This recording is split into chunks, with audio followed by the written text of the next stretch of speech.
We are on the record for hearings of the matters listed in the North Dakota Industrial Commission hearing docket for July 26th. I am David Garner, hearing examiner for these hearings. We are at the hearing room for the Department of Mineral Resources, Oil and Gas Division, and it is 9:02. On the docket, the following matters will be continued or dismissed. Case number 30204 continued. Case number 29346 dismissed. Case number 29961 dismissed.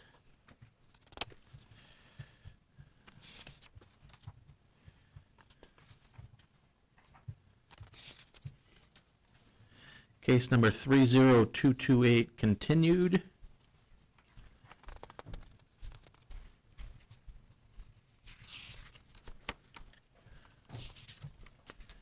Case number 29994 dismissed. Case number 29995 dismissed. And that's it. The administrative docket starts on page 6 with case number 30217 and goes through case number 30245. These cases will be heard in the next room with Michael Zisch. Audio recordings of the cases on the administrative docket will be placed on the oil and gas website by the end of the week. If you wish to appear in one of the matters on the administrative docket, please appear in the next room. If there is opposition to the matter, it will be brought back into this hearing room to be heard, and your statements and evidence will be taken.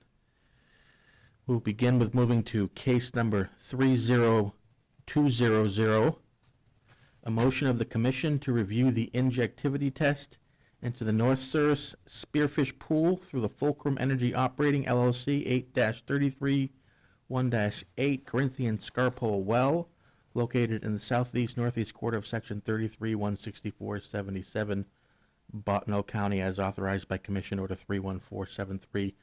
All interested parties, please come forward. Thank you, Mr. Examiner. Wade Mann, P.O. Box 2798, Bismarck, North Dakota, appearing in this case on behalf of Fulcrum Energy Operating LLC.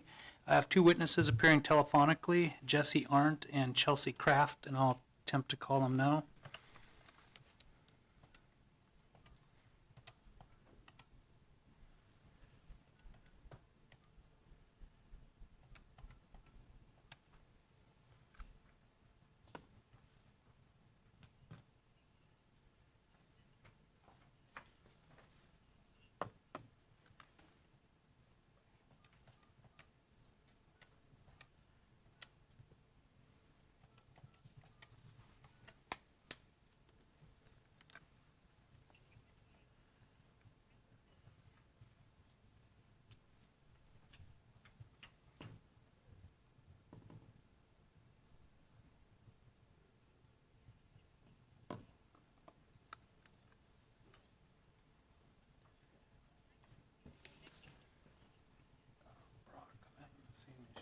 Says you're now joining the meeting, and then it says, sorry, can't connect you to the meeting.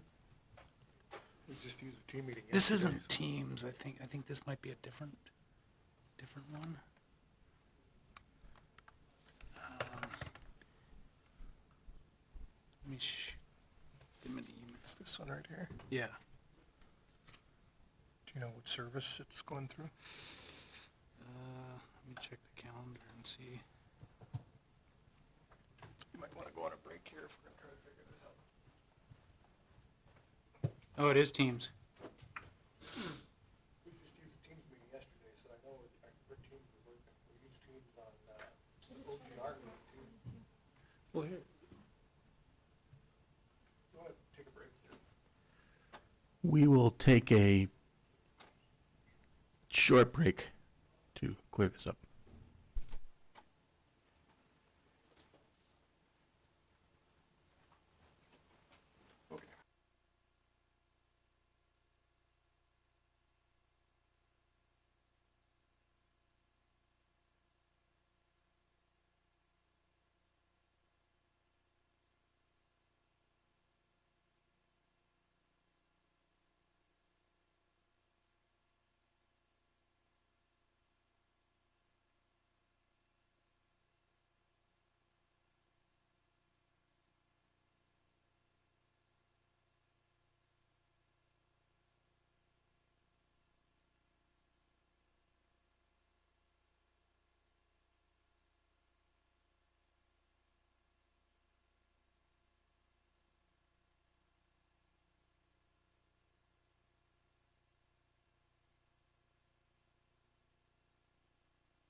Okay, we are back on the record. Good headset? I already hit it. It's Did we just hang up again? it's not on there. It just hung up like after you walked away. What's that passcode again?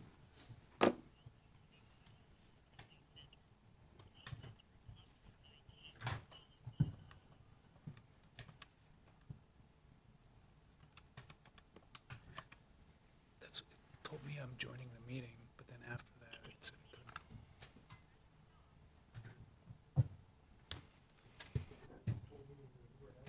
Yeah, it told me that too, but then after that, well. So hang on.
What's that?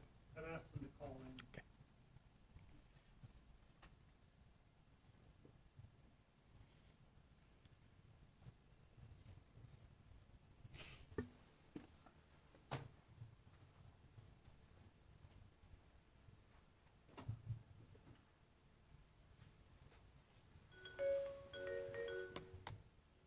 That's it.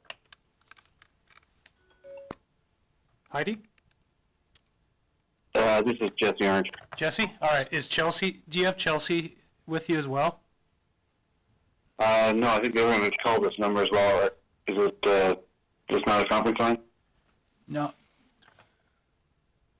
Okay, I'll hang up and I'll get a conference with the room. Hang on a sec. Don't hang up. Okay. We might be able to conference Chelsea in. Yeah, you'll have to put him on hold when the other member calls, and then you can conference him together. Yeah, they're gonna have to call again. So, can the other witness just call while he's on the line? Yeah. Same Yeah, and number. then I hold it, and then I had to find, couldn't Hey. find a conference button right away. That's Jesse, can you have Chelsea call this same number right now? Yeah, I can. Okay. 1 second.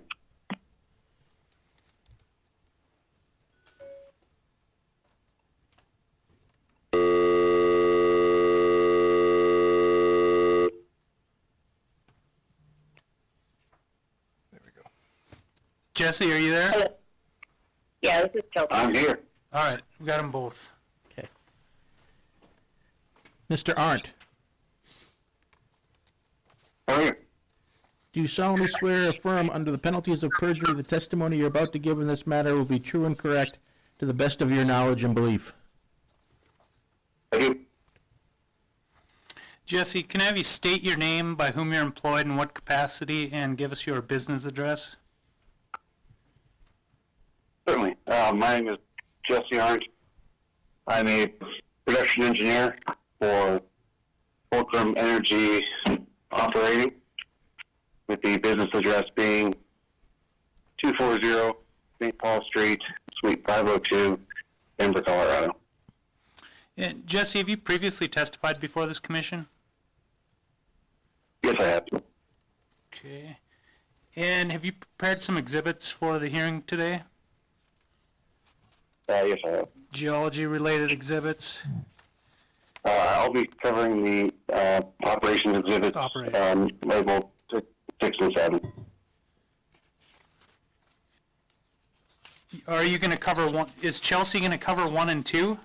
The type log, exhibit number 2, and the initial map, exhibit number 1. Are you going to cover those as well?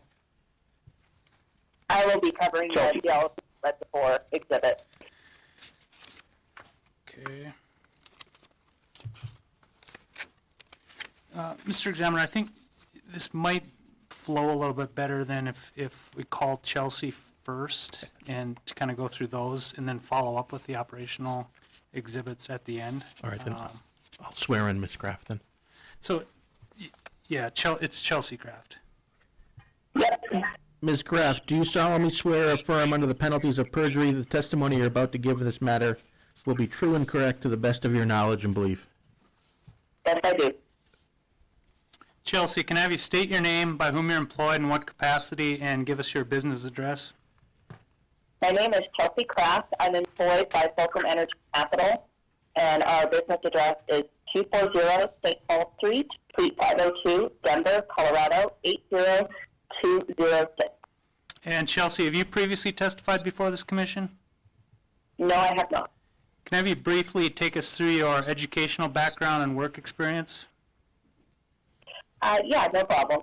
So I graduated from Colorado School of Mines in 2009 with a Bachelor of Science in Petroleum Engineering and a minor in Geological Engineering. Then I've worked for 15 years in industry across every major unconventional shale basin as well as conventional basins across the U.S. And anything from water floods to straight up drilling. We've looked at CO2 injection. I've kind of worked all over pretty much everywhere. So.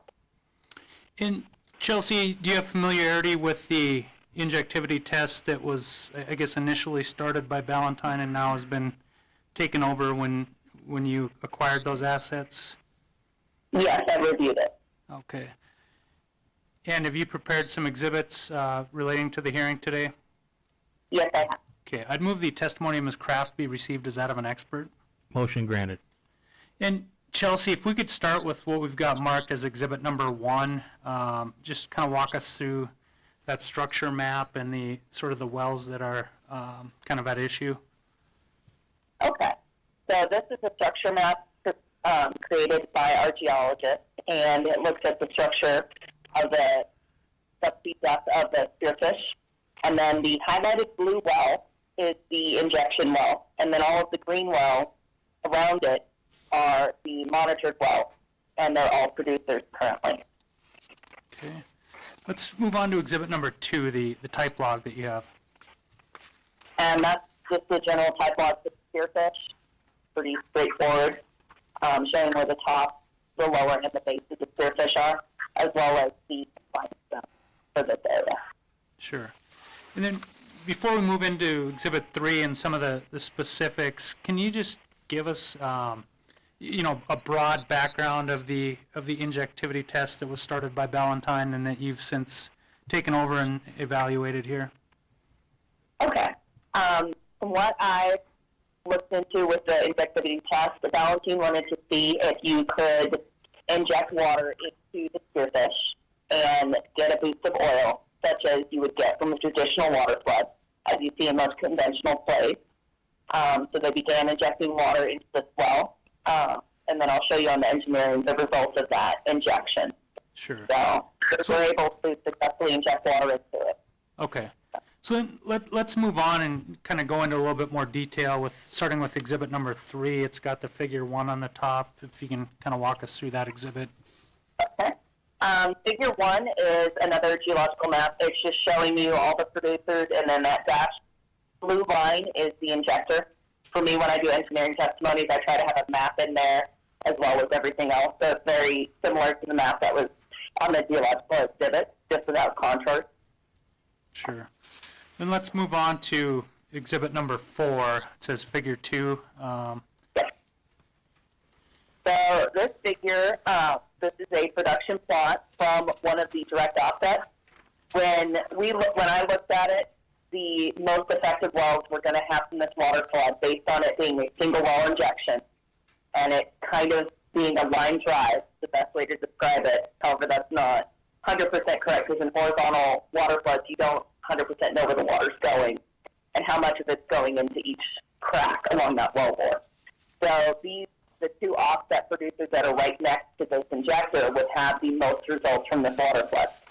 So I noted on there the first injection was in 8/20/2019. At the same time, there's a couple other notes on this one where you can see about the same time that they started injecting, they also replaced rods and tubing on this well. We do see an increase in water. We do see an increase in oil. However, because the workover happened fairly closely to the injection, it's kind of an art on knowing which one's actually benefiting it more. And then additionally, you see the oil come back down. They had a tubing leak. They repaired that, and again, you see that big bump in oil. So with this one, looking at the bumps in oil, we're kind of seeing that production is actually being helped by workovers and not really the water flood. We're not seeing a lot of economic benefit from it, a lot of incremental oil from it, from what I gathered from my analysis on this plot. Yep. Then let's move on to what you've got, figure 3. It'd be exhibit number 5 in the packet. Okay. Figure 3 is the other offset producer. This one also has, you can see the production plot for it. You can see the full history. This one actually had several workovers right around the same time as injection, which unfortunately muddies the data, so we cannot get a clear picture of how much oil was helped by the water injection versus the actual workover on this well. And realistically, you saw a huge climb in water, not a very big climb in oil. We saw a very large drop in oil when they did a pump change that took a very long time to come bring the oil back up. And then you do see in the end of 2021, there is a very sharp increase, and this is based on a acid cleanout that they've done, and that's been a big project that they've done in Valentine, is doing cleanouts of these wells. And we've seen very large bumps in oil relative to their production that they were having before, where you do see that incremental oil. It's very clear there was no workover, nothing else that happened at that time. So we can see that there was a good bump in oil. On this well from the water flood, I do not see any good amount of incremental oil. And also it's very muddy because of those workovers. There's not a good way to attribute how much oil came from the workover versus how much came from the water flood. So, and part of that's kind of seen when we go over the operations exhibits with regard to how much water is actually being injected into this and its possible benefit towards the water flood. Sure. And Chelsea, Jesse maybe might address some of this, but do you have like any type of a conclusion or kind of recommendation with respect to the injectivity test and sort of what you intend to do going forward? My recommendation is that we halt the test. I don't necessarily consider it a success. I don't think we got enough incremental oil to balance out the cost and the time and effort it's taken to inject the water. Additionally, we don't, because of how this kind of water flood is, when you do a water flood, you want to do multiple wells. You wouldn't just do one well to inject it, from my experience operating in industry. So it's a very small test, and unfortunately, it's a very muddy data set. I don't see any benefit, so my recommendation would be to cease the water flood. Okay. Mr. Examiner, I have no further questions for Ms. Kraft. I'd offer exhibits 1 through 5. The exhibits will be received. Any questions from the staff?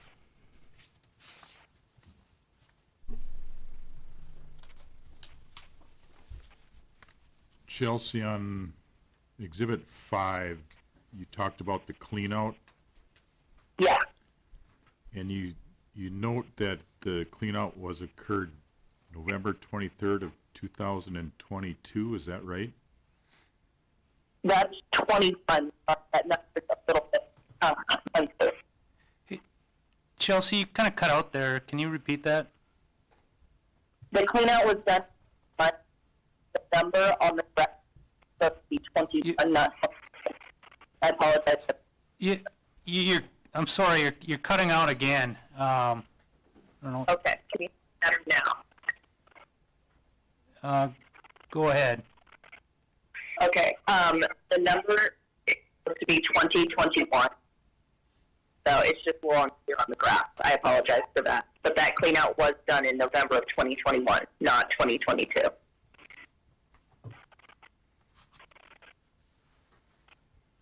And that clean out, was that done by Valentine? Yes.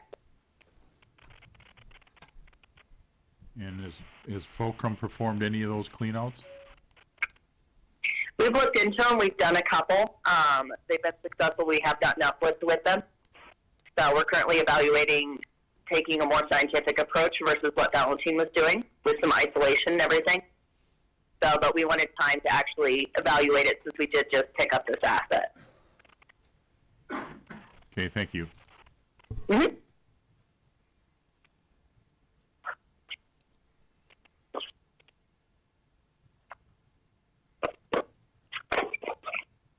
Mr. Arndt, just a reminder, you are under oath. Sir? And so, Jesse, let's start with what we've got identified as exhibit number 6. It's the cume water injection for that Scarpel 1H. Can you walk us through that exhibit and explain what we're showing there? Sure. Well, this is Exhibit 6. What I'd like for the group to see here really is, peak injection being reached when the well was initially converted in August of 2019, and really, seeing approximately 400 psi to the injection pressure, a relatively stable injection of about 90 barrels of water per day, February of 2020, into 2021. When we reach about 100,000 barrels of injected water, we do see a pressure increase to north of 800 psi. That's roughly the volume produced from the Scarpel 833-1H when the water flood is permitted. That's not adjusted for formation volume factor or any sort of water drive, but it is interesting to see that we do see the pressure increase right around the same volume that the injection well had produced. That pressure then stays high through to date over 800 psi, with the exception of a few dropouts in the winter of 21-22, when, as you guys know, had some pretty significant weather events, which would have hindered injection. And that's really the story I'd like to show there, is that it's been relatively stable injection after the initial volume, but pressure hasn't come down to what we're seeing early on, and so we're really pushing up against the permitted injection pressure, and it looks like during the time the Valentine operated, that injection pressure was actually exceeded. So we were currently injecting 45 barrels of water per day at 823 psi. If we want to go down to Exhibit 7, this is the data depicted on a monthly volume. And so, again, two manufacturer will run back in August 2019, doing some injections. We did see, a peak injected volume of a little over 19,000 barrels in October of that year at 475 psi. That's approximately 1875 in downhole injection pressure. So well within the permitted bounds, not to exceed the frac gradient. We then see that stable trend of about 90 barrels of water per day, reaching what we think looks to be the fill-up. The pressure then jumps, and the pilot becomes very much rate limited going forward. which is where the pilot sits today. Again, injecting approximately 45 barrels of water per day at 823 pounds. So we're really right against the injection permit today. Exhibit 8 is just the numerical data, in case it was easier to look at that way. Sure. I have no further questions for Mr. Arndt. I'd offer exhibits 6 through 8. The exhibits will be received. Any questions from the staff?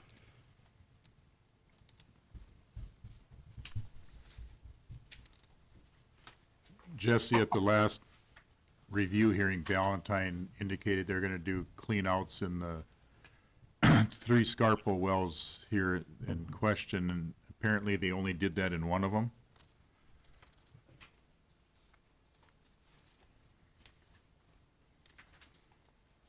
Chelsea, do you know if other cleanups were?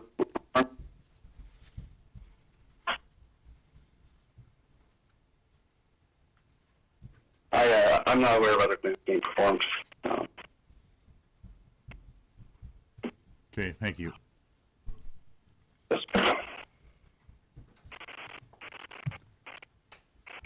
Anything else? Okay, that concludes our hearing for case number 30200.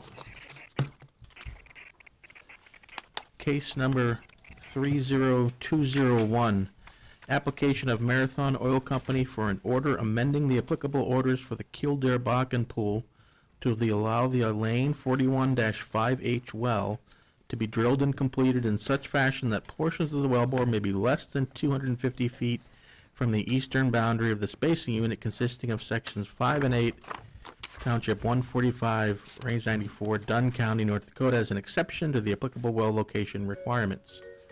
All interested parties, please come forward. Well,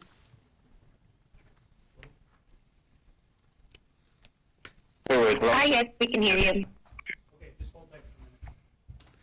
thank you, Mr. Examiner. Wade Mann, P.O. Box 2798, Bismarck, North Dakota, appearing in this case on behalf of Marathon Oil Company. I have 2 witnesses that will be appearing telephonically, and that will be Taylor Roberts and Sarah Beth Donaldson. And then Mr. Ross Brown is present in the hearing room.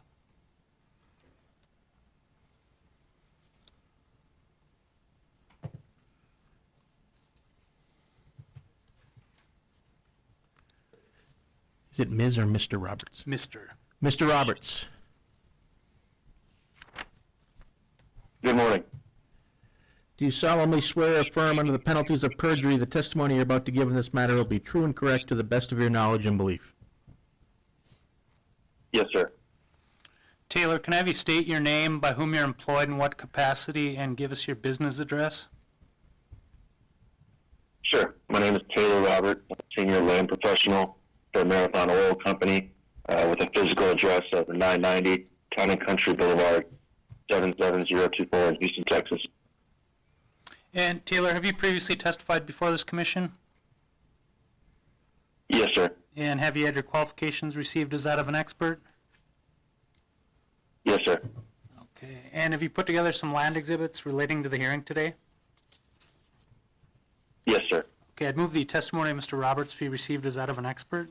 Motion granted. And Taylor, let's just start with your land exhibits. If you can first identify the spacing unit for the, I guess, the well at issue, 5 and 8. Sure. Spacing unit for the load issue is sections 5 and 8 in Township 145 North, 94 West. Yeah, and Marathon has a working interest of about 72.4% in this unit. Okay. And then I guess the offsetting or adjacent unit that was affected or potentially impacted is section 4 and 9. Can you take us through the working interest in that spacing unit as well? Sure. Exhibit L2, you'll see Marathon has a working interest of about 58.91% in sections 4 and 9, Township 145 North, 94 West. And Taylor, both of these are marathon-operated spacing units, the one for the well at issue as well as 4 and 9?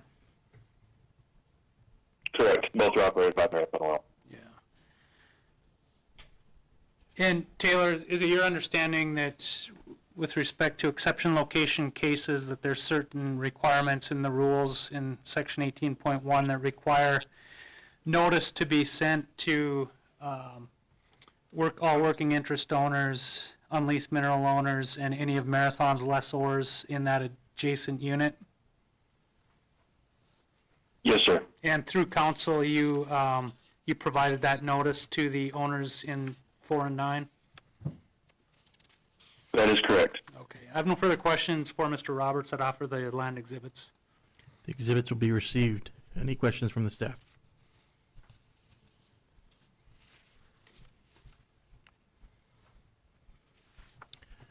Ms. Donaldson,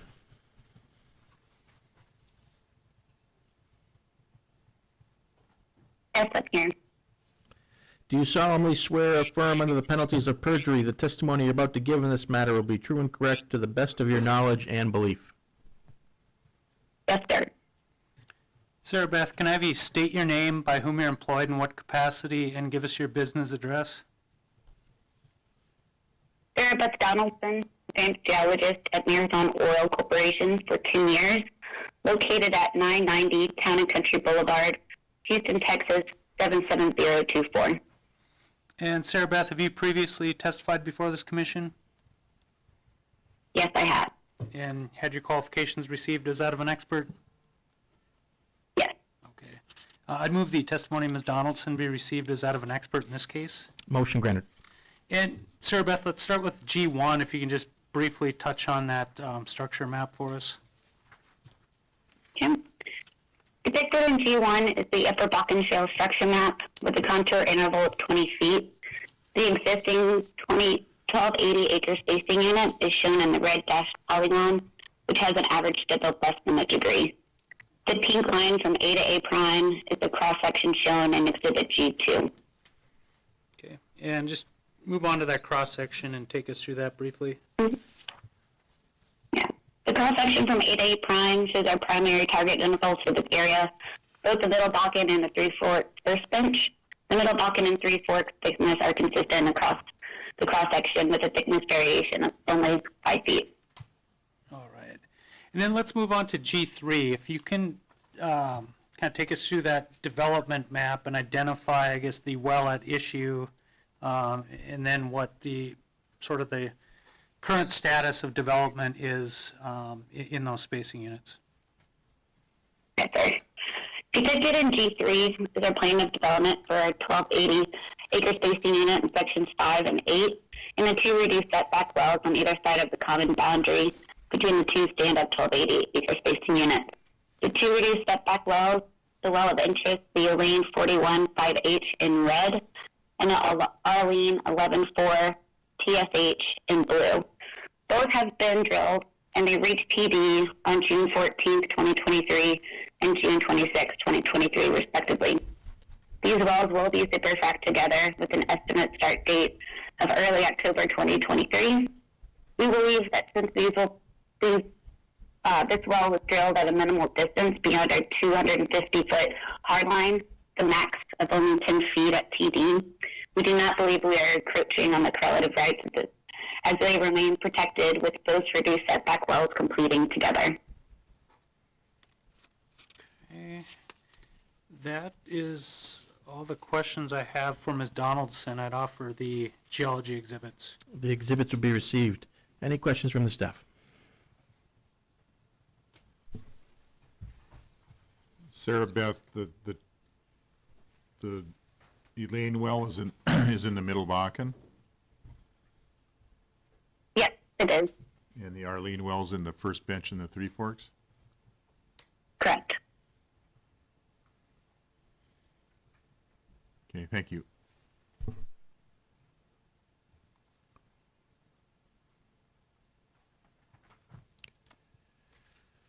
Mr. Brown, Yes, sir. please raise your right hand. Do you solemnly swear or affirm under the penalties of perjury the testimony you're about to give in this matter will be true and correct to the best of your knowledge and belief?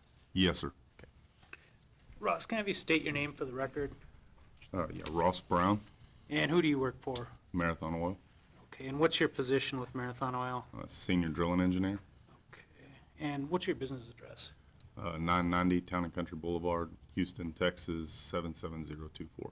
And have you previously testified before this commission? No, sir. Can you just briefly take us through your educational background and work experience? You bet. Got a petroleum engineering degree in 2008 from Texas Tech University, and worked the 15, 16 years with ConocoPhillips and Norway, Qatar, Korea, various states from Alaska, Louisiana, Texas, North Dakota, Gulf of Mexico. Half of my experience is land and the other half is deep water exploration. Okay. And Ross, were you involved with the drilling of the Elaine 41-5H well? Yes, sir. Okay. And you've put together an exhibit you intend to discuss today? Yes, sir. I'd move the testimony of Mr. Brown be received as that of an expert. Motion granted. And Ross, let's look at your exhibit number D1. And if you can just walk us through that exhibit and explain to commission staff what happened, like with crossing of the hard line down at the toe. You bet. That's on the left there. You're looking at an as-built plat, and then blown up at the end is the very end of the well where we cross over 10 feet for the last, to a max of 10 feet for the last 150 some odd feet. Plainly speaking, it's just simply a mistake. It was clear that there was a 250-foot setback, and in our process, there's 3 responsible and 1 accountable for making sure that we drill these as to the permit. This particular pad, this particular well was coming off of 2 collisions, and the anti-collision on this well was particularly more challenging than the other wells. We had to go around a well in the tangent. We had to land in like a 10-foot window for the 7-inch casing. And then we had to drill around a well, but stay within our 250-foot vertical abandoned well halfway through the lateral, and just getting to the end there as we're trying to set up casing crews and cement, it's just slipped through. Since then, we've enhanced our process to make sure that we don't have this happen again. We're doing pre-spud meetings for each pad, and pre-spud steering discussions for each well. Sure. I don't have any further questions for Mr. Brown. I'd offer the exhibit. Exhibit will be received. Any questions from the staff?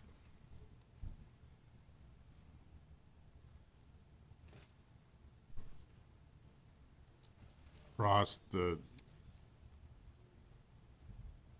anti-collision you were discussing, was one of them, are there dry holes or abandoned wells, vertical wells you had to avoid? The one that's halfway through the lateral is the Merrill Unit 1, is an abandoned vertical well with no surveys on it. So the ellipse of uncertainty for that well is the newly created assumed vertical 2-degree every direction. The anti-collision in the tangent was the Teresa 2E, which is a recomplete that's going to be completed at the same time as all of these larger well pads, and the anti-collision at the 7-inch was the Clay Carlson, which is a producing well, and the Klaus is a producing well. And the anti-collision at TD was with the Cooley, not sure of the numbers there, the Cooley well, Heel, and the last one eludes me. So you had anti-collision issues at the whole well. heel and the toe and then halfway through? Yes, sir.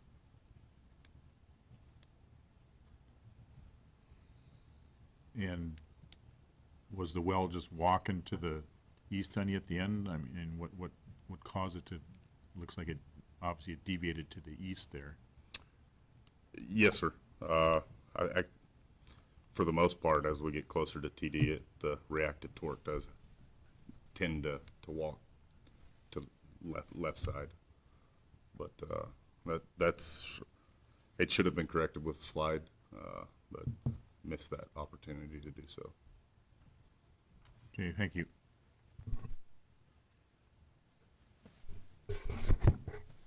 Ross, do you normally apply some standard safety factor in addition to the 250 feet? Yes, sir. Typically 10 feet. So we typically 10 feet. Our traditional window, left and right, what we set up for our development economics is a 50-50 on these reduced setbacks, where they're planned 20 foot from a hard line. Then we'll do a 10-foot window on the side closest to the hard line, and then whatever the development requires for the other side. It could be 90, it could be 50, but we try to give ourselves a 10-foot buffer there. So if you have a 250-foot hard line, you try to steer the well at 260? Correct. Minimum. Okay. Have either the Elaine or Arlene wells been completed? No, sir. Okay, I see they're on confidential. What is your completion plan for the toe of this well? Does it have a wet shoe? Is it gonna be perforated in this 150-foot interval? Do you know? I'm not the completion engineer. Both of them have a wet shoe installed for the initial stage, and then I'm not sure of the stage framework for the ensuing stage for the Arlene and Elaine.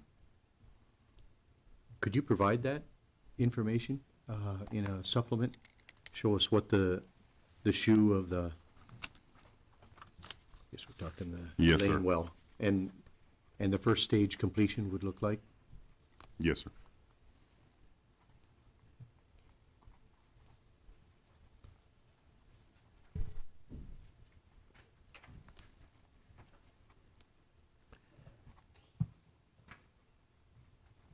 Well, how long do you think you'll need to provide that Ross, supplement? how long do you think that, like, is a week or 2 weeks? Like, That's plenty of time. We'll do 10 days? 10 days. 10 days will Sure. work. Okay. Well, we will leave the record open in this case for initial 10 days till that will take us to the 5th of August, Okay. assuming that's not a weekend. We'll leave it open till the 7th of August then. Sure. And that concludes our hearing for case number 30201.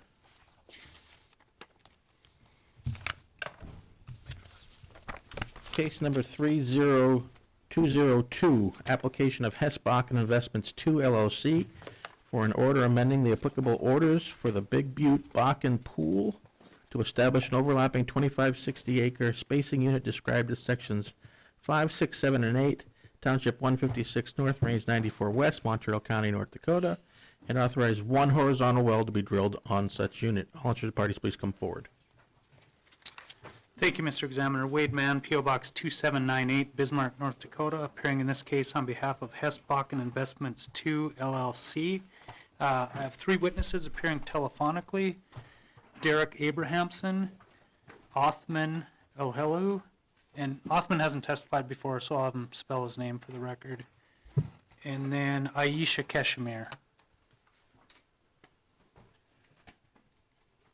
And let me see. I've got a Teams meeting, so I'll try this one and see if I have better luck this time.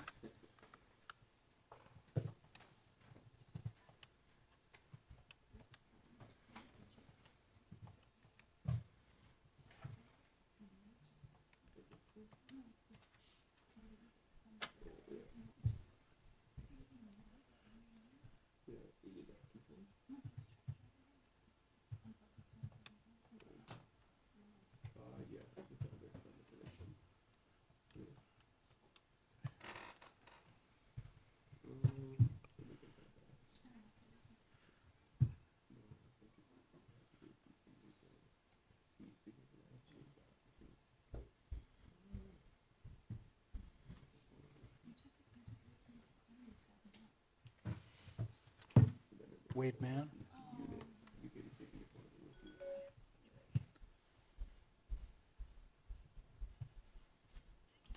Yeah, that didn't work. I think they might be trying to call in though. Hello? Hi, this is Derek Cohen from Hess. Yep. Derek, do you have the others with you? Do you have Othman and Aisha? We do. We're all in the same room. Okay, great.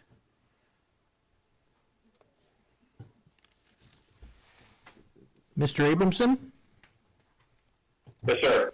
do you solemnly swear or affirm under the penalties of perjury the testimony you're about to give in this matter will be true and correct to the best of your knowledge and belief?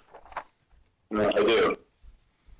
Derek, can I have you state your name, by whom you're employed, in what capacity, and give us your business address? Yeah, my name is Derek Abrahamson. I'm a land negotiator for Hess Corporation. The business address is 1501 McKinney Street, Houston, Texas, 77010. And Derek, have you previously testified before this commission? I have. And have you had your qualifications received as that of an expert? Yes. And are you familiar with the land matters associated with the hearings? Yes, I am. Okay, I'd move the testimony of Mr. Abrahamson be received as that of an expert. Motion granted. And Derek, let's start with exhibit number 1, and if you could identify the proposed spacing unit for us.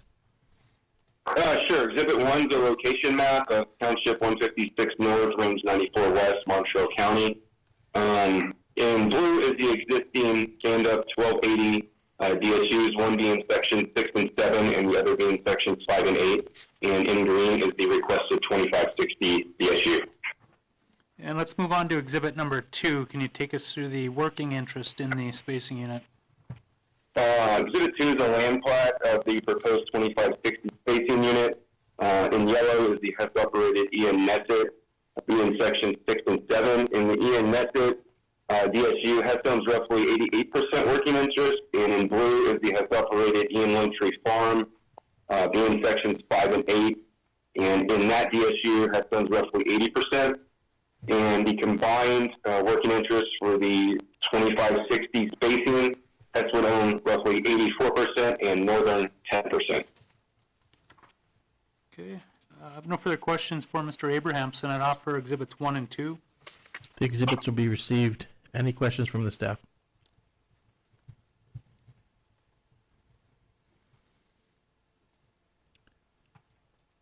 Is it Mr. O'Halou? It's like El Hello. O'Halou? It's El Halou. El Okay, Hello. Mr. O'Halou, okay. Yep. Yes.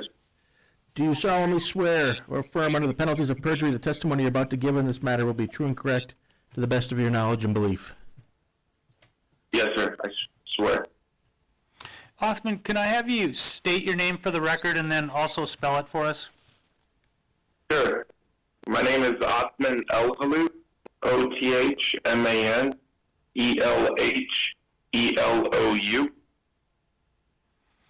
And Othman, by whom are you employed and in what capacity? I am employed by Hess Corporation as an operations geologist with a business address of 1501 McKinney Street, Houston, Texas, 77010. Othman, have you previously testified before this commission? No, I have not. Can you briefly take us through your educational background and relevant work experience? Sure. I hold a bachelor's degree in finance from Louisiana State University and a Master of Science from the University of Louisiana at Lafayette. I've worked as a geologist in various capacities for 14 years and joined Hess earlier this year. Okay. And Othman, are you familiar with the geology underlying the proposed spacing units in the hearings today? I am. Okay, I'd move the testimony of Mr. Elhalou be received as that of an expert in these cases. Motion granted. And Othman, let's start with exhibit number 3, your structure map for this case. Sure. Exhibit 3 shows the location of the existing DSUs in blue and the requested 2560 DSU outline in green with the existing wells marked. The top middle Bakken structure map is presented with a 50-foot contour interval showing southeast. The line A to A prime represents the location of the wells used in the cross-section in Exhibit 4. Okay, and Othman, let's move to exhibit number 4. If you can take us through your cross-section. Sure. Exhibit 4, the stratigraphic cross-section flattened on the top of the Bakken, showing that the targeted formations are present and continuous throughout the region. Okay, I have no further questions. I'd offer exhibits 3 and 4. The exhibits will be received. Any questions from the staff?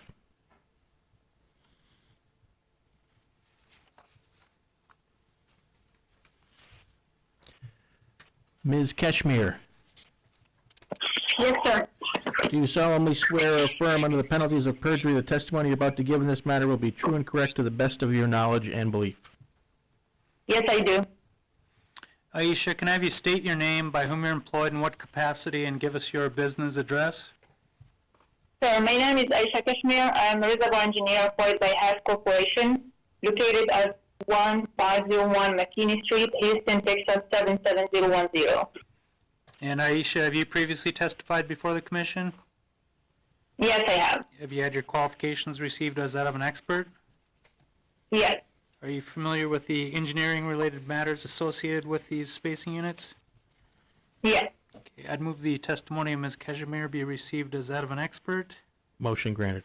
And Aisha, let's start with exhibit number 5. Can you walk us through what your proposed development plan would be for the spacing unit? Sure. Exhibit 5 shows the proposed 2560 development plan for Section 5.6 and Section 7A. The bold dashed line is the proposed well, and it will be drilled in the Middle Bakken Formation. Okay. And let's move on to exhibit number 6. Can you take us through the reservoir data and economics? Yes, sir. Exhibit 6 shows the reservoir economic summary for a single Middle Bakken well in East Nesson area. The expected EUR is around 703 standard barrels, 1,000 standard barrels with 1.8% recovery factors. Economics will run at $62 per barrel WTI flat and 100% walk-in interest. The expected NPV is around $11 million with a rate of return over 100%. And Aisha, in your opinion, would creation of the 2560 to allow for this section line well prevent waste and protect relative rights? Yes. Okay, I have no further questions. I'd offer exhibits 5, 6, and the gas capture affidavit. The exhibits will be received. Any questions from the staff?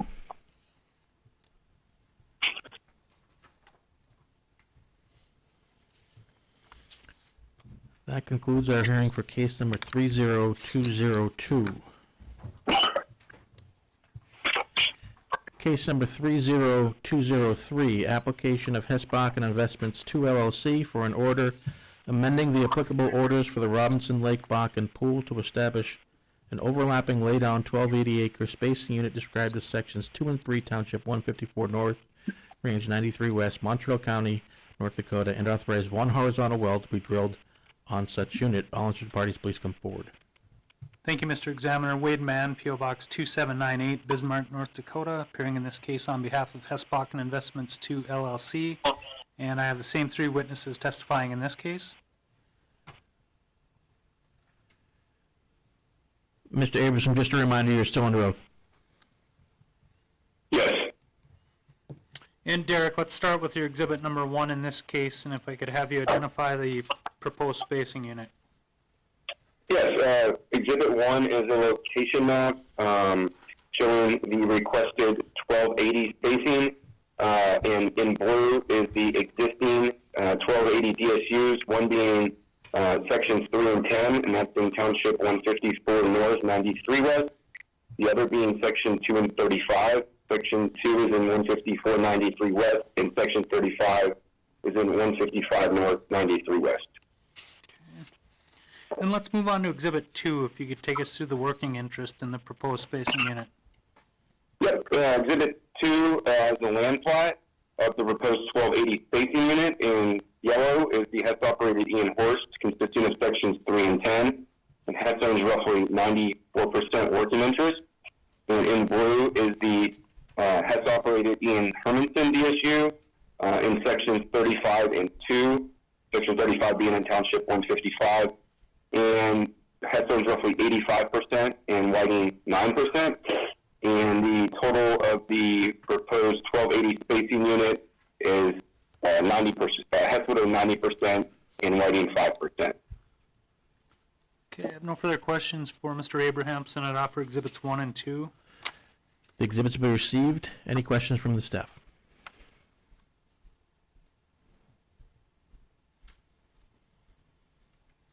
Mr. Al-Halou, just a reminder, you are still under oath. Yes, sir. Go ahead, Osman.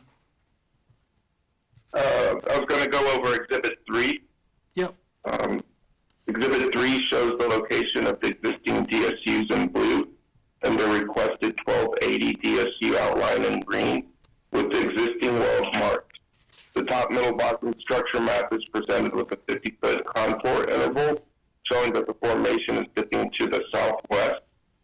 The line A to A prime represents the location of the wells used in the cross-section in Exhibit 4. Okay, go ahead and move on to Exhibit number 4 and describe your cross-section for us. Sure. Exhibit 4 is a stratigraphic cross-section flattened on the top of the Bakken, showing that the targeted formations are present and continuous throughout the region. Okay, I have no further questions for Mr. Al-Halou. I'd offer the Exhibits 3 and 4. The exhibits will be received. Any questions from the staff?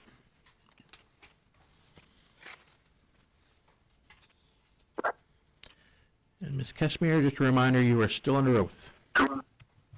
Yes, sir. And Aisha, let's start with Exhibit 5. Can you describe for us how you would propose to develop this spacing unit? Sure. Exhibit 5 shows the proposed 1280 development plan for sections 2 and 3. The bold dashed line is the proposed well and will be drilled in the Middle Bakken formation. And then let's move on to Exhibit number 6. Can you take us through the reservoir data and then the economics for the proposed well? So Exhibit 6 shows the reservoir and economic summary for a single Middle Bakken well in East Nelson area. The expected EUR is around 430,000 standard barrels with 1.8% recovery factor. Economics will run at $62 per barrel WTI and flat and 100% working interest. The expected NPV is around $5 million with a rate of return of 57%. Okay. Aisha, then in your opinion, if the spacing is approved to allow for this section line well, would that prevent waste and protect relative rights? Yes. Okay, I have no further questions. I'd offer Exhibits 5, 6, and the gas capture affidavit. The exhibits will be received. Any questions from the staff? Aisha, can you briefly touch on why this is a 1 mile well and not a 2 mile well extending further south? The reason why it's a 1 mile is we drilled a batch in this next section and to avoid collision issue. So that's why we started it at 1 mile. Those back drills in section 10 and 11, did they enter the Bakken formation in section 10 or near it? It's in section, not in section 10, but it's near it. So steering the wells close that will have a lot of collision issue. The reason why we're doing that, we had a case back in 2020 with the same issue. It was the Kappa Iberdic, where we did a 2 mile lateral. Then we had to go back after doing risk assessment. We had to go back and cut it to 1 mile due to the same issue. Okay, thank you. So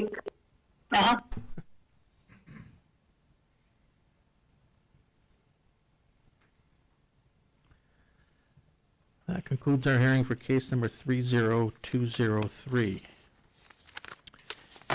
Case number 30204, application of Hessbakken Investments 2 LLC for an order amending the applicable orders for the Ellsworth Bakken pool to establish an overlapping 3,200 acre spacing unit described as the east half of sections 10 and 15 and all of sections 11, 12, 13, and 14, Township 149 North, Range 100 West, Mackenzie County, North Dakota, and authorize one horizontal well to be drilled on such unit. This case has been continued to the August hearings. That concludes our hearing for case number 30204. Case number 30205. Application of Petro Hunt LLC for an order amending the applicable orders for the Little Knife Bakken Pool to establish two 1280-acre spacing units described as sections 5 and 8 and sections 17 and 20, Township 144 North, Range 98 West, Billings County, North Dakota, and authorize 4 horizontal wells to be drilled on each such unit. All interested parties, please come forward. Thank you, Mr. Examiner. Wade Mann, P.O. Box 2798, Bismarck, North Dakota, appearing in this case on behalf of Petro Hunt LLC. I have 3 witnesses in this case. Mr. Mike Dewald is present in the hearing room, and then I will have Dutch Cruz and Derek Axelson on the line. I'll call them now. I have a different connection here, so this should work.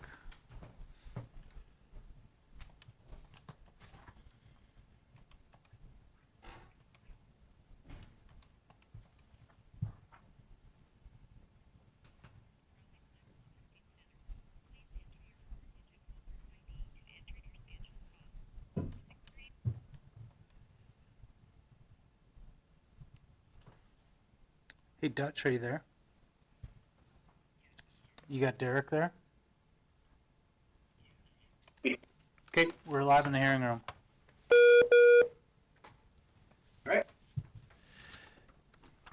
Mr. DeWald, please raise your right hand. Do you solemnly swear or affirm under the penalties of perjury the testimony you're about to give in this matter will be true and correct to the best of your knowledge and belief? I do. Mike, can I have you state your name, by whom you're employed, in what capacity, and give us your business address? Mike Dewald, landman with Petro Hunt. Business address is P.O. Box 935, Bismarck, North Dakota 58502. And Mike, have you previously testified before the commission? Yes, I have. And have you had your qualifications received as that of an expert? Yes, Are you familiar with the land matters associated with the proposed spacing units? I am. I'd move the testimony of Mr. Dewald be received as that of an expert. Motion granted.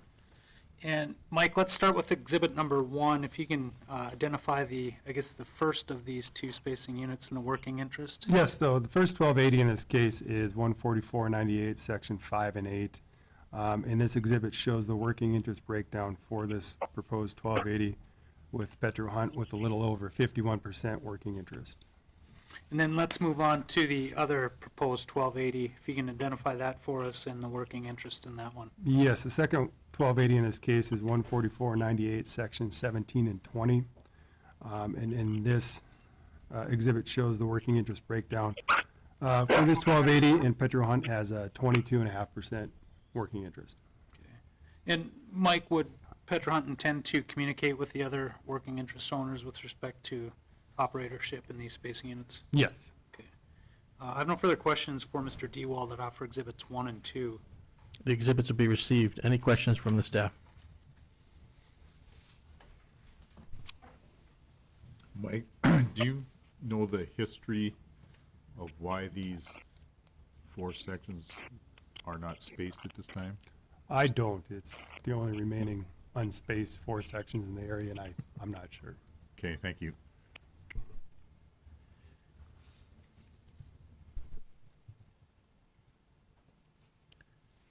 Mr. Cruz, Yes, do you solemnly swear or affirm under the penalties of perjury the testimony you're about to give in this matter will be true and correct to the best of your knowledge and belief? I do. Dutch, can I have you state your name, by whom you're employed, in what capacity, and give us your business address? Yes, my name is Dutch Cruz. I'm a geologist for Petro Hunt LLC. My business address is 600 17th Street, Suite 2550 South, Denver, Colorado, 80202. And Dutch, have you previously testified before the commission? I have. Have you had your qualifications received as that of an expert?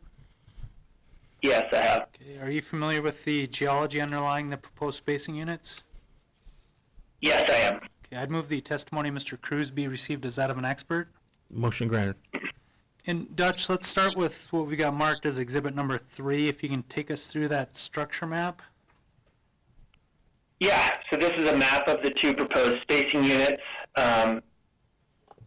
behind the spacing units are marked there in red, and beneath those we have the top of the Upper Bakken shale structure map and the contours behind contour interval of 10 feet, and this is showing the relative position of these spacing units relative to the Little Knife structure. There we're kind of on the west side of that structure, and I think that kind of goes to the question that was answered or asked to Mike before. We're kind of on the edge of this pretty steep structure, so we've been a little hesitant to space these in the past. The map also shows the existing horizontal and vertical wells of the Little Knife field, and then our proposed wells there in the dashed black lines in the proposed spacing units. But also, I want to point out the type log that's circled there over to the east of the proposed spacing units, but I will refer to in my next exhibit, which is characteristic of the Bakken petroleum system underlying the proposed spacing units. Sure.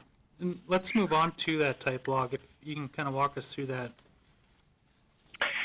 Yeah, so again, the well logs associated with that type log highlighted in the map prior, just showing the base of the lodge pole, and then our upper, middle, lower Bakken units highlighted. We also have a development of the pronghorn siltstones kind of overlying the Three Forks interval, which is shown at the bottom. This interval is a little bit thinner than kind of a typical section, but it's indicative of the petroleum system beneath the proposed spacing unit. Do you have proposed targets identified for the wells? At this point? Yes, these will likely be middle Bakken wells, all of them. Okay. I have no further questions for Mr. Cruz. I'd offer exhibits 3 and 4. The exhibits will be received. Any questions from the staff?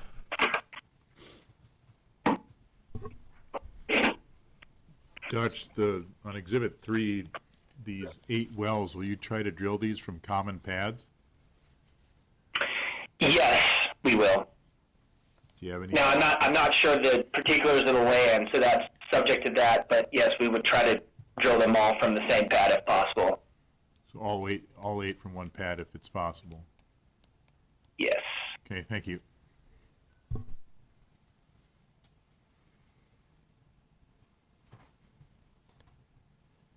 Mr. Axelson,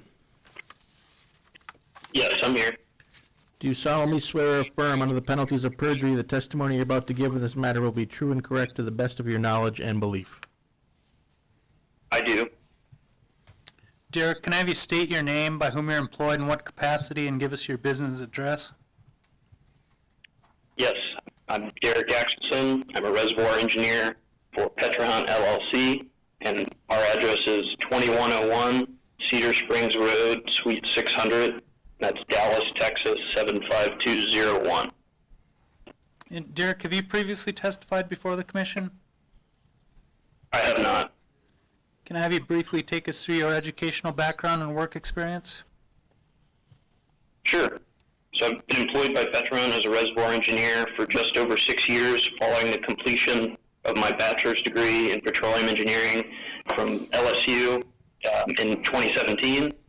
Since then, I've dedicated the majority of my working time to working the Williston Basin. And in December 2022, I completed a master's degree in statistics from Texas A&M University. And I'm also a licensed professional engineer in the state of Texas. And Derek, are you familiar with the engineering-related matters associated with these proposed spacing units? Yes, I am. Okay, I'd move the testimony of Mr. Axelson be received as that of an expert. Motion granted. And Derek, let's start with exhibit number 5. If you could take us through what the economics look like for the proposed wells. Sure. And so this is for both units 5 and 8 and 17 and 20. The initial production rate we've got on these wells is 403 barrels of oil per day with a gas oil ratio of 850 standard cubic feet per stock tank barrel with a EUR of 350,000 barrels with a projected well cost of $10.2 million with lease operating expenses of $13,000 per month with an estimated average royalty burden of 13%.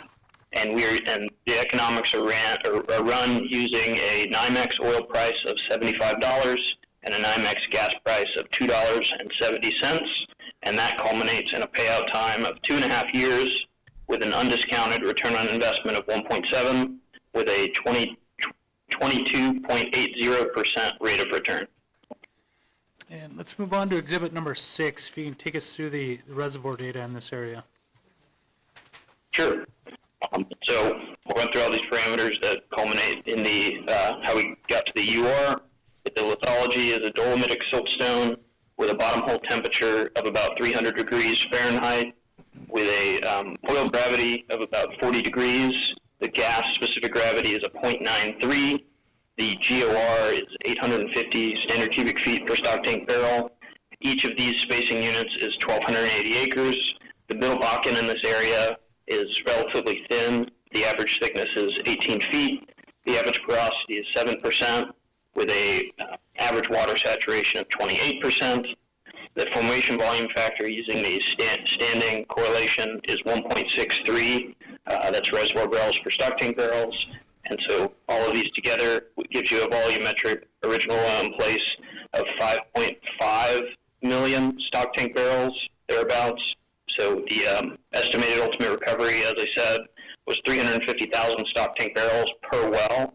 So that gives you an estimated recovery of 6.3% per well. Derek, in your opinion, would establishment of these spacing units with this plan of development, would that prevent waste, protect relative rights, and prevent the drilling of unnecessary wells? Yes, I do. I have no further questions. I offer exhibits 5, 6, and 7, the gas capture affidavit. The exhibits will be received. Any questions from the staff? Derek, Mark Lawrence, question if all wells are going to be drilled from the same pad. Is the intent Petro Hunt to drill all 4 wells back to back as well? I would think so, from a cost savings efficiency standpoint, but we don't have the plans completely ironed out at this time, but I would assume so. Okay. And then on your gas capture affidavit, it's stated in there, this is more of a clarification question, but it's stated in there that Petro Hunt LLC, Petro Hunt, gave the information to Petro Hunt, the gathering company. Is there intent to actually have a pipeline takeaway here, or is there going to be NGL units? Do you have any information on that? So we operate the Little Knife gas plant Okay. in this area. So the Petron folks are a little hard to deal with, but we got them to take our gas. Okay, so that's where it's going to? Yes, sir. Okay, perfect, thank you.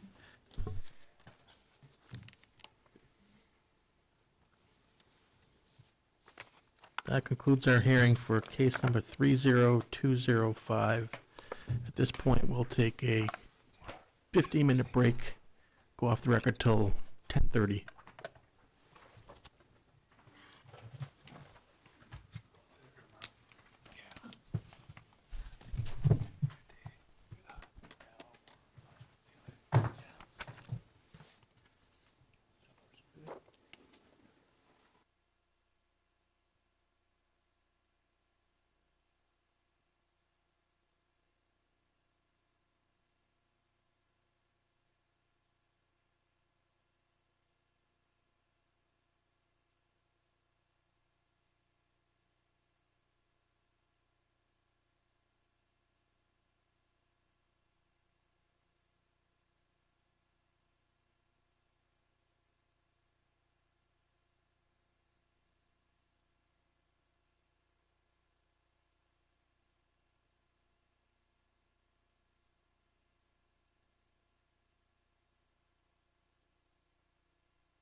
30206.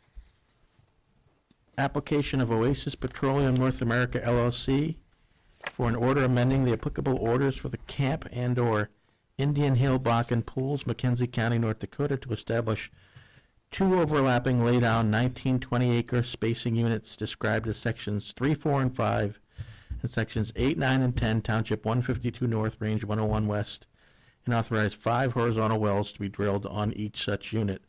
All interested parties, please come forward. Thank you, Mr. Examiner. Wade Mann, P.O. Box 2798, Bismarck, North Dakota, appearing in this case on behalf of Oasis Petroleum North America, LLC. I have 3 witnesses appearing telephonically, this case and the next 2 as well.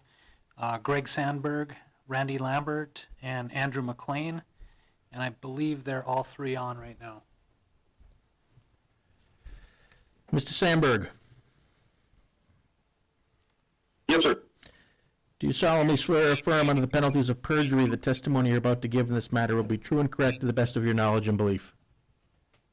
Yes, I do. Greg, can I have you state your name, by whom you're employed, in what capacity, and give us your business address? Greg Sandberg, layman, Oasis Petroleum, 1001 Fannin, Suite 1500, Houston, Texas, 77002. And Greg, have you previously testified before the commission? Yes, I have. Have you had your qualifications received as that of an expert? Yes, they were. Are you familiar with the land matters associated with the spacing units in the hearings today? Yes, I am. Okay, I'd move the testimony of Mr. Sandberg be received as that of an expert. Motion granted. And Greg, let's start with exhibit number L1, if I could have you identify the spacing units we're discussing today. Absolutely. So Exhibit L1 is a locator map showing the proposed laydown 1920s comprised of sections 3, 4, and 5, Township 152, 101, and sections 8, 9, and 10, Townships 152, Range 101. Okay. Let's move on to L2, if you can take us through your working interest in those spacing units. Absolutely. L2 zooms in on those 2 previously shown laydown 1920s. We'd have an estimated working interest in each of those laydowns of 70.38%. Okay. And then L3, I guess the breakdown of the underlying spacing units. Absolutely. L3 shows the 3 stand-up 1280s and the respective working interest for each. Of note, sections 4 and 9 was recently acquired by Oasis from XTO, so that is included here as an operated and owned working interest. Okay. That's all the questions I have for Mr. Sandberg. I'd offer the land exhibits. The exhibits will be received. Any questions from the staff?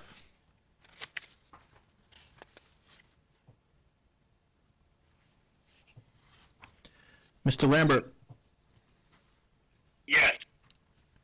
do you solemnly swear or affirm under the penalties of perjury the testimony you're about to give in this matter will be true and correct to the best of your knowledge and belief? I do. Randy, can I have you state your name, by whom you're employed, in what capacity, and give us your business address? Randy Lambert, Director of Geoscience, Oasis Petroleum, a subsidiary of Cord. Address is 1001 Fannin, Houston, Texas, 77002. Randy, have you previously testified before the commission? Yes, I have.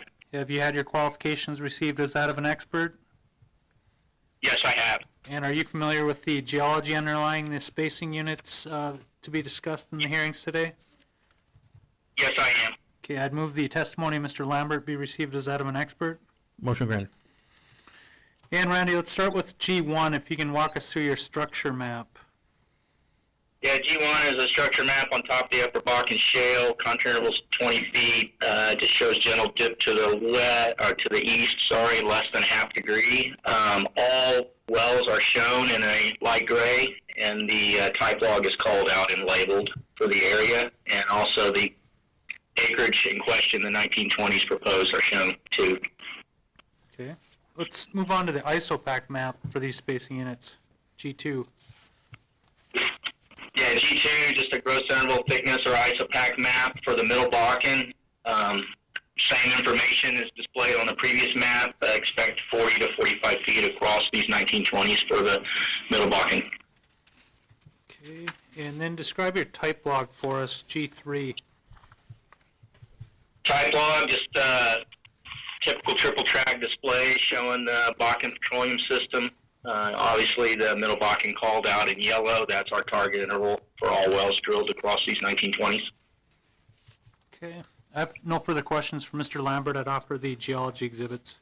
The exhibits will be received. Any questions from the staff?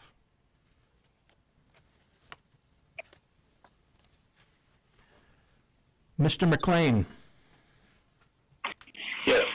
do you solemnly swear or affirm under the penalties of perjury the testimony you're about to give in this matter will be true and correct to the best of your knowledge and belief? Yes. Andrew, can I have you state your name, by whom you're employed, in what capacity, and give us your business address?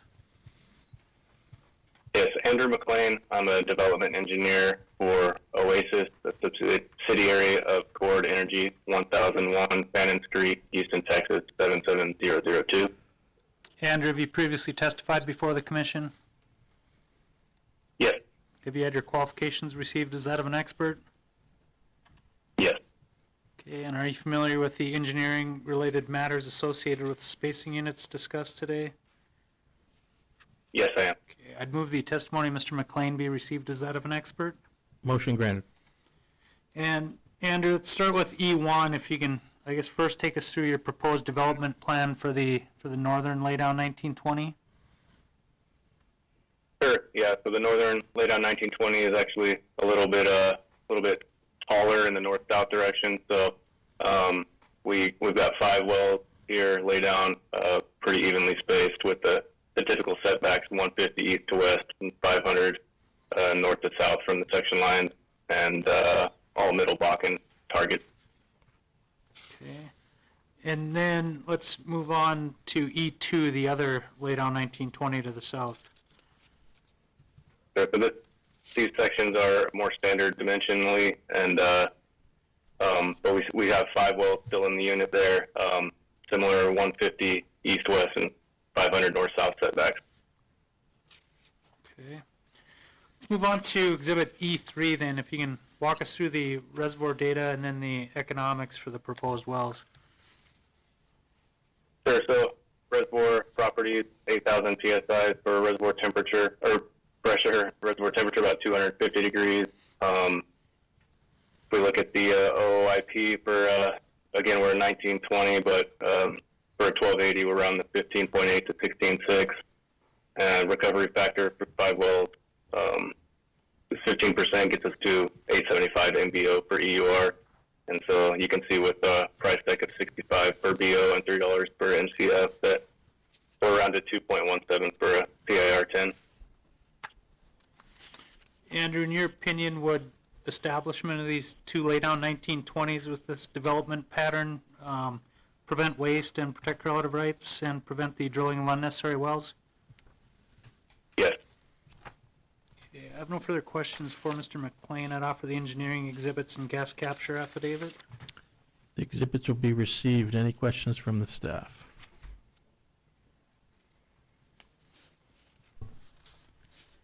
Andrew, the existing wells, are they also in the Middle Bakken?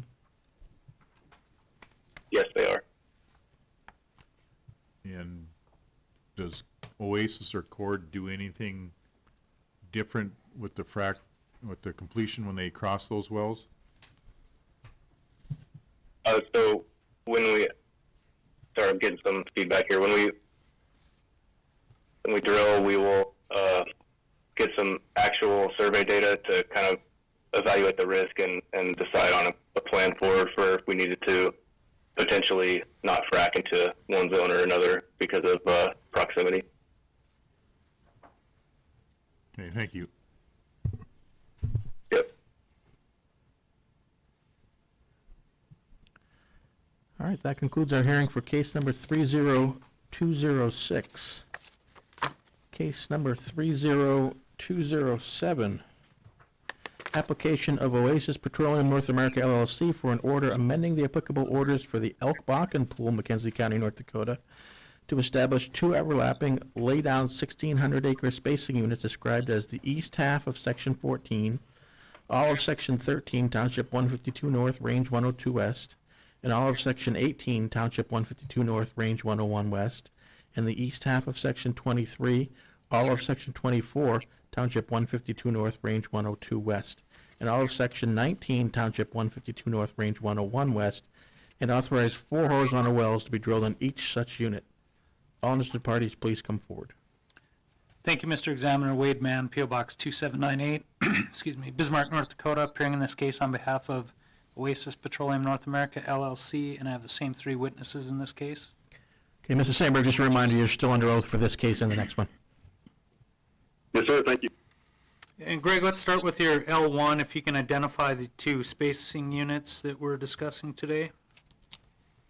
Absolutely. L1 locator map showing the 2 laydown spacing units comprised of Township 152, 102, Section 13, east half of 14, and Township 152, 101, Section 18. For the northern one, for the southern one, it is Sections 23, east half, all of 24 of 152, 102, and Section 19 of Township 152, Range 101. Okay. Jumping down to L2, it's the zoomed-in view there showing the working interest of each of the respective 1,600-acre spacing units at 64%. Okay. Then And then on to breakdown. L3. Yeah, so L3 shows the stand-up 1280s there. One correction I need to note on here, I will get them verbally, but I'm happy to submit a corrected supplement on these. The working interest for each of the stand-up 1280s is incorrect on the exhibit, and I'll give that here. For 152, 102, Sections 14 and 23, Oasis's working interest there is 48.75%. For the one depicted there is B, 152, 102, 13, and 24, Oasis working interest, and there is 75.04%. For C, 152, 101, Section 18 and 19, the working interest there should be 60.52. Okay. I have no further questions for Mr. Sandberg. I'd offer the land exhibits.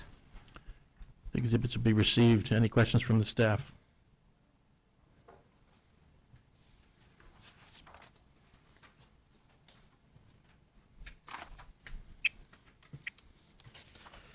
Mr. Lambert, just a reminder, you are also under oath for this case and the next one. Okay, thank you. We can just jump to G1 then. Okay.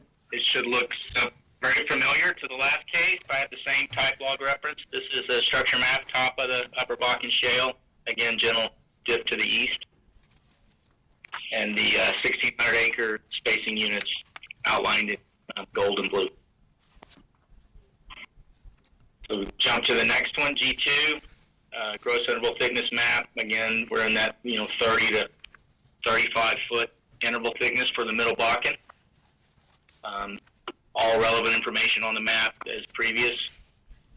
And then G3 is the same type log with the Middle Bakken highlighted. Okay. Again, target interval for every well we're proposing in these DSUs. Sure. And I don't have any questions for Mr. Lambert. I'd offer the geology exhibits. The exhibits will be received. Any questions from the staff?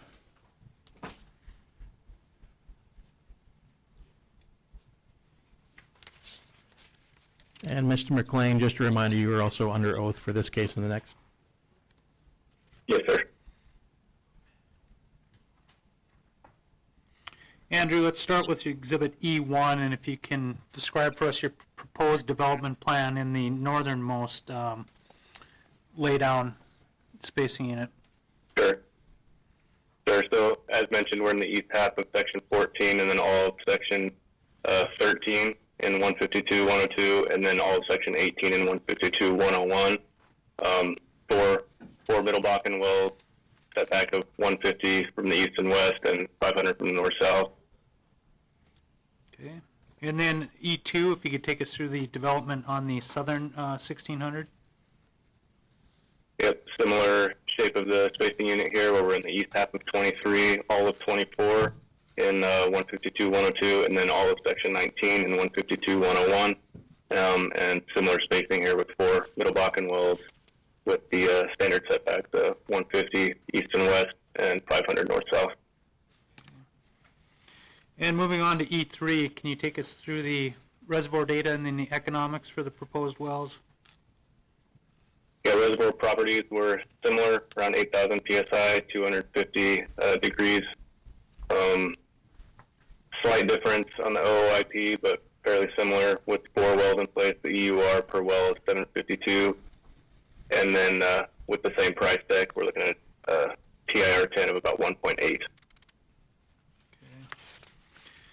And again, Andrew, on this one, in your opinion, if this spacing's approved and for this development pattern, is that going to prevent waste, protect relative rights, and prevent the drilling of unnecessary wells?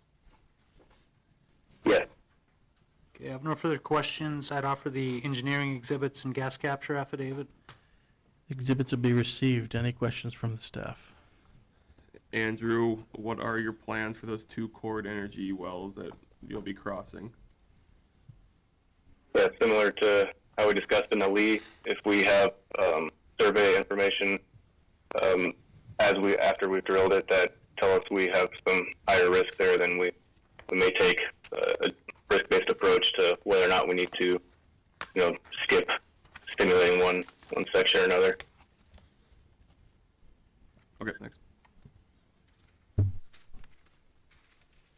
Andrew, what's the reason for laying these spacing units down and drilling 2.5-mile horizontal wells?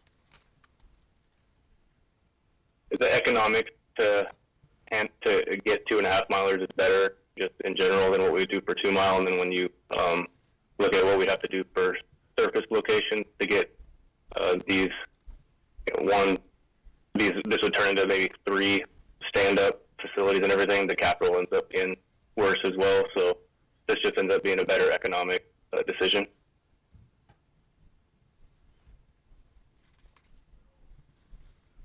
Are there any topographic reasons why the spacing pattern is necessary?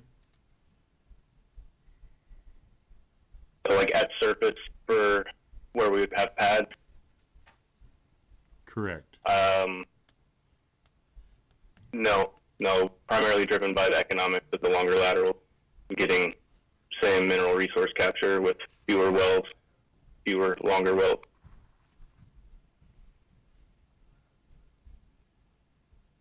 And on the east side of these spacing units, are there any roads or pipeline infrastructure on that east side? Yeah, so we're just west of the Theodore Roosevelt Highway, and there are infrastructure things to work through, but that's fairly standard. We need to kind of work around a lot of pipelines in a lot of places, so we are resolving those issues.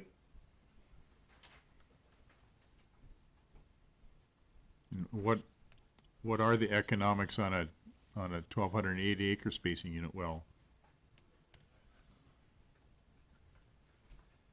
Do they pay out, or? Well, how do they? I can answer that real quick. Just in general, if you add that extra mile in there, your finding cost goes down roughly about $5 a barrel. Yeah, but So- you're only extending the wells a half a mile. Isn't that right? Yeah, so simple math, it should be a few dollars better for that extra half mile. And Andrew, on Exhibit E3, you have the spacing at 1,920 acres. Shouldn't that be 1,600? Oh, yes, you're correct. And are these economics for a 1,920 acre spacing unit or a 1,600 acre spacing unit? They are for 1,600. So it's just a typo in that table.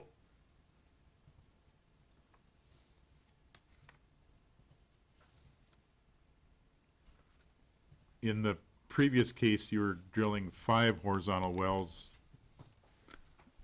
In this case, you're only proposing 4 in each spacing unit. What's the difference? And so in the previous case, the the northern unit, has another 920 foot in the north-south dimension, so that gives us a little bit more space in general, so you can squeeze in. That's only true in one space Sorry? unit, isn't it? Yeah, that's true. And then there's also, I think, the spacing that we expect to get on the leaves in the first case where we have the taller one, we can push a little bit closer to the edge of the boundary to make it work with 5 and 5.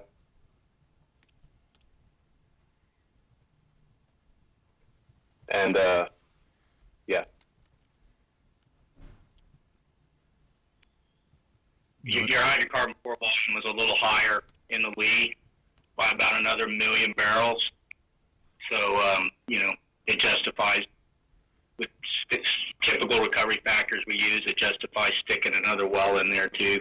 And you had the extra real estate to get the spacing to work out for you that way. So there's a couple drivers there. So in the, And that has to do with the influence of the pronghorn section. the pronghorn being thinner or thicker? In that case, the eastern section, you're coming out of the pronghorn, so you would add a little charge into the upper Three Forks that you're gonna access with your Middle Bakken target. And as you get over the thick of the pronghorn, you lose some of that, what we would call hydrocarbon height. So it's that variation in H that's changing as you move to the west. You know, in the past, the commission, That didn't come through at all. You're gonna have to repeat that. Say that again? Yeah, whoever just So spoke, It was Randy. So the hydrocarbon core volume is a little higher in the eastern section of the Lee, and just slightly.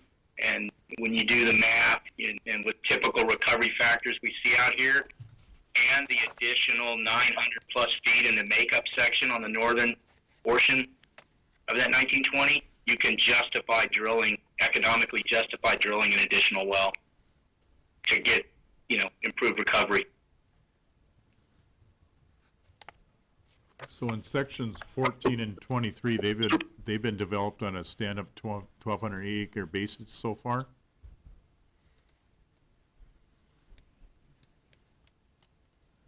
Is that correct? Can you say that again? Sorry. Sections 14 and 23 have been developed on a 1,200 80 acre spacing unit basis so far, is that correct? That's the way it looks to me. So the owners in the east and west half have shared in those wells?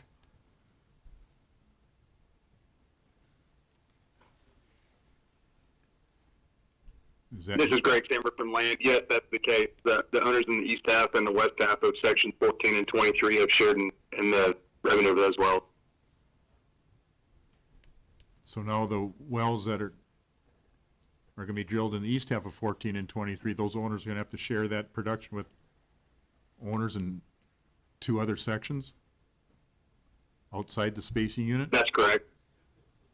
Yeah, so if we lay these spacing units down, they'll contribute that roughly 320 acres per section to the 1,600 acre laydown spacing unit.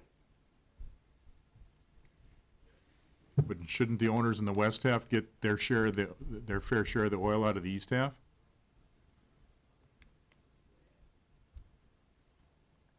Yes, and everyone in that existing pooled unit of 14 and 23 will share in that revenue based on the contributions of the east half of each one of those sections.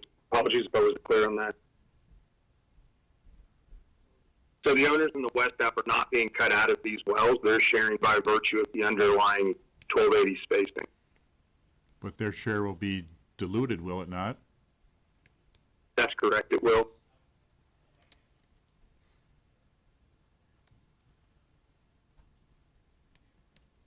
In the past, the commission has spent considerable time and effort to establish uniform spacing units in the Bakken. And one of the goals was to set up these energy corridors and road corridors for that infrastructure that needs needs to be. So if these wells are located on the east side, what infrastructure is in place right now?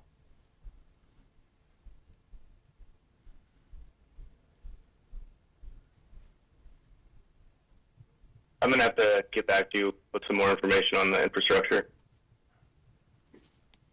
Yeah, if you would submit an exhibit that shows what infrastructure might exist on that east side, such as roads or pipelines.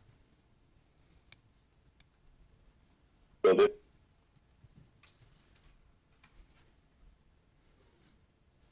Thank you.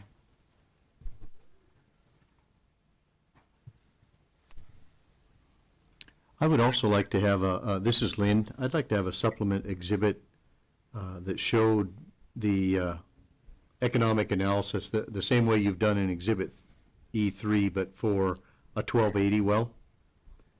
I believe this one's for a 1600, is that right?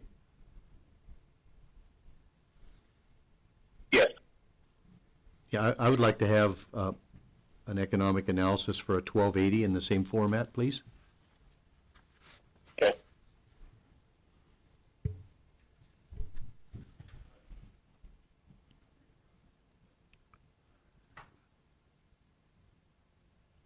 And Wade, is 10 days enough to get those? Yeah, guys, like August 7th, I think, it's about 10 days on a Monday.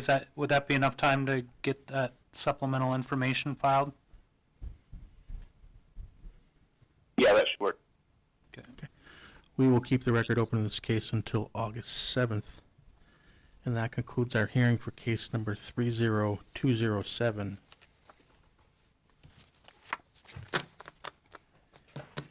Case number 30208, application of Oasis Petroleum North America LLC for an order amending the applicable orders for the Elk and/or Indian Hill, Bakken, Pools, Williams, and McKenzie counties, North Dakota, to establish two overlapping stand-up 19-20-acre spacing units described as Section 17, 20, and 29, Township 153 North, Range 101 West, and Section 32, Township 153 North, Range 101 West, and Sections 2 and 11, Township 152 North, Range 102 West, and authorize 3 horizontal wells to be drilled on each such unit. All interested parties, please come forward. Thank you, Mr. Examiner. Wade Mann, P.O. Box 2798, Bismarck, North Dakota, appearing in this case on behalf of Oasis Petroleum North America, LLC. Have the same 3 witnesses testifying in this case. You can proceed. And Greg, let's start with L1 in this case, if I can have you identify the 2 proposed 1920s. Absolutely. I want to get a locator map showing the proposed 1920s comprised of Township 153, 101, Section 17, 20, and 29. For the north one shown there in red, for the southern one shown in blue. Township 153, 101, Section 32, and Township 152, 102, Sections 2 and 11. Okay. L2 is zooming in on those 2 stand-ups, showing the associated working interest in those proposed stand-up 1920s at 62.23% for the northern one and 66 even for the southern one. Jumping to L3, we're showing the 3 stand-up 1280s and the respective working interest in each. Okay. I have no further questions for Mr. Sandberg. I'd offer the land exhibits. Exhibits will be received. Any questions from the staff?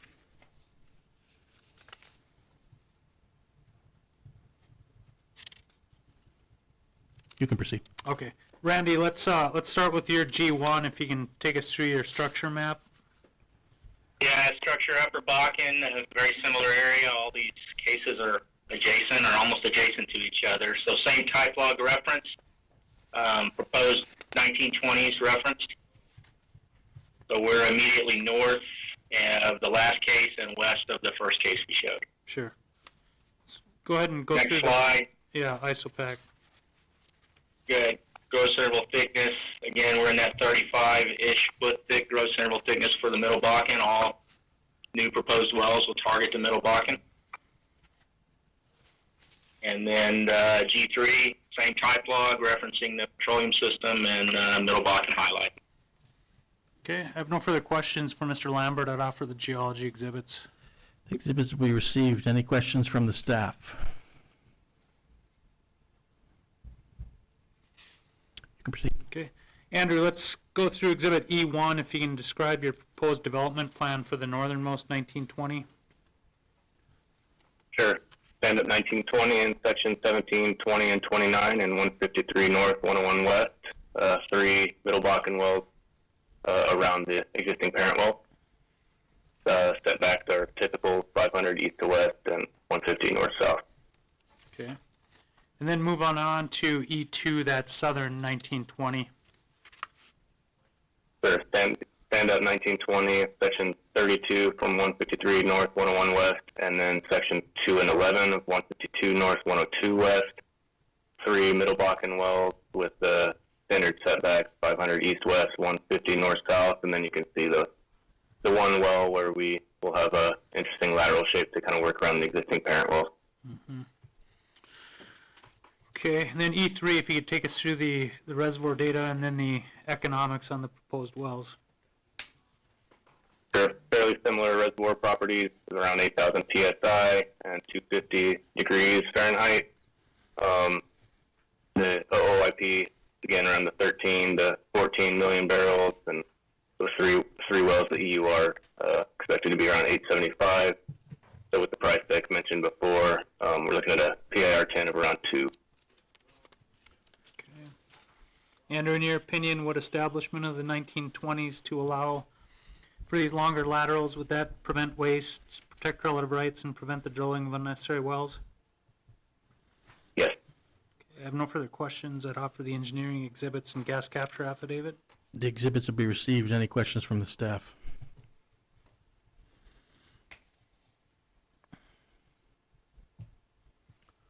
Okay, that concludes our hearing for case number 30208. Case number 29346, application of Ovintiv Production, Inc. for an order amending the applicable orders for the Lost Bridge and/or Bear Creek Bakken pools to establish a stand-up 19-20 acre spacing unit described as sections 10, 15, and 22, Township 148 North, Range 96 West, Dunn County, North Dakota, and authorize 6 horizontal wells to be drilled on such unit. This case has been dismissed. That concludes our hearing for case number 29346. Case number 29961, application of Ovintiv Inc. for an order amending the applicable orders for the Syverston Tobacco Garden and/or South Tobacco Garden Bakken pools, McKenzie County, North Dakota, to 1, establish 2 overlapping 2560 acre spacing unit described as sections 13, 14, 23, and 24, and sections 14, 15, 22, and 23, Township 150 North, Range 99 West, and authorize 1 horizontal well to be drilled on each such unit. 2, establish 3 overlapping 2560 acre spacing units described as sections 1 to 11 and 12, Township 150 North, Range 99 West, sections 2, 3, 10, and 11, Township 150 North, Range 99 West, and sections 13 and 24, Township 150 North and Range 99 West, and sections 18 and 19, Township 150 North, Range 98 West, and authorize 2 horizontal wells to be drilled on each such unit, or 3, granting such other relief as may be appropriate. This case has been dismissed. That concludes our hearing for case number 29961. Case number 29896, application of Burlington Resources Oil and Gas Company, LP, for an order amending the applicable orders for the Keene Bakken Three Forks pool to establish an overlapping 2560 acre spacing unit described as sections 23, 24, 25, and 26, Township 153 North, Range 96 West, McKenzie County, North Dakota, and authorize 1 horizontal well to be drilled on such unit. All interested parties, please come forward. Thank you, Mr. Examiner. Wade Mann, P.O. Box 2798, Bismarck, North Dakota, appearing in this case on behalf of Burlington Resources Oil and Gas Company, LP. I have 3 witnesses appearing telephonically in this case, or excuse me, 4 witnesses. Pushpa Nelikatel, Brian Sitek, Jake Morissette, and Will Carlisle.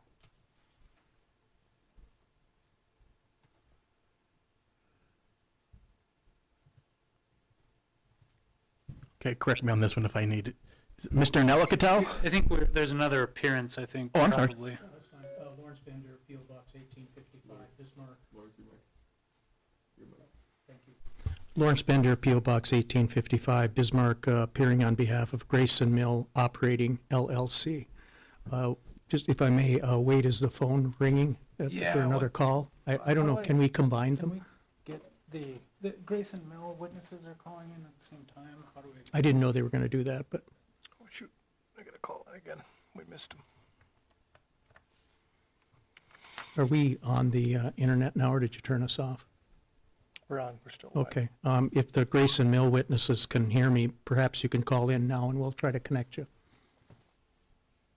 Yeah, we're on here, Lawrence. Okay, great. Are the Burlington, do we still have Burlington on? We bumped those I off, think we sorry might about have that. lost Wade. them then.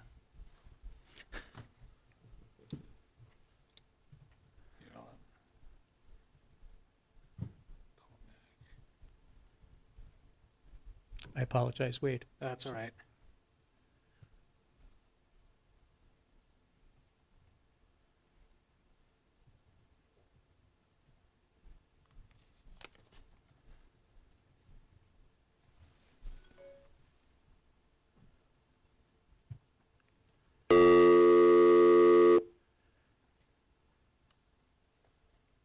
Okay, I think we should have everybody now. All right. Pushpa, are you guys there? Yes, we are here. Okay. Should be good to go. You can hear us as well. Did you want to give me the names of your witnesses, or? I think I'll wait, because I'm not sure exactly who I'm going to call until I hear the other side. That's fine. Okay. Okay. Ms. Nellikatel, Yes. do you solemnly swear or affirm under the penalties of perjury the testimony you're about to give in this matter will be true and correct to the best of your knowledge and belief? I do. Pushpa, can I have you state your name, by whom you're employed, in what capacity, and give us your business address? Yeah. My name is Pushpa Nalakaro. I'm employed by ConocoPhillips as a land negotiator. Our business address is 935 North Eldridge Parkway, Houston, Texas, 77079. Pushpa, have you previously testified before this commission? Yes, I have. Have you had your qualifications received as that of an expert? Yes, I have. Okay, and are you familiar with the land matters associated with the proposed spacing unit? Yes, I am. Okay. I'd move the testimony of Ms. Nellikatel be received as that of an expert. Motion granted. And Pushpa, let's start with your Exhibit 1.1, if I can have you identify the spacing unit. Sure. So Exhibit 1.1 is a location map, and it identifies Burlington's proposed 2560-acre spacing unit, which will be comprised of sections 23, 24, 25, and 26 of Township 153 North, Range 96 West in McKenzie County. Okay, and then let's move on to 1.2, if you can take us through the working interest in that proposed spacing unit. Sure. So Exhibit 1.2 identifies Burlington's working interest, along with our working interest partners and their respective working interests. This table is followed by a breakdown of each of the 4 underlying spacing units with their respective owners and their working interests. So the Arches spacing unit and the Shenandoah spacing unit are both operated by Burlington. The USA spacing unit is operated by Petrohunt, and we have communicated our plans with them and have received their operator support to proceed. And then the last underlying spacing unit is the Sand Creek Federal spacing unit. That's operated by Ovintiv, which is now Grayson Mill Energy, and we have been in conversations with them prior to this hearing in an effort to obtain their support as well. Okay, and Pushpa, Exhibit 1.3, there's a couple letters. Are those the letters of support you mentioned from Petrohunt and Northern Oil and Gas? Yes. So Exhibit 1.3, yes, those are copies of the letter of support from Petrohunt and from Northern Oil to support Burlington as operator of this underlying spacing unit. Okay, I have no further questions. I'd offer the land exhibits. The exhibits will be received. Any cross, Attorney Bender? Just a question or two. Ma'am, I see that on your exhibit 1.2, 2, you do not list Grayson Mill as a owner under 26 and 35 or 25 and 36. Do you know if Grayson Mill has acquired one of the other parties, or does Grayson Mill fit in under your other? So Grayson Mill is, yes, they are the successor to Ovintis, so they do have an interest in sections 26 and 35, so that's our options DSU. We do not show them as having an interest in the Shenandoah DSU in sections 25 and 36. Okay, I think I caught most of what you said. I think you said they did own an interest from another party. Do you know who they, whose interest they acquired in 26 and 35? Ovintis. Ovintis, okay. And then if we go to Exhibit 1.2, do they own any interest in 13 and 24?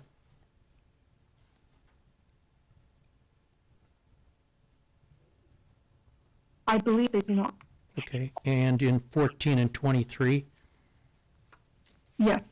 Okay. They have the interest listed as Ovintis. I'm sorry, could you say that again, please? They have Ovintis interest. Okay, thank you. And if I look at your exhibits 1.3 and 1. I think it's the two letters. Yeah, I guess they're both labeled Exhibit 1.3. Did you request support from other working interest owners that you did not receive any support from, or were these the only two letters of support you sought?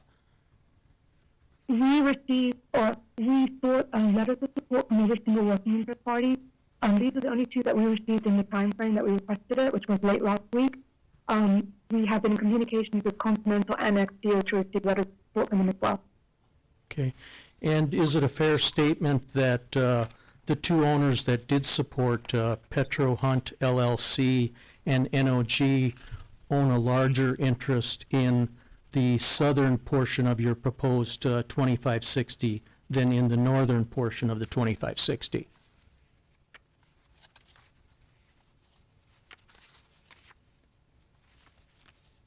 Petro Hunt has an interest in both the north half and the south half.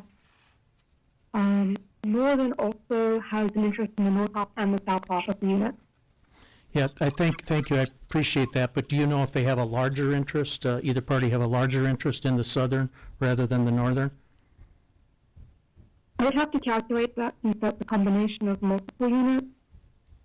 Okay, and even though you only got two letters, you indicated that you did have conversations, and if I'm mischaracterizing it, I don't mean to, you can certainly explain, but you did have conversations or you contacted other working interest owners to attempt to obtain support.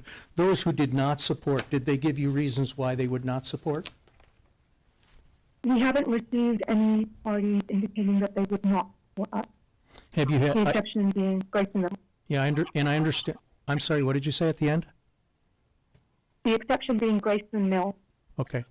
And did you have conversations with others where you may not have received a letter of opposition, but they indicated to you on the phone that they did not support the request of Burlington in this matter? No. Okay.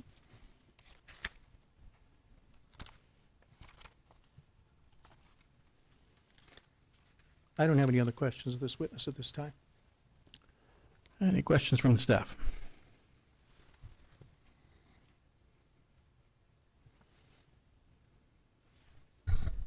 Any redirect? Yeah, just a brief, one quick question. Pushpa, Mr. Bender had asked, on Petro Hunt and NOG if they would have larger, working interest in the northern half or the southern half. I know you said you didn't have the breakdown, but Petro Hunt's the operator in 13 and 24, which would be in the northern half, correct? Correct. So presumably they would have greater working interest in that northern half? I'm going to object. Calls for speculation. It's fine, I'll withdraw it. Okay, withdraw. No, Is that no further questions for the land witness. Okay. Mr. Sytek, Yes. do you solemnly swear or affirm under the penalties of perjury the testimony you're about to give in this matter will be true and correct to the best of your knowledge and belief? Brian, can I have you state your name, by whom you're employed, in what capacity, and give us your business address? My name is Brian Sitek. I'm employed as a geologist at ConocoPhillips. Business address is 925 Eldridge Parkway, Houston, Texas, 77079. And Brian, have you previously testified before this commission? I have. Have you had your qualifications received as that of an expert? Yes. And are you familiar with the geology underlying the proposed spacing unit? I am. Okay, I move the testimony of Mr. Sitek be received as that of an expert. Motion granted. Brian, let's start with exhibit number 2.1, if you can take us through your structure map. So this is a structure map showing the proposed spacing unit outlined in a red dashed line. It's overlaying the structural contours of the Upper Bakken Shale. The Upper Bakken Shale is representative, or the structure of the Upper Bakken Shale is representative for the target interval and the reservoir intervals over this spacing unit. And what we see over the proposed spacing unit is a gentle slope down dip to the west from east to west. Okay. And then I've also outlined the type log location there just to the east of the proposed spacing unit by the white star. Okay. Let's move on to exhibit number 2.2, the type log. So this type log is the Silurian unit 58-1. Again, this type log is nearby the proposed spacing unit. So we view this as representative for the reservoir interval over the proposed spacing unit. I've highlighted the prospective reservoir intervals that we've identified over this spacing unit, including the Middle Bakken, Three Forks Bench 1 and Three Forks Bench 2. And the likely target for this this unit would be the Three Forks Bench 2. Okay. Let's move on to 2.3. Can you take us through what your proposed development plan would be for this spacing unit? Yes, so you can see the proposed lateral is the black dashed line. It's an east to west well in between the DSUs that we discussed earlier, and then also outlined or with a gray dashed line is a complementary spacing or well that we have planned that has been spaced. So ideally the surface locations for these wells would be near, the middle of those two dashed lines. So, sections 25 or 36 in this township and range. And Brian, if this is more appropriate for a different witness, you can let me know, but what's the purpose of drilling this section line well? I guess, Will, if you want to, or I guess I can take that. Okay. So we've done some work internally. Is this a different witness? No. Okay, thanks. Sorry. Yeah, no, we've done some work internally, and we view these unit line wells as potentially economic wells, or as economic wells. So, we're just beginning to space these sections for future development. Okay. And I'll follow up with Will on, I think, some of these questions. So I think that's all the questions that I have at this time for Mr. Sitek, and I'd offer the geology exhibits. Exhibits to be received. Attorney Bender, any cross-examination? Yeah, thank you. Let me start with your the answer you gave to the last question. You said, and I'm going to paraphrase here, I probably won't quote, but you said you view these wells as economic wells. Has Burlington drilled any other wells where you have wells going north-south like you have in this case, and then you're drilling the infill well or section line well, east-west? To my knowledge, we have not operated a well like this. Okay. And then I want to spend a little time talking about your Exhibit 2.3. As I understand it, the black dashed line is your proposed well that you're requesting the commission authorize today. Is that correct? That's correct. Okay, and are you proposing the standard corridor of 500 feet, 250 feet either side of the line?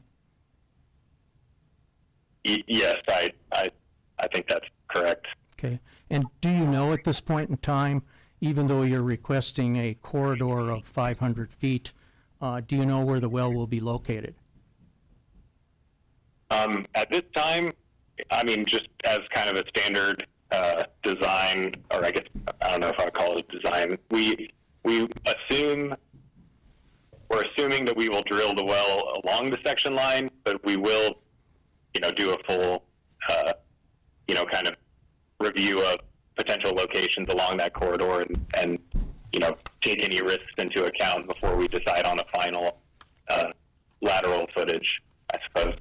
And what sorts of risks will you take into account in making a determination as to where exactly the well should be located?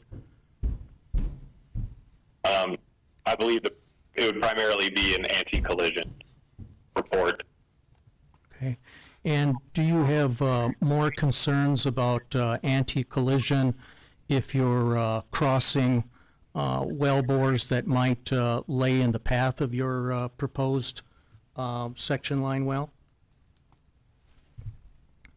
I don't know if that is in my domain of expertise. Okay. Let's talk just a little bit more about the geology. Would you say that the geology is fairly uniform in this, that you have uniform porosity, permeability? Generally, yes. Okay, so is it a fair statement then that geology really doesn't play a part in your coming to the commission and requesting this section line well?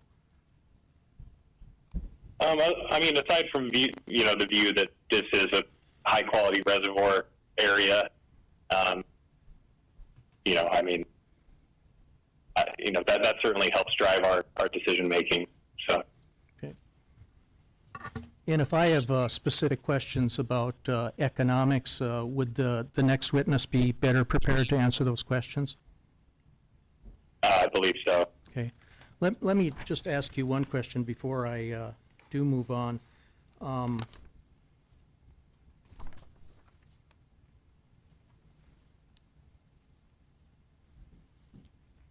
Are you familiar with an application that Burlington, let me strike that. I have to find another exhibit.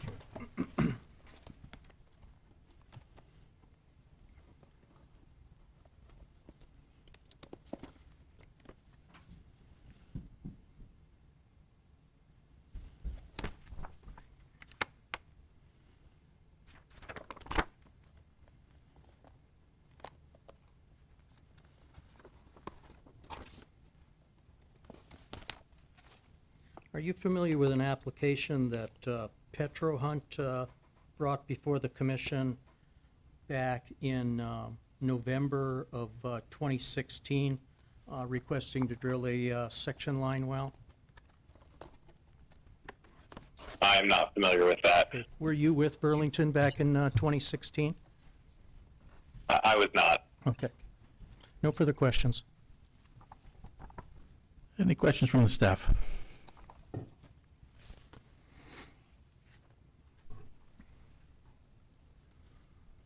Brian, on Exhibit 2.3, I assume you're going to drill the well from the east side of the spacing unit? Yes, that would be the plan. And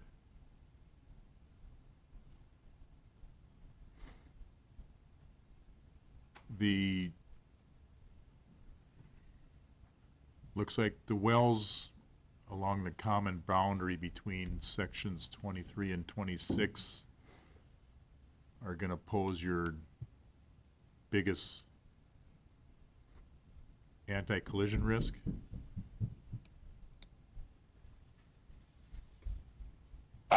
I would guess so, but yeah, I think, we have another person present who's probably more equipped to answer that. Okay, that's fine. Have you evaluated the locations of the bottom-hole locations for the wells that are drilled from the south and the heel locations for the wells that are drilled from across 13, 14, 23, and 24? From a depth perspective, or just like general location? Well, general location, but obviously the depth is the important factor. We've done some initial screening, yes.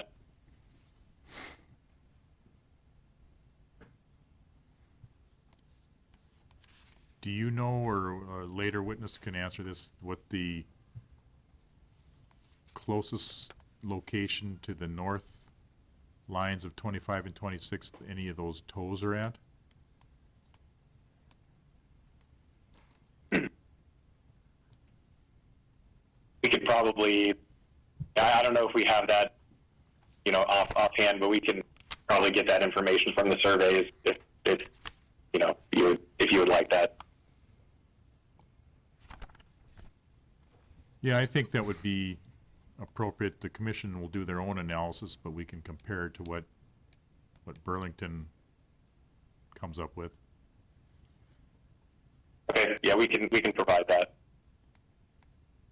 And then likewise, probably with the wells along the common boundary between 23, 24, 25, and 26 that are drilled to the north, where those,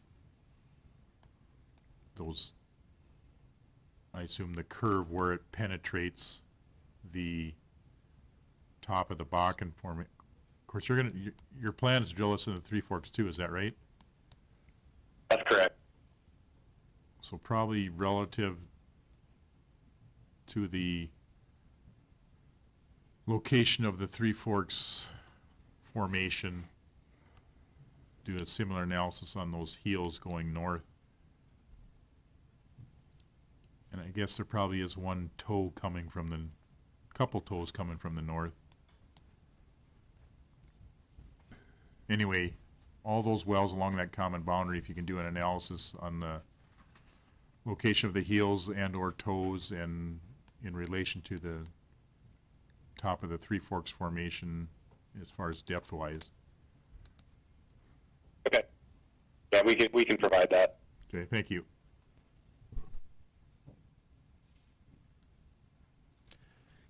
Sir, could I ask one follow-up question, please? Yes, go ahead. Okay, thank you. Well, I'm sorry, if the staff is done. They're done. Okay. As a follow-up to Mr. Bohr's question, sir, I'm looking at your Exhibit 2.3, and I believe you said the black line is your proposed section line well, and then the gray line is potentially a future section line well that you're not requesting here. Is it a fair statement that the gray section line well that you have depicted on your Exhibit 2.3 should be much less complicated to drill from an anti-collision standpoint because of the way the wells are drilled in that 2560?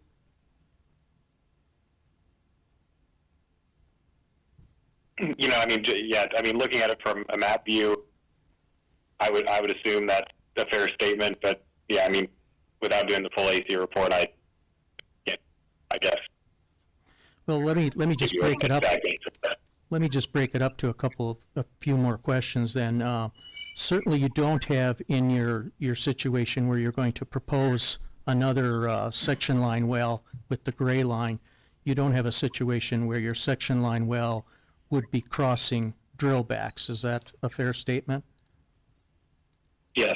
And you don't have a situation where your proposed section line well would cross wells that are drilled off unit, do you? It doesn't appear to be so. And you certainly have a situation where you are drilling your you would drill your proposed well near more toes than heels. Is that correct? Yes. And do you have an opinion as to whether it's more problematic when you drill section line wells close to the heels of wells rather than the toes of wells? I don't have a good sense for that. We're doing, there's ongoing work, kind of evaluating this. Yeah, that's right. You told me you guys haven't drilled a well yet. Is that right? That's correct. Okay. No further questions. Any redirect? No, Mr. Examiner. Okay, again, we need to supplement the record here. How long do you think you need? Yeah, so Brian, on the supplemental information that's been requested, would like 10 days approximately be sufficient? Yeah, I think 10 days will be fine. August 7th? Yep. That works? Okay. We'll plan on. Yep. The record will be kept open till August 7th for supplements. Mr. Morissette, Yes. do you solemnly swear or affirm under the penalties of perjury the testimony you're about to give in this matter will be true and correct to the best of your knowledge and belief? Yes. Jake, can I have you state your name, by whom you're employed, in what capacity, and give us your business address? Jake Morissette, employed by Burlington Resources. I'm a drilling engineer working at 925 North Eldridge, Houston, Texas, 77079. Jake, have you previously testified before this commission? I have. Have you had your qualifications received as that of an expert? Yes. Okay.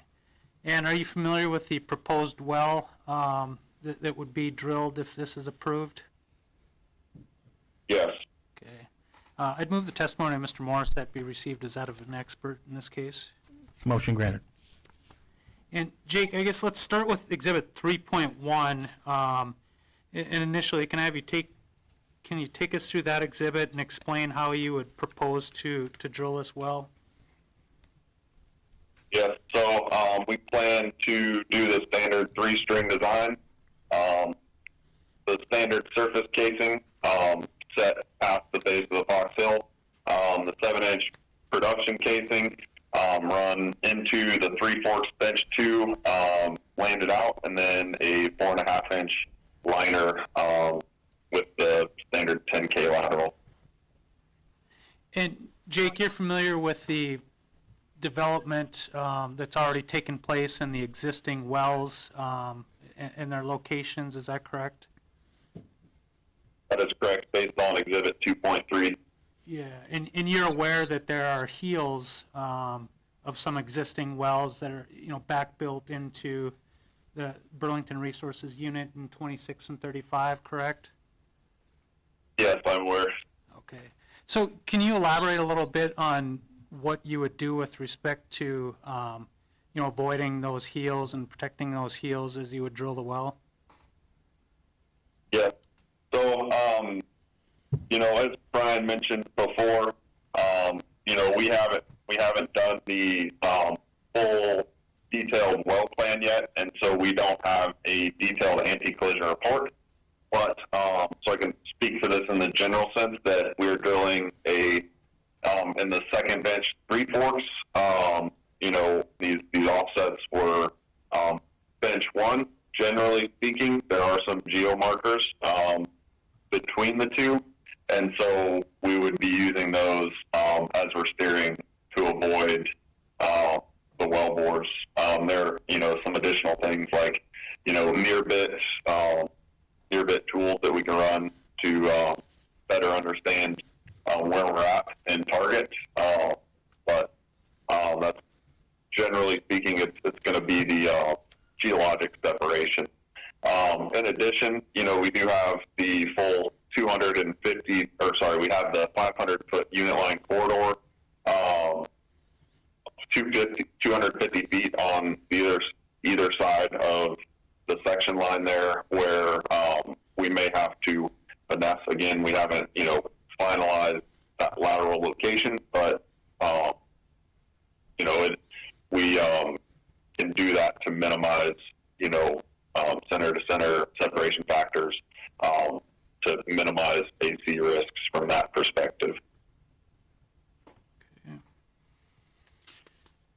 have no further questions for Mr. Morissette at this time. I'd offer Exhibit 3.1. Exhibit will be received. Attorney Bender, any cross-examination? I don't have any questions for this witness. Any questions from the staff?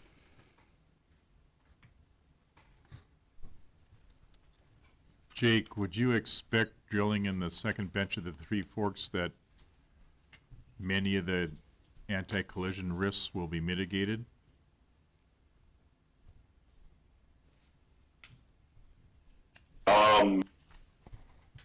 The 100%, we would have to evaluate the heels of the existing wells to see where they're at from a geologic perspective to verify, but yes, it should help mitigate that risk. And you're going to do at least a preliminary analysis of that and submit it to the commission as a supplement, is that right? That is correct, yes. Okay, thank you.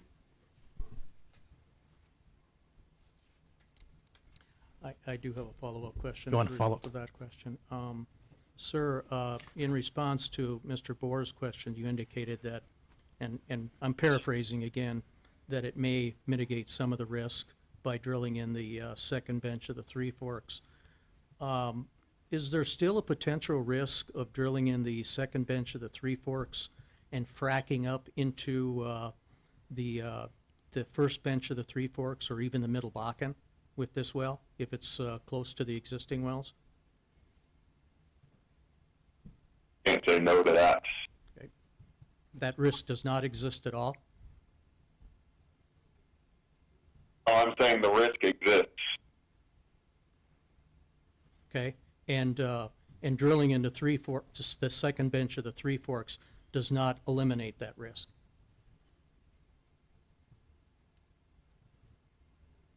It helps the risk on the anti-collision perspective, but you had mentioned the risk of fracking, and that is something I'm not really, on the completion side, I'm not versed in that, so I can't speak fully to that. Okay, so I want to make sure that I fully understand what you're saying.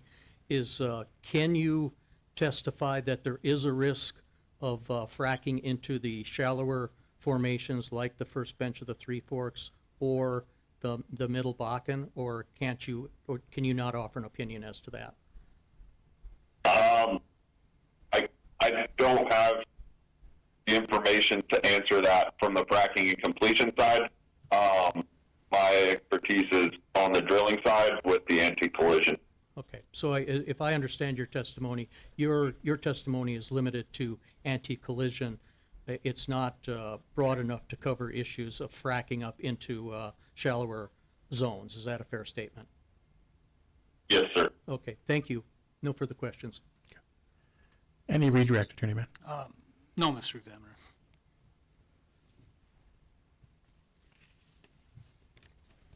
Mr. Carlisle, Yes. do you solemnly swear or affirm under the penalties of perjury the testimony you're about to give in this matter will be true and correct to the best of your knowledge and belief? I do. Will, can I have you state your name, by whom you're employed, in what capacity, and give us your business address? Yes, my name is Will Carlisle. I am a reservoir engineer for Burlington Resources, which is located at 925 North Eldridge Parkway, Houston, Texas, 77079. Will, have you previously testified before this commission? No, I have not. Can I have you briefly take us through your educational background and work experience? Yes, I have I graduated from the University of Arkansas in 2015 with a BS in mechanical engineering. As far as work experience goes, I've worked for Burlington Resources or its affiliates for my majority of my career. I started in Alaska in various engineering roles, primarily spending that time in production engineering. I joined the Bakken organization in 2020 as a production engineer and have also at which point transitioned into reservoir engineering.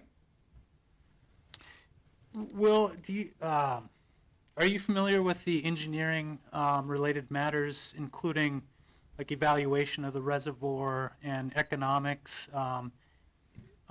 within this proposed spacing unit and with the proposed well? Yes, I am. And you've put together some reservoir and economic related exhibits for the hearing today that you intend to sponsor? Correct. Okay. I'd move the testimony of Mr. Carlisle be received as that of an expert. Motion granted. And Will, let's start with your exhibit 3.2, the reservoir data, and if I can have you take us through that exhibit. Yeah, so on exhibit 3.2, you'll see just some reservoir and fluid data that we are expecting in the area. So for the Three Forks Bench 2, we're expecting a net thickness around 54 feet with very similar porosity and firm that we have in other analogous areas of the field.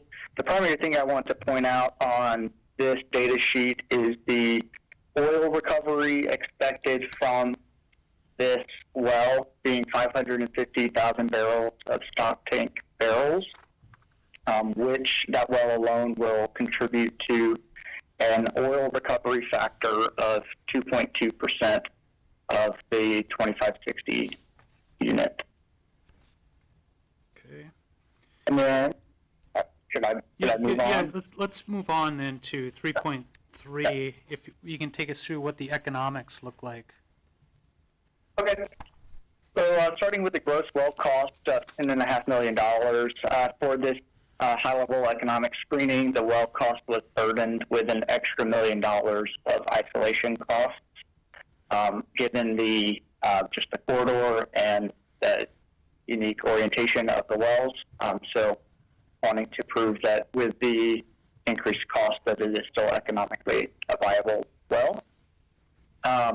These economics will run at fixed prices of $50 oil and $2.75 per NCF of gas.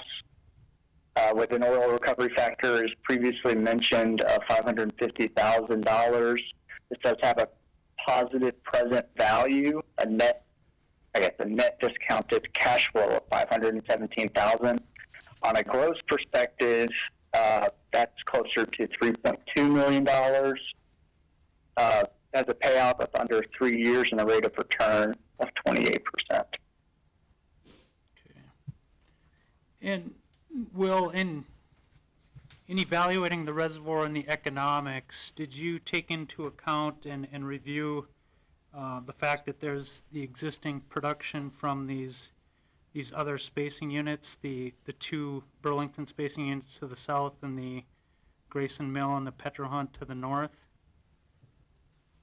Yes, we did take that into consideration and have looked at offset wells from other operators that are very similar to this well design and orientation and spacing, and looking at the parent well productions and noting that there seemed to be little or no negative impact to the offset wells production, which has given us confidence in our ability to execute this well plan without long-term detriment to the offset wells. In fact, we've even participated in wells where we had to isolate our own wells for a unit line well oriented similarly and saw actually uplift in production. Sure. And Will, there's setbacks at the toes, I guess, of your wells, and then there's also setbacks at the heels of the Grayson Mill and the Petro Hunt wells. You're aware of that, correct? Yes. So, in your opinion, are the current wells, are they producing all of the reserves from that setback area? I guess the setback between the heels of the wells in the north and the toes on the south? No, we do not think that section or that, the exterior ends of the laterals are as effectively stimulated as what's kind of more central and uniformly completed, being like in the center of those laterals. And so that's why this well and these types of wells in general are uniquely a unique opportunity to try to capture additional resource of areas that we have identified as understimulated. So in your opinion, are the existing wells producing all the reserves along this corridor, section line corridor? In my opinion, no. Okay. And Will, if you didn't drill this well, would there be essentially, in your opinion, be reserves that are stranded? Yes, I do. I think there would be 550,000 barrels of oil stranded. Okay. So if you didn't drill this well to produce those reserves, in your opinion, would that result in waste? I believe so. And Will, if for some reason you weren't allowed to drill this well and those reserves remain in place, would that negatively impact the correlative rights of the mineral owners that own those minerals? Yes, I do believe so. Okay. I have no further questions. I'd offer the engineering exhibits and the gas capture affidavit. The exhibits will be received. Attorney Bender, any cross-examination? Yes, thank you. Sir, I want to make sure I understand your testimony. I think in response to your counsel's question, you indicated that if this application is not approved and you're not allowed, your being Burlington is not allowed to drill this well, there's 550,000 barrels of oil that will not be recovered from between these two, or between these four 1,280 acre spacing units. Is that correct? Yes, I do believe so. Okay. And so this isn't a situation where that well is going to accelerate the that production. You're saying that it just will not be recovered. Is that correct? Correct. Okay. I mean, even if those wells produce for 20, 25 years, that oil, that 550,000 barrels will remain behind. Is that correct? Correct. I do not believe that that corridor was efficiently or effectively stimulated to where those reserves would be recovered from the existing well bores. Okay. And I believe it was your testimony that Burlington has looked at other situations similar to this where wells have been drilled between wells that go north-south and the section line well would go east-west. Can you tell me where some of those other operations have taken place? Yeah, a lot of them are to the north or east of where our proposed well spacing is.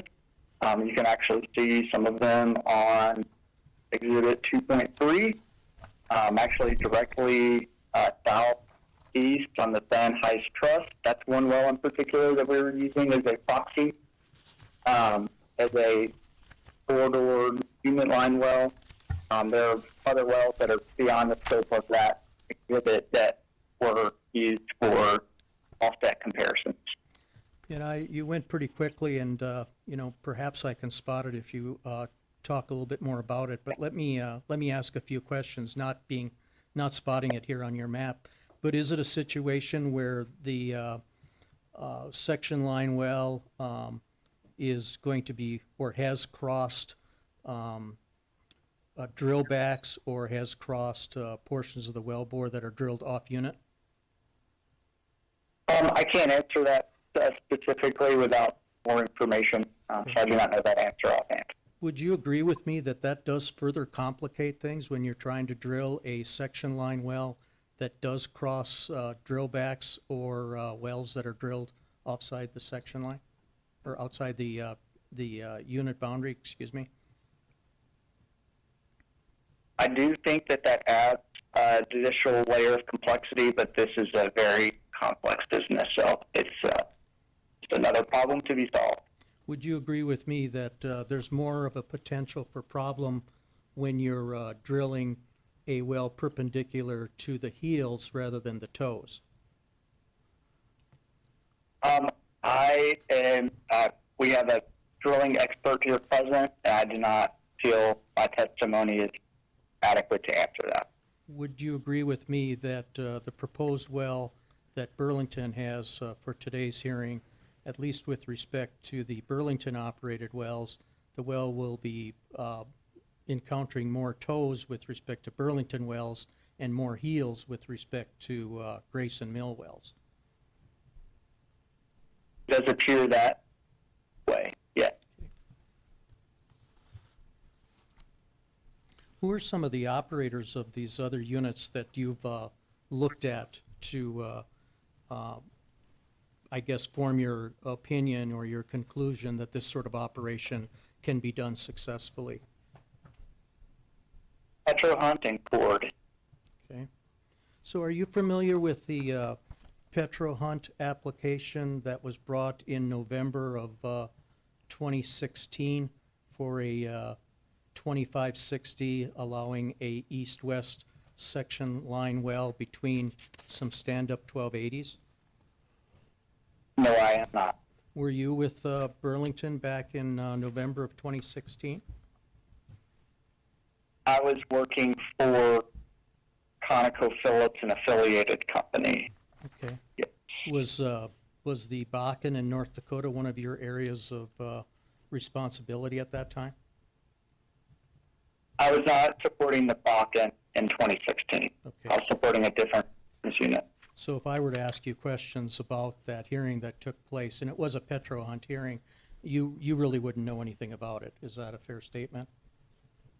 Correct. And that's not something that you looked at in making a determination as to whether you would be successful or Burlington would be successful in this operation?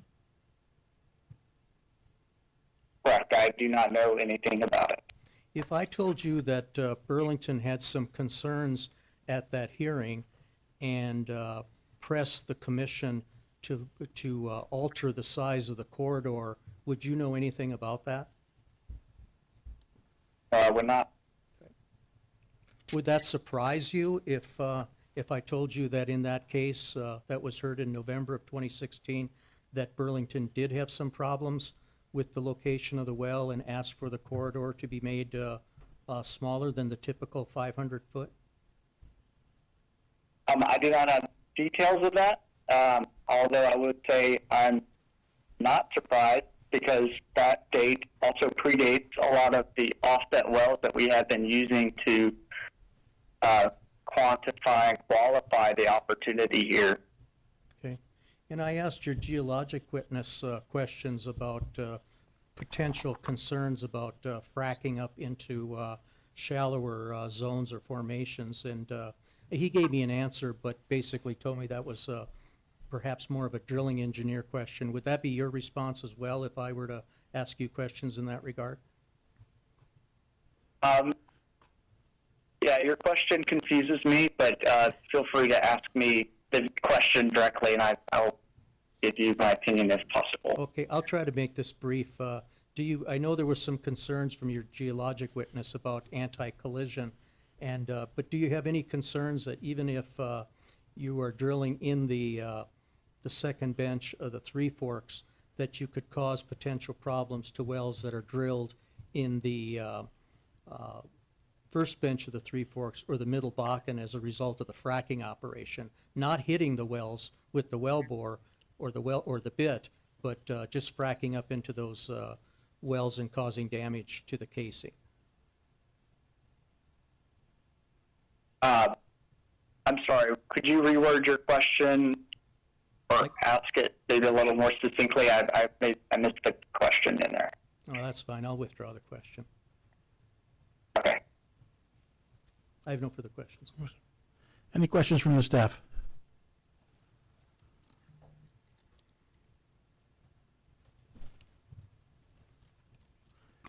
Any redirect? No, Mr. Examiner. Okay, Attorney Bender, were you going to call? Yes, I intend to call three witnesses. We'll We'll call Mr. Bush Toma, Thoma. Bush is a landman with Grayson Mill. And then we'll be calling Catherine Henry, very brief geologic testimony. And then we'll also be calling Ms. Nikki Nichols. And they will be appearing by telephone, and I have a packet of exhibits I'd like to distribute.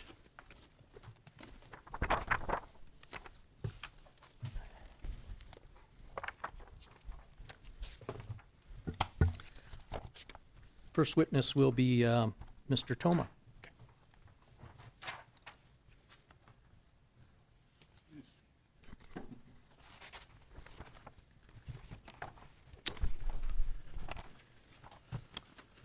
Mr. Toma?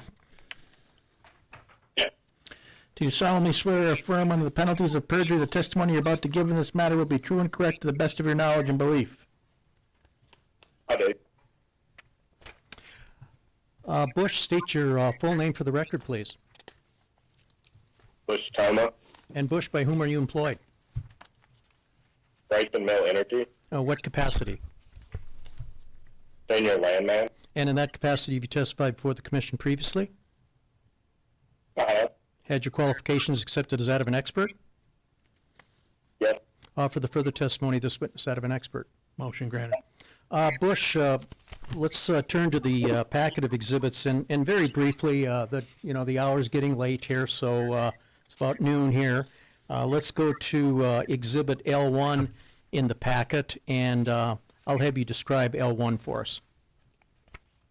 Sure, that's Burlington's proposed 2560 acre spacing unit, sections 23, 24, 25, and 26, along with the red line indicating where the proposed wellbore corridor is. Okay. And let's go to L2. Tell us what L2 is. L2 is working interest of the underlying 1280 acre spacing unit. Burlington went through that. I think it's pretty consistent here. Grayson Mill operates 14 and 23 with a 40% working interest. We don't have Burlington with any working interest in that DSU. Petro Hunt operates 13 and 24. They have a 47% working interest in that DSU. Burlington with a 12.44.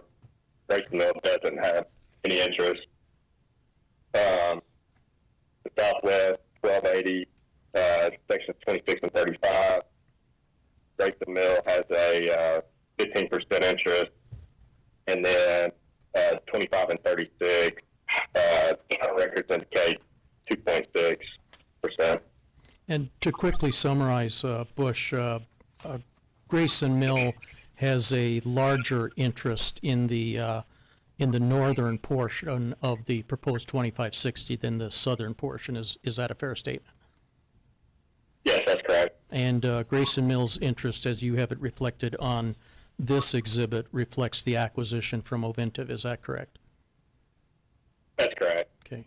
And I know you don't have Burlington's interest on here, but is it your understanding that Burlington has a larger interest in the southern portion of the 2560 than the northern portion? Yes, that's correct. Okay. No further questions of the land witness. Do you want to offer the exhibits, Lawrence? I usually do it at the end, but I'm happy to do it now. No, that's fine. Okay. You can wait. Yep. Attorney Mann, any cross-examination? No, Mr. Examiner. Any questions from the staff?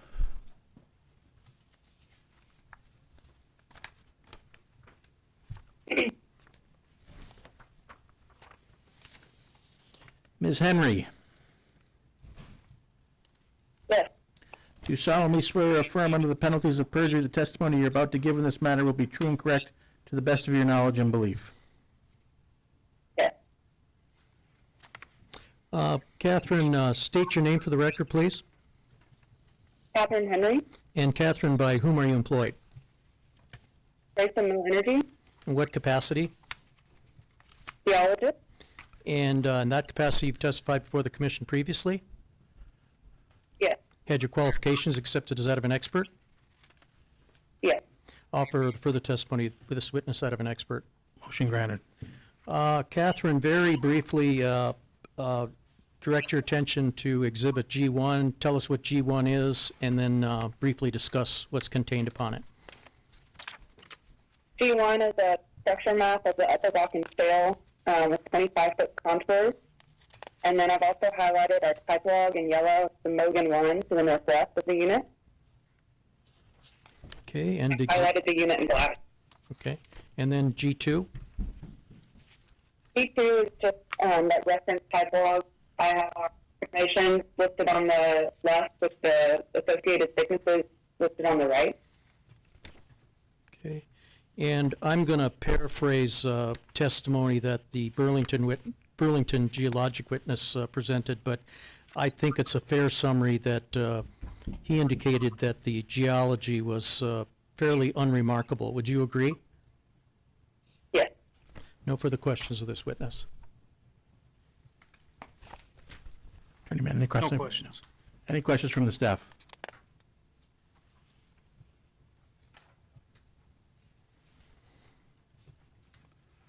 Ms. Nichols, Yes. do you solemnly swear or affirm under the penalties of perjury the testimony you're about to give in this matter will be true and correct to the best of your knowledge and belief? I do. Nikki, state your name for the record, please. Spell your last name.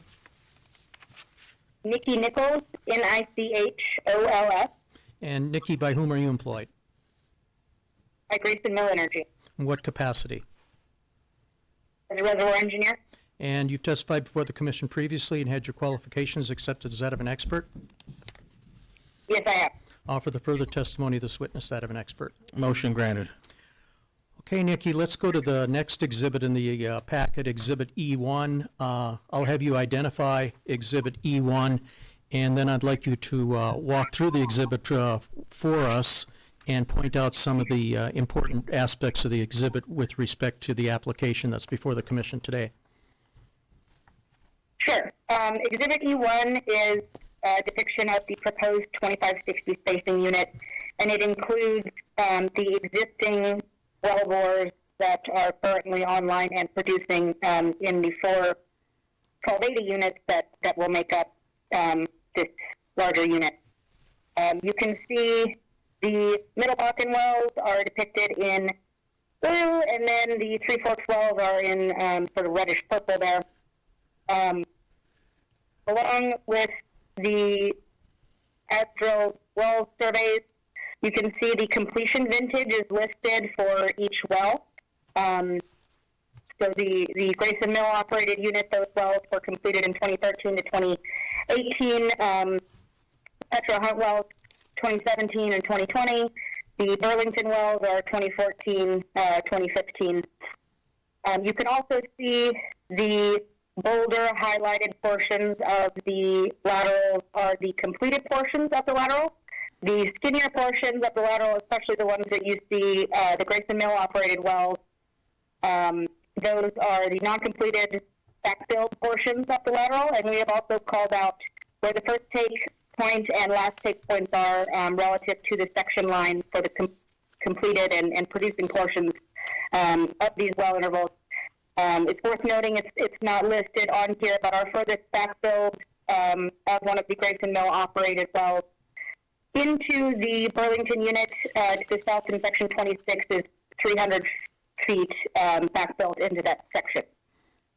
And what we're really trying to demonstrate with this exhibit is the asymmetrical nature of the proposed unit.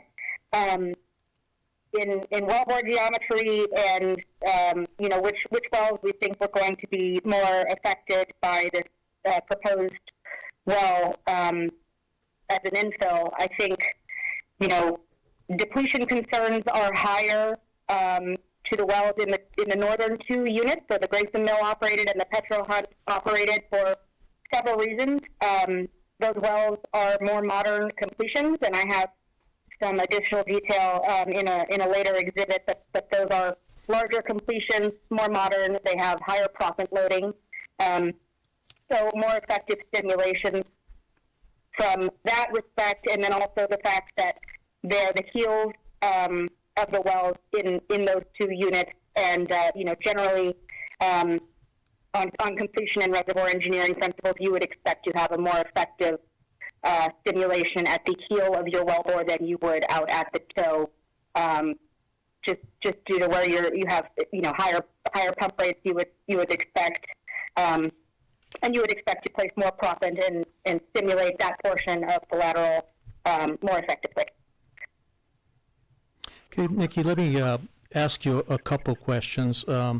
You briefly touched on the fact that that there was differences in completion vintage, and you described a little bit about why that's a concern for you.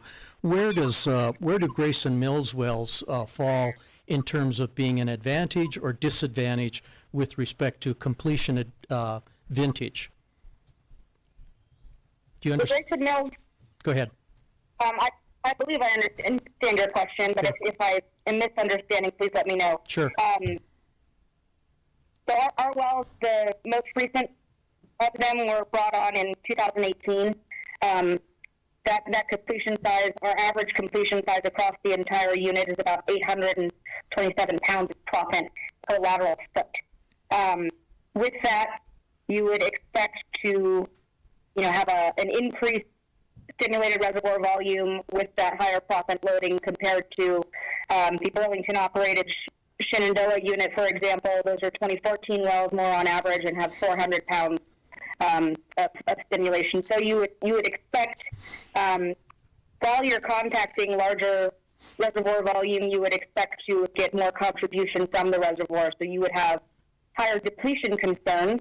You would think that you have drained that reservoir more effectively. So you would have higher depletion, and that would in turn lower your in situ reservoir pressure where that depletion has taken place.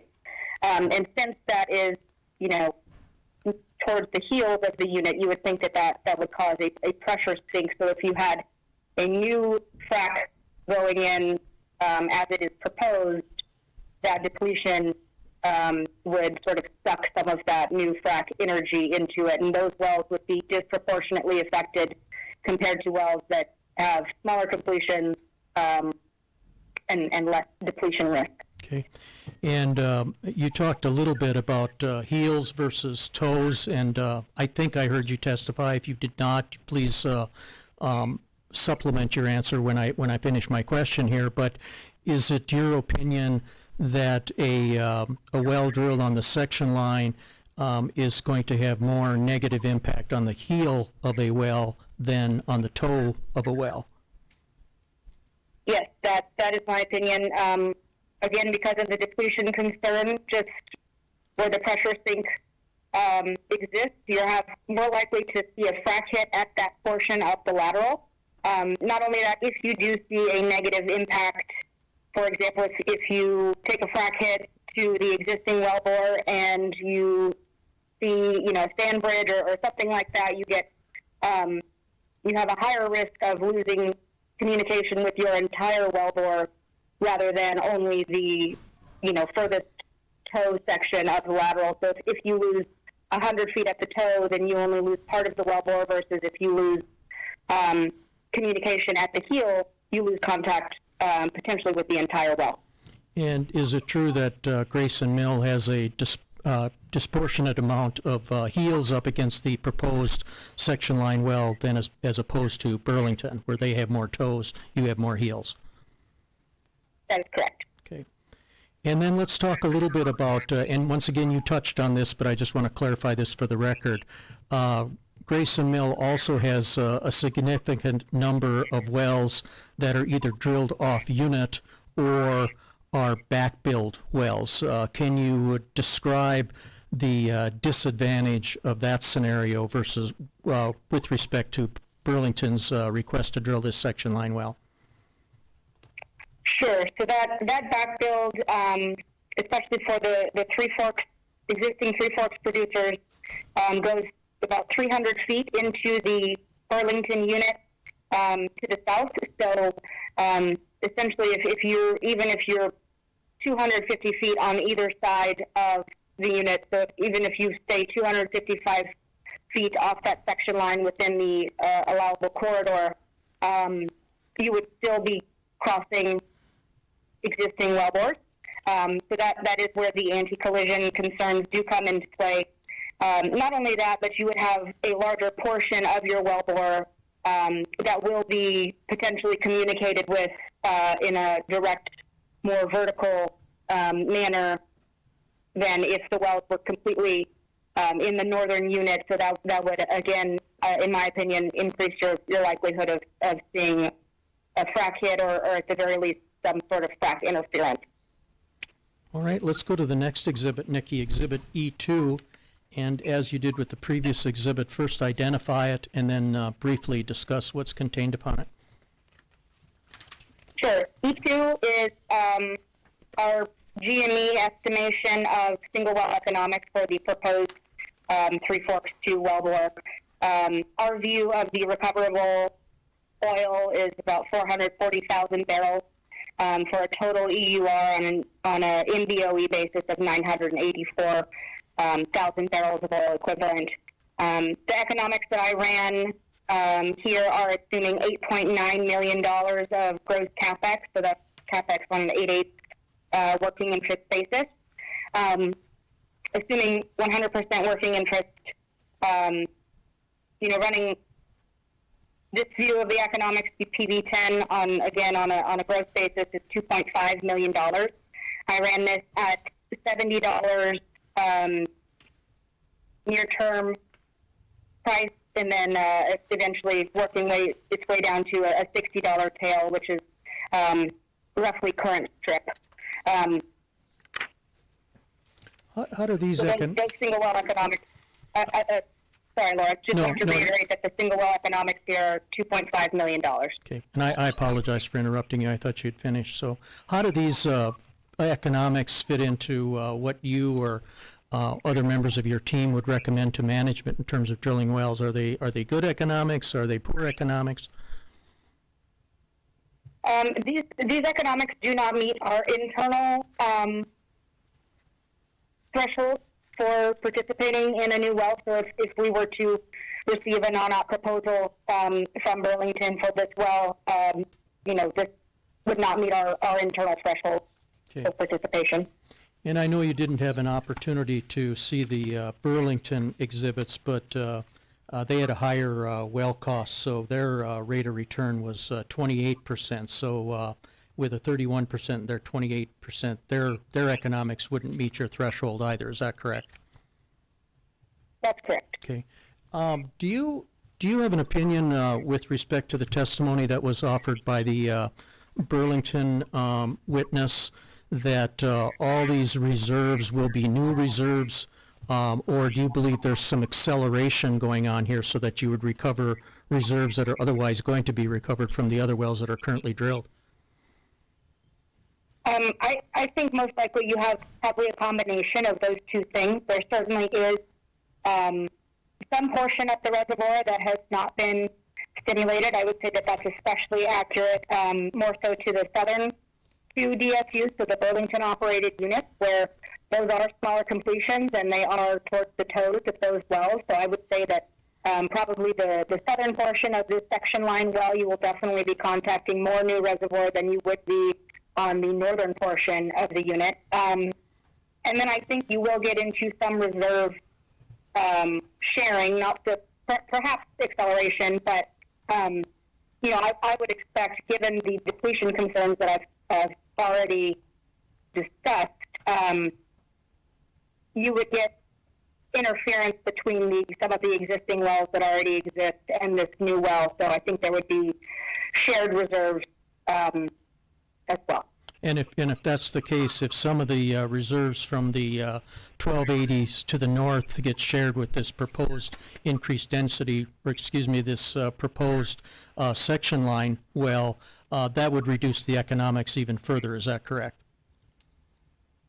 Yes, it would negatively impact the economics on the northern wells. It might not necessarily change the economics of this single proposed well, but it would negatively impact, in my opinion, the economics of the wells in the northern two units and, would disproportionately affect owners in those 2 units who had, smaller interests in the combined unit. Okay, let's go to E3, Nikki. Once again, identify and briefly discuss what's contained upon it in terms of how it relates to today's application by Burlington. Sure. This is a summary table of our view of the economic impact of this single proposed well. So this table was pulled from public data. So what I've done here is I've summarized the gross Middle Bakken well count, the gross Three Forks well count in each of the 4 units that exist that will make up this proposed spacing unit. So you can see that there are 8 total existing wells in the Grayson Mill Sand Creek unit, 8 wells in the Petro Hunt unit, 8 in the Burlington operated Arches unit, and 9 in the Burlington operated Shenandoah unit. Underneath that in the table, I have average completion vintage. It's just a straight average of the wells and based on their completion date in public data in each of those units, and then average completion size, that is proppant loading in pounds per foot. And then the next 3 rows are last month production that was publicly available, so that was May of 2023 for each of these wells, and what I'm showing is a daily produced volume. So you can see barrels of oil per day, MCF of gas per day, and then a BOE equivalent per day. So what I have done in the lower portion of this table is estimated a 60-day deferred revenue from each of those units based on what these wells are producing currently. The calculation that went into that, I assume $75 oil times 60 days times whatever the daily rate shown in the 5th row of this table is. So, for example, for the Grayson Mill Sand Creek unit, 404 barrels of oil per day times $75 times 60 days of necessary shut-in to accommodate this new development yields just over $1.8 million in deferred revenue, and that's on a gross basis. So you can see the total deferred revenue for all of these 33 wells that you would shut in would result in $7.1 million based on those calculations.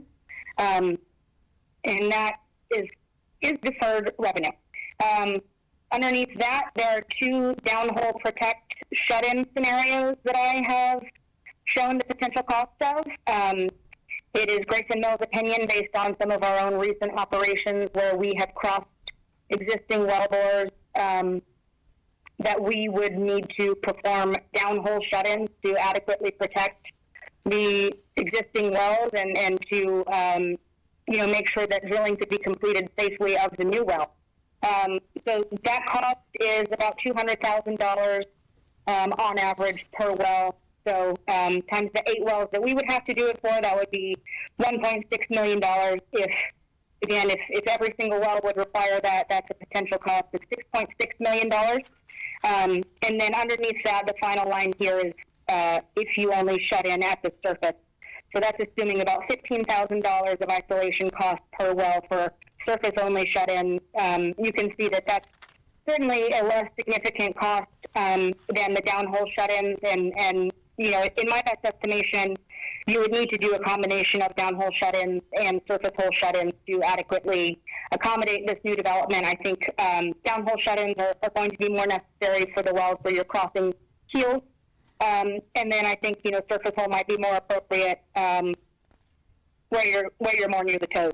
So all of this is to say, the economic impact of this well is, in our opinion, it is not justified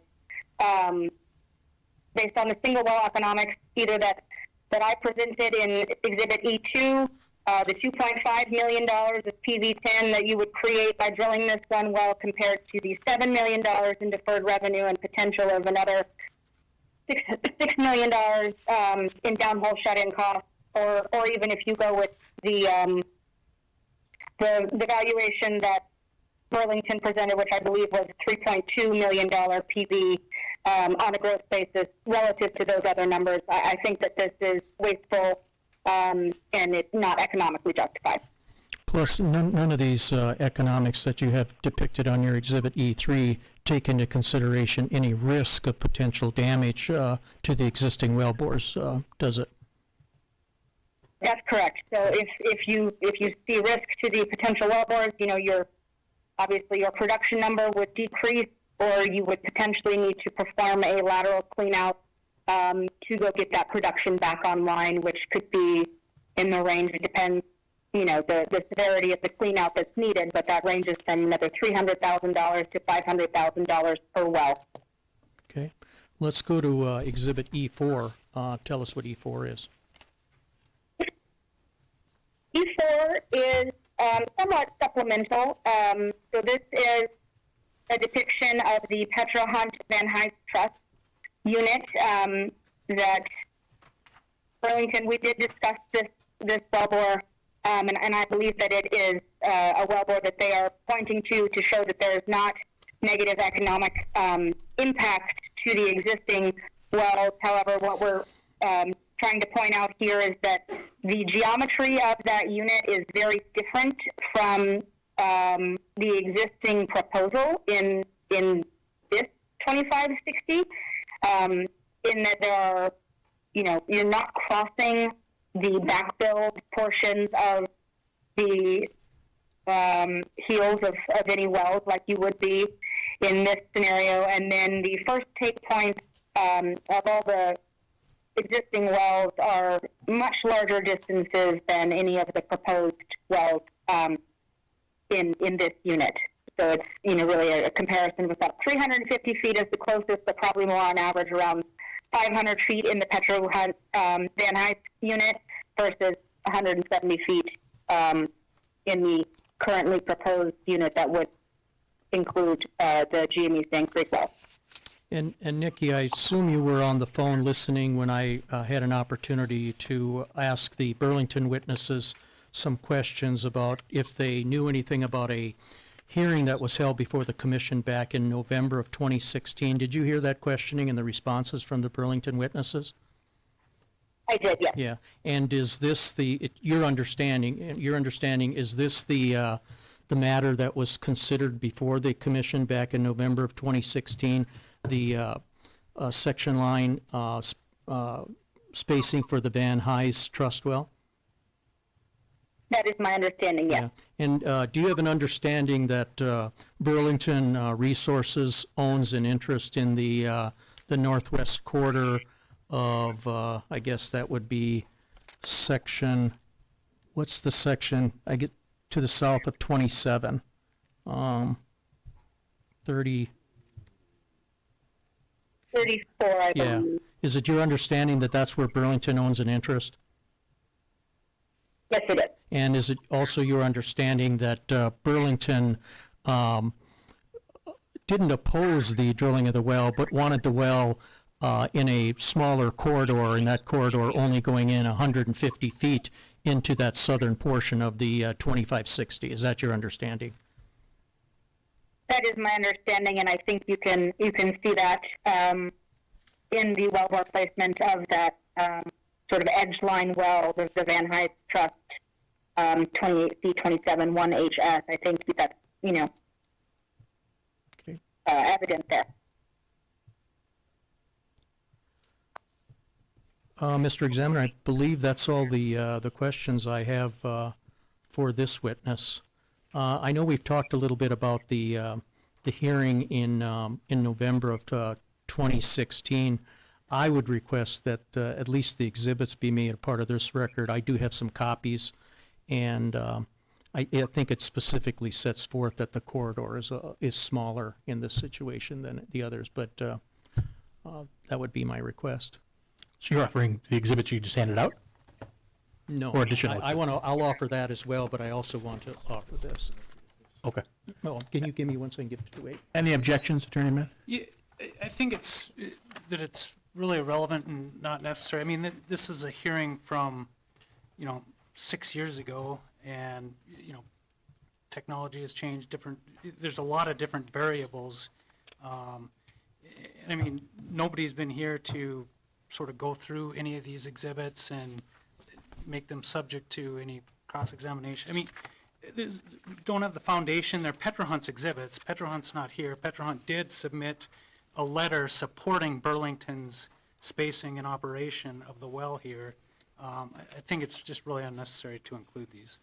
Your objection is noted. I am going to accept the exhibits, including the 2016 supplement.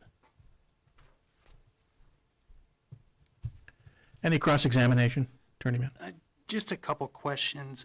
Ms. Nichols, I believe you indicated that you were in agreement that some portion of the reservoir along these section lines wasn't being stimulated by the existing wells. Is that correct? Yes, that is correct. I think the southern portion of the DSU was relative to the northern portion was understimulated. Did you do any type? Oh, I'm sorry. I apologize for interrupting. Just due to the vintage of the wells and the fact that it is the toes of those well bores rather than the heels. Did you do any type of analysis or evaluation as to what type, like the amount of reserves that would be left in the ground if this section line well was not allowed to be drilled? No, I did not. Okay. And you also indicated that, I think you agreed with council that there was maybe some, would be some reserve sharing or acceleration. Is that correct? Yes. Do you have any type of analysis or data to support that? Not immediately available, but we have in other wells seen where you come in offset to the well in a similar manner where you negatively impact the performance of the existing well there. And it is, thought that some of that is being shared reserves rather than being most effectively drained from the existing single well that was producing it prior to new development. Sure. But I don't have that immediately available offhand. Okay. So you didn't do any type of analysis to evaluate any impact on the correlative rights of mineral owners, like what amount of their reserves would not be produced? No. Okay. I don't have any further questions. Any questions from the staff?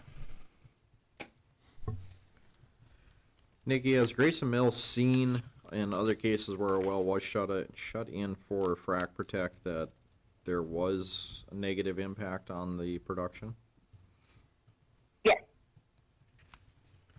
Is it just for, and this might even be a Lawrence question, but we're understanding is Grayson Mills is not necessarily opposed to the spacing unit or the well, but feels it should have a more restricted corridor? No, I don't think I'm saying that at all. We oppose the well. Entirely. Okay, thank you.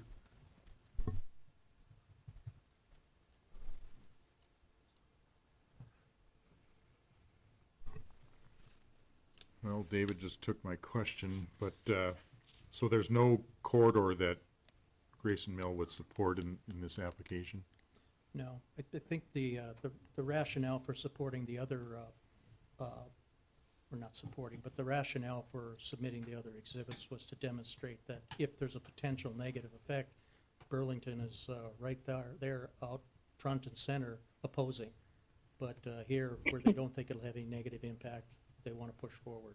That was the purpose for the exhibit and the testimony in that area, but we oppose what Burlington is proposing here.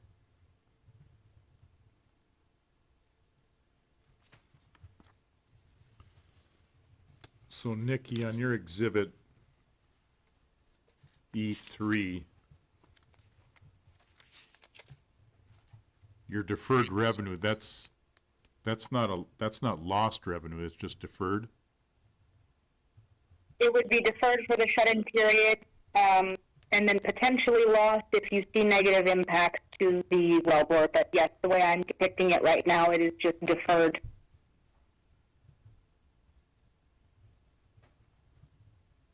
And some of these costs, such as the deferred revenue, the potential downhole shut-in cost, the potential shut-in surface cost, those are costs that may be realized in a, I'll call it a standard lease line operation where you're drilling parallel wells? Yes, some of those would additionally happen in a more standard development. However, I think with the perpendicular orientation here, it's affecting an abnormal number of wells. So usually, if you have parallel development, you would only do downhole shut-ins for maybe 1 or 2 wells on either side of it. Versus, here there are 33 wells that we're talking about being potentially negatively impacted and requiring some level of isolation cost, which is certainly well outside of what we would normally expect in more standard operations. Yeah, so the part of the main part of your concern here is just the number of wells it would affect.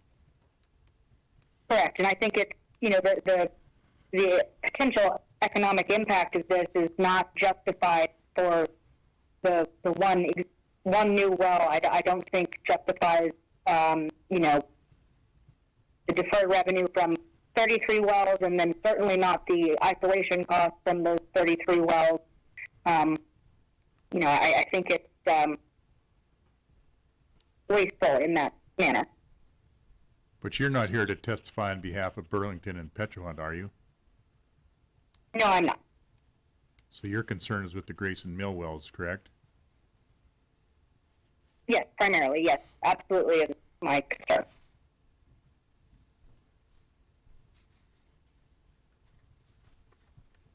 And Grayson, But to that end, go ahead. Grayson Mill would perform downhole shut-ins based on our current operations, so that would be decidedly $1.6 million in inferred costs to isolate and protect our operated wells against this wellbore. So that would be our operational choice. Grayson Mill isn't opposed to lease line wells in general, it's just, in this case, it's just the number of wells that'll be affected. That's correct, yes.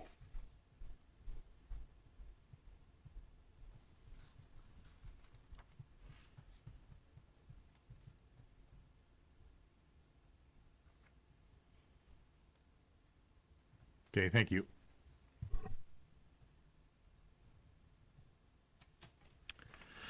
Any redirects, Attorney Bender? Just one question.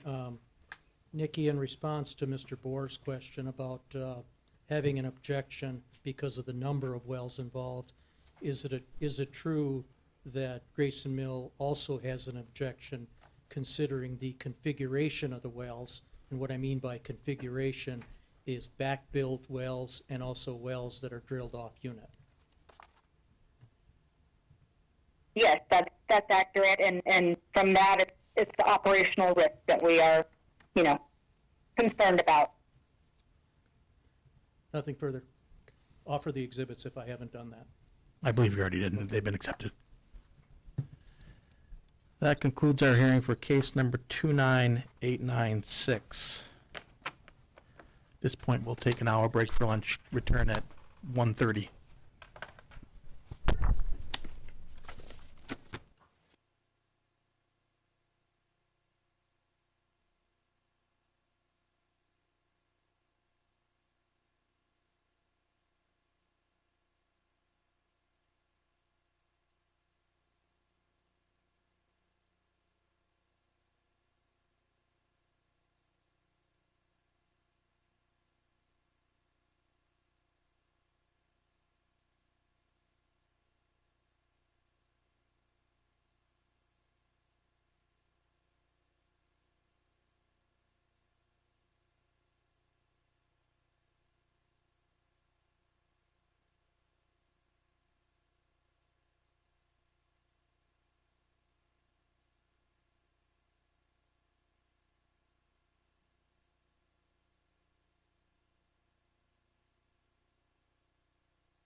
Okay, we're back on the record. It is 1:32 p.m. and we'll resume with case number 30209, application of Phoenix Operating LLC for an order amending the applicable orders for the Smoky Butte Green Lake Bakken Pool to establish an overlapping 3840 acre spacing unit described as sections 1 and 2, Township 159 North, Range 100 West, Williams County, North Dakota, in sections 25, 26, 35, and 36, Township 160 North, Range 100 West, Divide County, North Dakota, and to authorize one horizontal well to be drilled on such unit. All interested parties, please come forward. Yes, Mr. Chairman, this is Tom Throne appearing on behalf of the applicant, Phoenix Operating Company. My address is P.O. Box 6590 in Sheridan, Wyoming. We have 3 witnesses. All are present. Give me their names. Yes, Mark Johnson will be land witness. Nick Daniele will be the geology witness. And Brandon Allen will be the engineering witness. Yeah, thank you, Mr. Examiner. Wade Mann, P.O. Box 2798, Bismarck, North Dakota, appearing in this case on behalf of Petrohunt LLC. And I have one witness appearing telephonically, Jason Stengel. Okay, we'll begin with the applicant. Mr. Johnson, please raise your right hand. Do you solemnly swear or affirm under the penalties of perjury the testimony you're about to give in this matter will be true and correct to the best of your knowledge and belief? Mark, would you please state your name and work address for the staff? My name's Mark Johnson. I work for Phoenix Operating LLC. My address is 4643 South Ulster Street, Suite 1510, Denver, Colorado 80237, and I am the regulatory manager. And have you previously been accepted as an expert witness on petroleum land matters by the Commission? I have. And are you personally familiar with the lands that are subject to this application? I am. I would ask that Mr. Johnson be accepted as an expert in petroleum land matters. Motion granted. Have you prepared or caused to be prepared certain exhibits for this hearing? I have. Starting with Exhibit 1, please locate the proposed spacing on a broad background of the area. Yeah, Exhibit 1 just shows our proposed 3840 acre spacing unit, North Williams County, Divide County line there. You can see as we go to Exhibit 2, you can hone in on it a little bit better, but it's sections 1 and 2 of 159, 100 in Williams County, and sections 25, 26, 35, and 36 of 160, 100 Divide County. On the legend for Exhibit 2, you identify future Phoenix operated spacing units. Would you please briefly describe those? Yeah, a few of the boxes we've already come to hearing for, but as we move to the east, those black boxes, some of them will be heard after this case, but that's kind of our development plan as we start from the west and move east. There is a black spacing unit consisting of sections 1 of 159, 100, and 5 and 6 of 159, 99. Does Phoenix have plans for that spacing unit? We do. We spaced, or we have an application in to space that from last month's hearings. We anticipate, receiving that and going ahead and drilling that 4-well pad probably October-ish of this year. Okay, moving on to Exhibit 3, please tell the Commission Phoenix ownership in this proposed spacing unit. Yeah, Exhibit 3, you can see, again, zooms in a little bit further. We currently own 48.91% in the 3840 spacing unit. You can see the green or blue line in 2536. That's the Petrohunt Three Forks well that Mr. Mann will be discussing. I noticed that there are 51% owning other working interest. Does Phoenix anticipate working with the other working interest owners, including Petro Hunt, to drill this well if the commission approves it? We do. Do you happen to know how much interest Petro Hunt owns in the proposed spacing unit? I do not.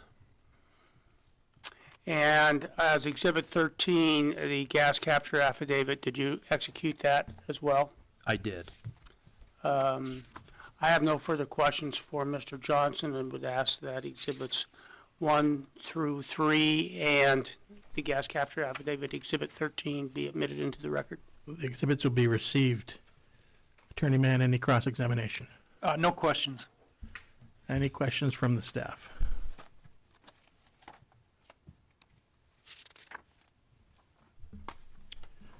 Okay, Mr. Daniele. Please raise your right hand. Do you solemnly swear or affirm under the penalties of perjury the testimony you're about to give in this matter will be true and correct to the best of your knowledge and belief? Yes, sir.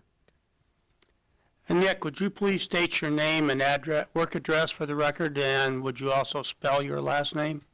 Nicholas Daniele, Daniele, working for Phoenix Operating LLC, address 4643 South Ulster Street, Suite 1510, Denver, Colorado 80237.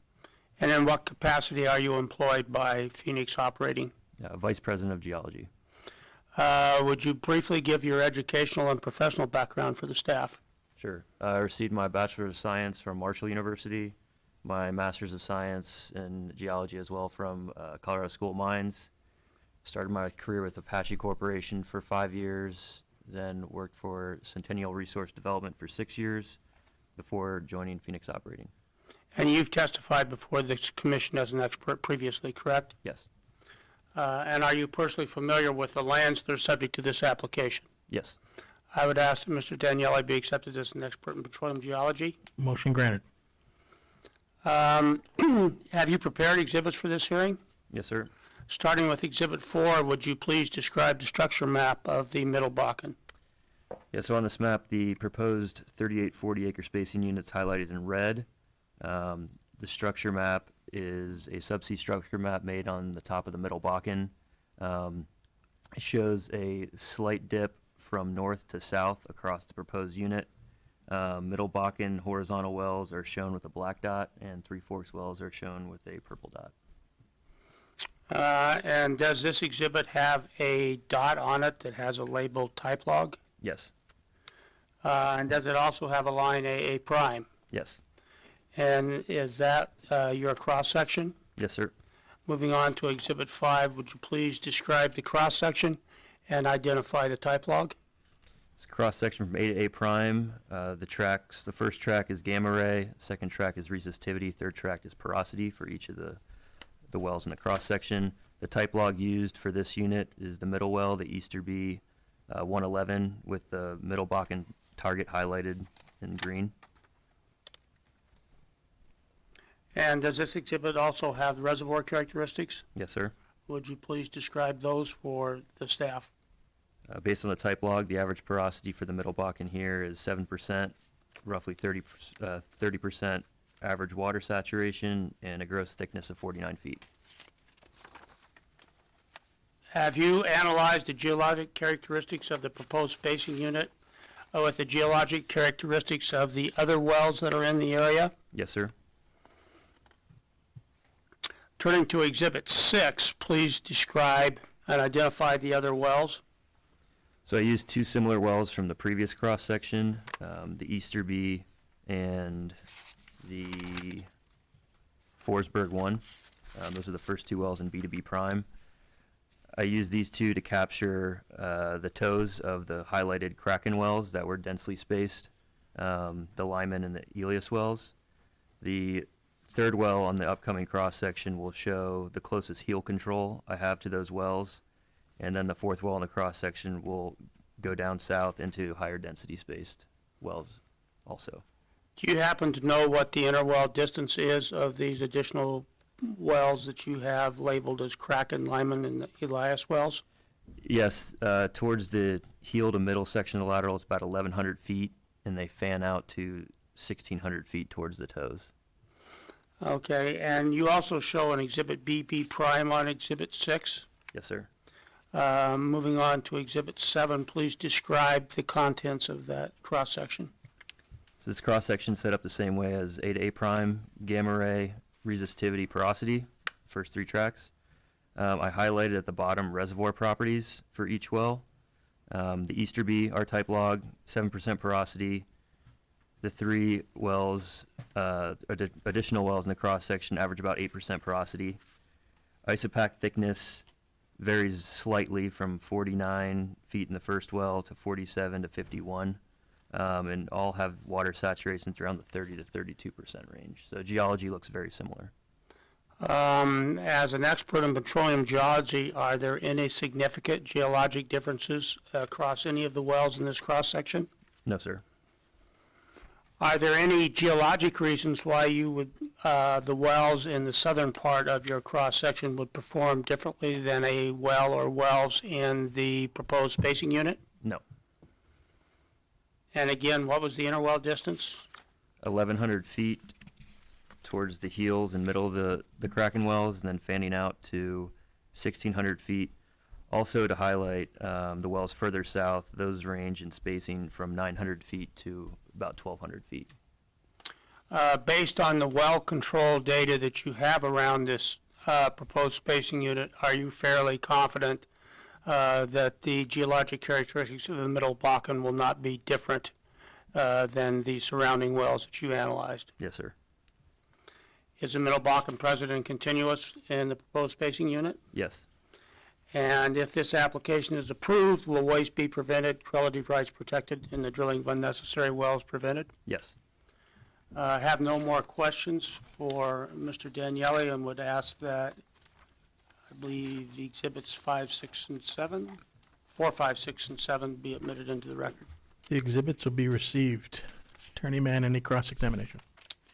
I don't have any questions. Thank you. Any questions from the staff?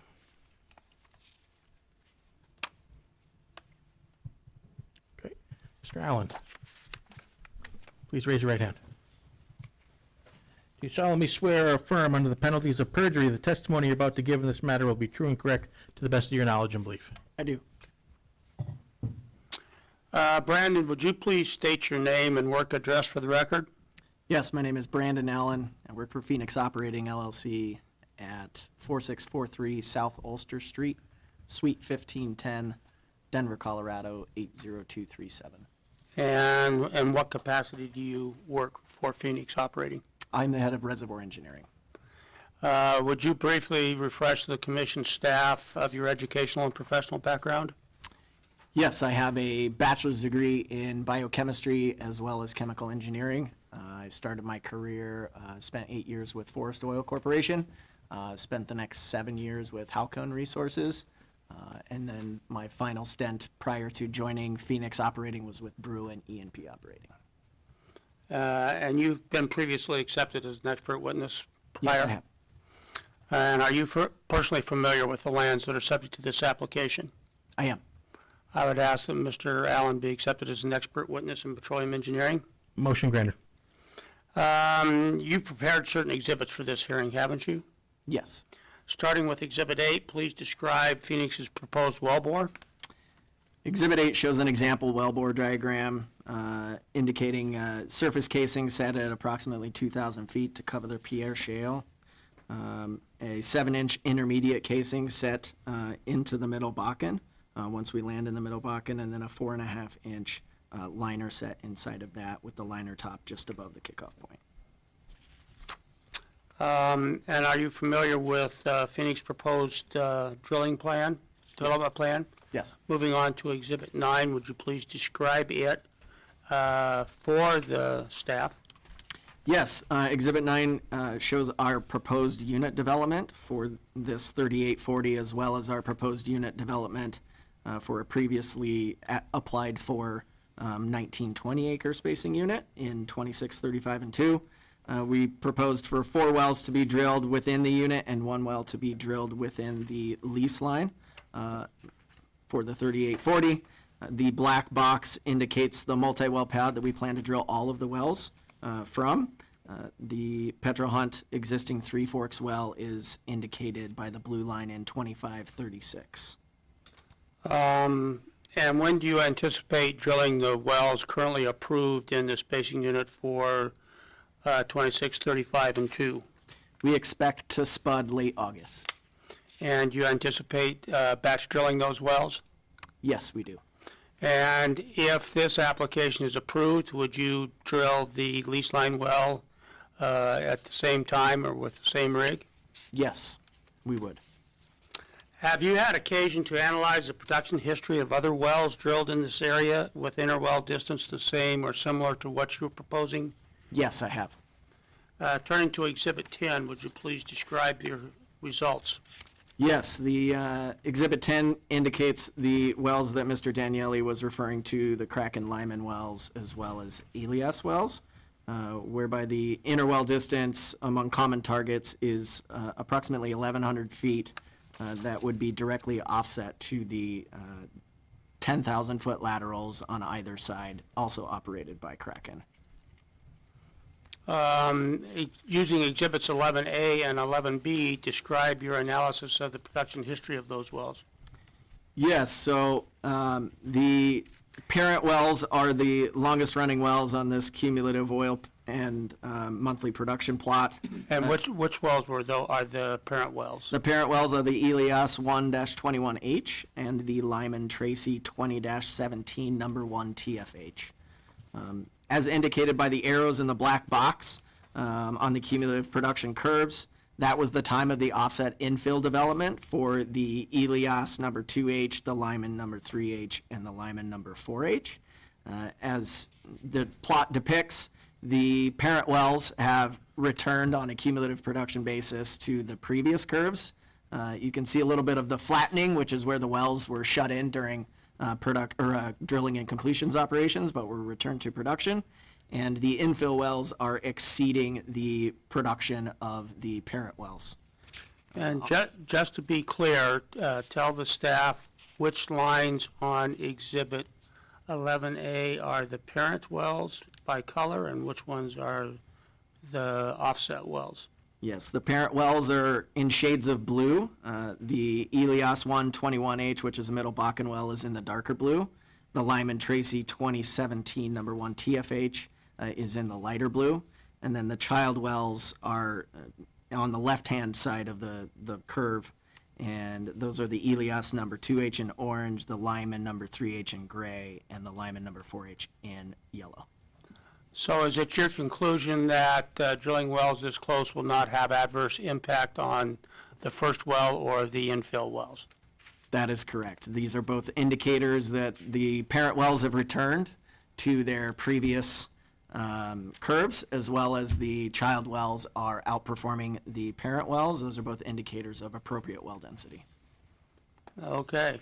Move on to Exhibit 11B and discuss the contents of that exhibit. So Exhibit 11B, just to confirm, it's a little bit difficult to see on a cumulative oil date or time plot whether or not the well actually returned to its previous forecast. I employed a statistical regression model in order to forecast the two parent wells, the Elias 121H and the Lyman Tracy 2017 number 1 TFH, prior to the infill development. So the forecast seen in dashed green as well as the forecast seen in dashed yellow were a statistical regression model applied to the production prior to the black arrow. And as you can see, post the black arrow, those wells have returned back to the dashed lines, which again is indicative that the parent wells have not been impacted long-term and they have returned to their previous forecasted production, which is indicative of the infill development being on appropriate well density spacing. And correlative rights are being protected under your proposed plan. That is correct. Moving to Exhibit 12, please discuss the economics of a 3-mile lateral. Yes, so our initial rate for a 3-mile lateral in the Middle Bakken is 30,000 barrels of oil per month. An initial decline rate of 74% with a B factor of 0.9, giving the well a life of approximately 25 years. and an EUR of 485,000 barrels and approximately 1 BCF of gas. Given today's pricing on oil and gas price and a $9.5 million D&C cost with the associated operations costs, the PV10 is approximately 12.8 million with the rate of return at approximately 25% and a payout just over 2 years.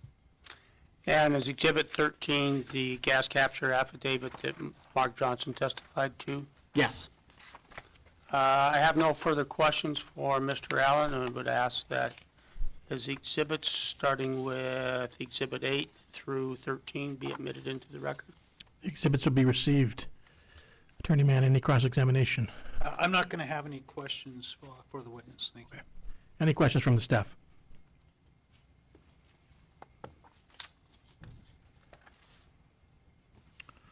Okay, if that's it, we'll move on to Yeah, Jason Stengel is going to be my... Stengel. Is he on the phone right now? Yes, he is. Okay. Mr. Stengel?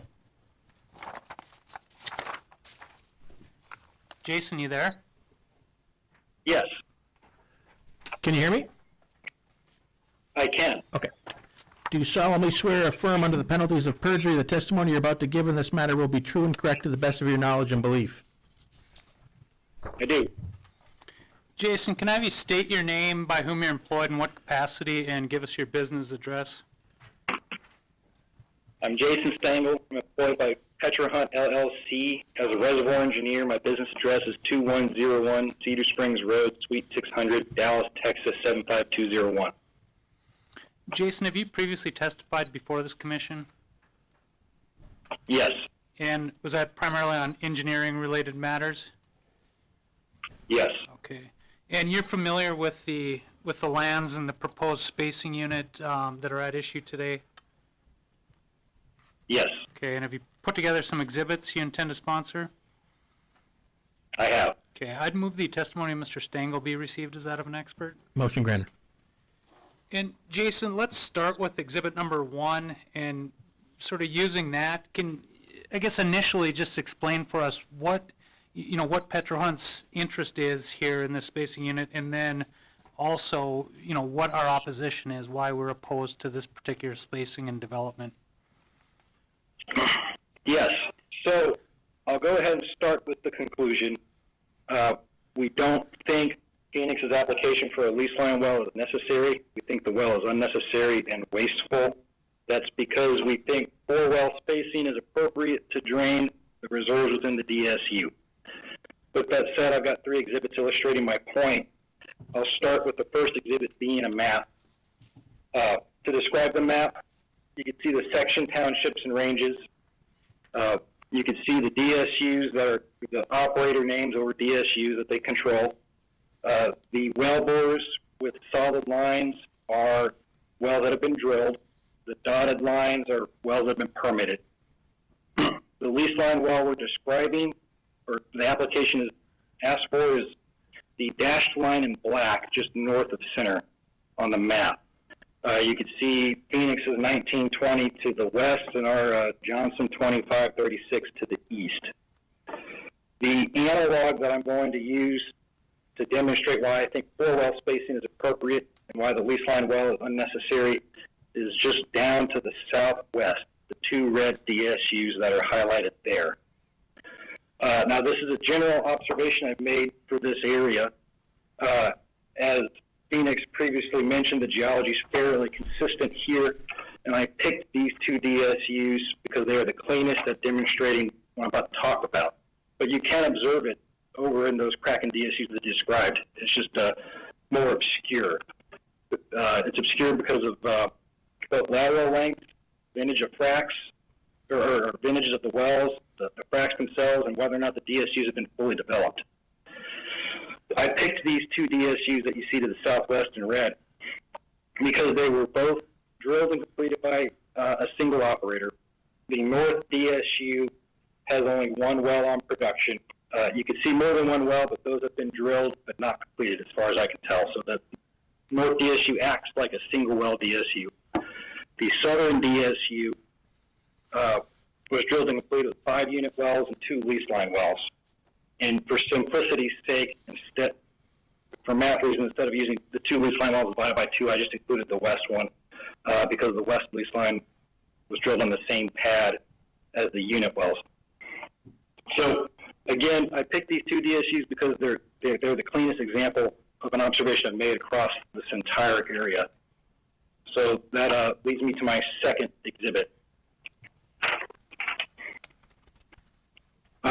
My second exhibit is a rate versus cumulative plot. I picked this plot because it allows you to see relative performance between 2 units, and you can quickly eyeball to see if reserves seem reasonable.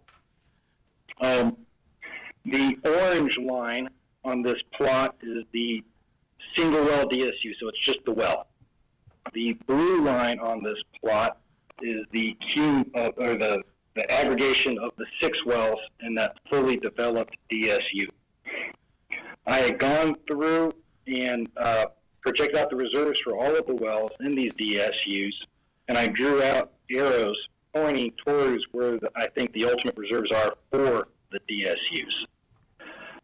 Starting with the blue line, which is the fully developed DSU with 6 wells, I estimate 1.7 million barrels of total reserves.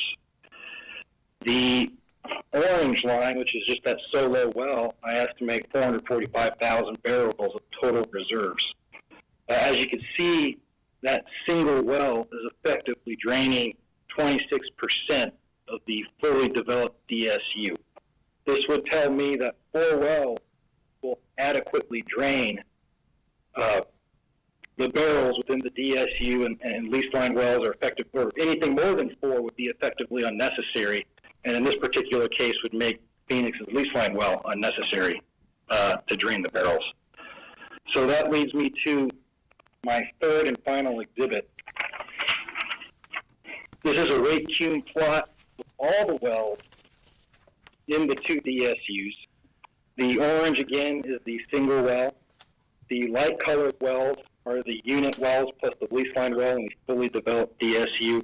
And then the black line is just the normal curve of the 5 modern wells that Crescent Point brought on in that full unit. As you would suspect, if 1 well can drain 25% of the unit and 6 wells are in that same unit trying to compete for the same reserves, 6 wells would underperform on average the 1 well, and that is what you can see on this plot. I calculated an average reserve number for the 5 modern wells is 315,000 barrels. Again, that solo well, the Charlotte, is 445,000 barrels, and that is a function of the 1 well can drain 25% of the DSU, and you don't have any competition amongst it. So, to conclude my presentation, I think 4 well spacing is more than adequate to drain the DSU. The lease line wells on net would be adding a 5th well and is totally unnecessary. And if Phoenix wants a 5th well, they were granted a 5 well spacing unit and they should develop that. Jason, just briefly, I know you don't have the benefit of seeing the exhibits that Phoenix presented, but they offered some analysis based on those Kraken wells. Are you generally familiar with those? I am. Does any of that data or those reference points, does that change the analysis that you just described to the commission? No, the observation that I demonstrated with these Crescent Point units would hold in the Kraken units.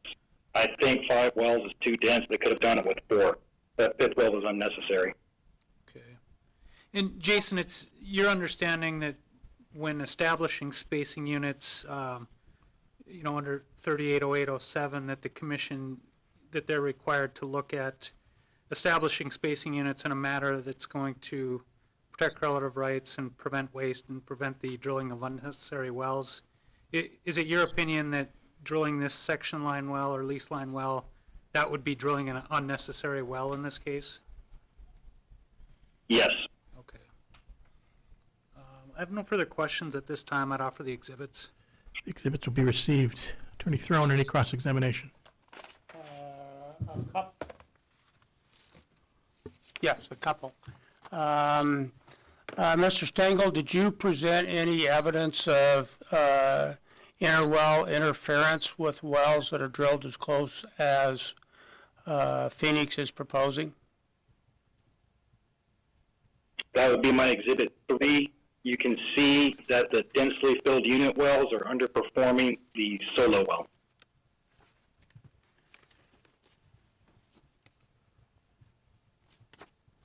Which exhibit is that? 3.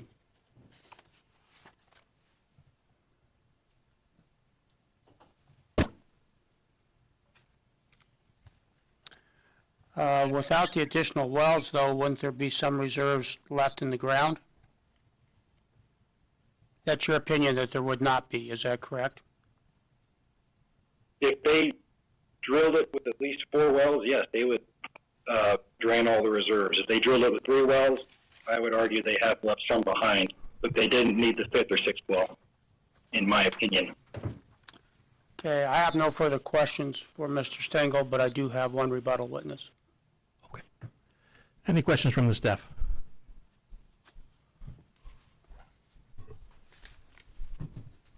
Jason, based on your 4-well scenario, what do you believe is the optimal interwell distance? It would be 1,300 feet, whatever, 4 divided by 52 by 4. I mean, 1,320.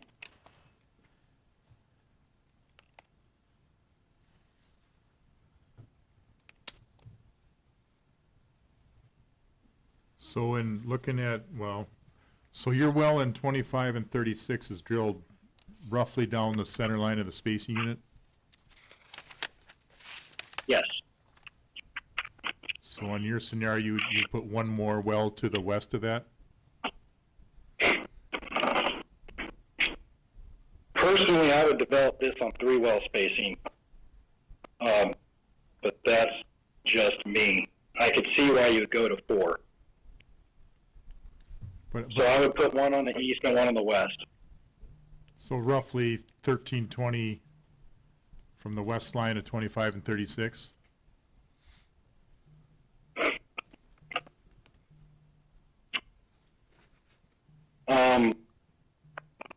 I can't do the math fast enough in my head. Sorry. Well, 1320 plus 1320 is 2640, isn't it? Yes. So yeah, you're right. I'd probably put it a little further. Since I would do 3 wells, I'd do a little further spacing to the west. So if your well's at 1320 and the closest Phoenix can get is 500, is that 1,820 feet between wells? Well, I'm not arguing or trying to debate what I'm going to do. I'm simply saying that Phoenix will adequately drain their DSU with 4 wells. Right now, if you ask me, I would probably drill 3 well spacing because as you head farther north, the permeability gets better. So you need actually less wells to develop it as compared to further south. But when we come to develop this DSU in the future, we would be adequately draining the reserves in our own DSU. And I'm arguing the leaf line well is unnecessary because both us and Phoenix can adequately drain the reserves from our own respective DSUs. So Phoenix puts their closest well at 500 feet from the east boundary. 1,320 feet is roughly 820 feet from the west boundary in 25 and 36? Sounds about right. So would you put another well in between that and your existing well in 25 and 36?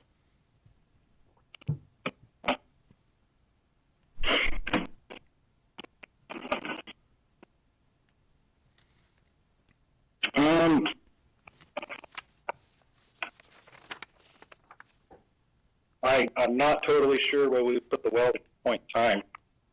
I know we would do I know when we develop it, we can adequately drain the reserves from our DSU.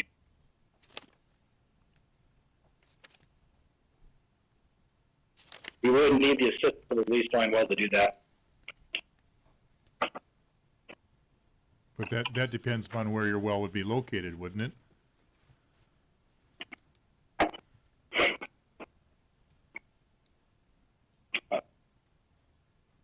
Yes. Okay, thank you.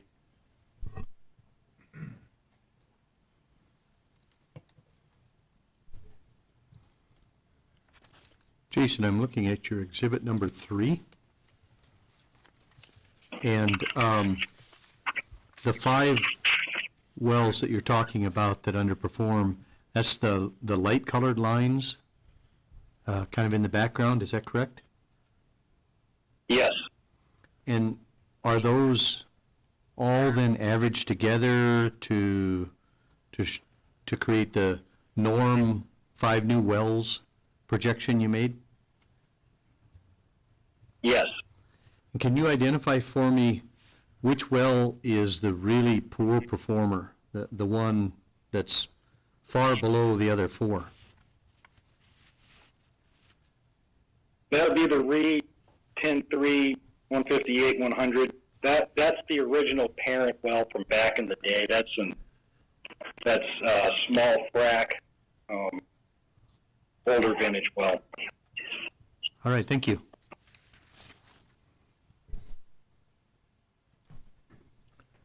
Should be something. You did our video. Attorney Mann, any redirect? No, Mr. Examiner, thank you. Okay, then Attorney Thrum, we'll move to your rebuttal witness. Yeah, I'd like to recall Mr. Brandon Allen. Just a reminder, you're still under oath. Yes, sir.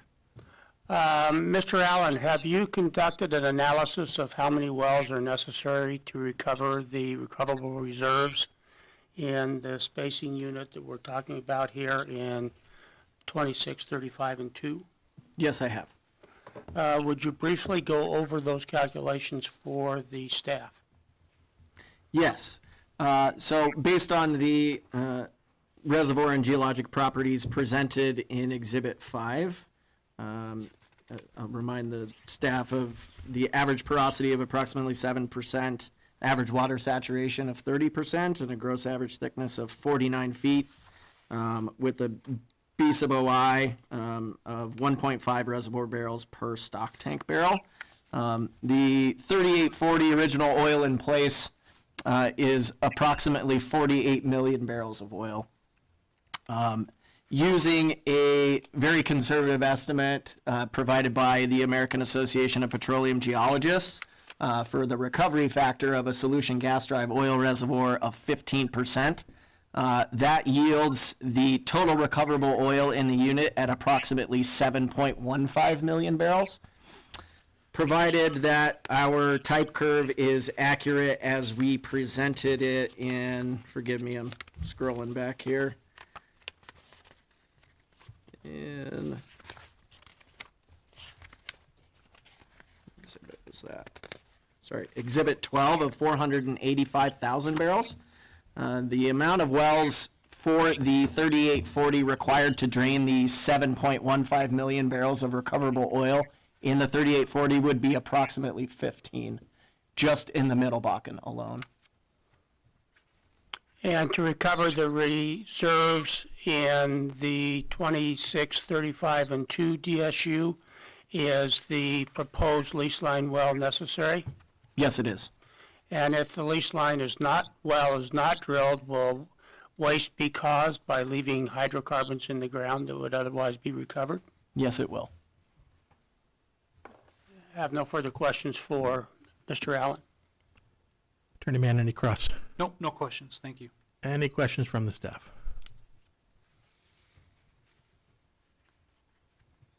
Okay, with that, that concludes our hearing for case number 30209.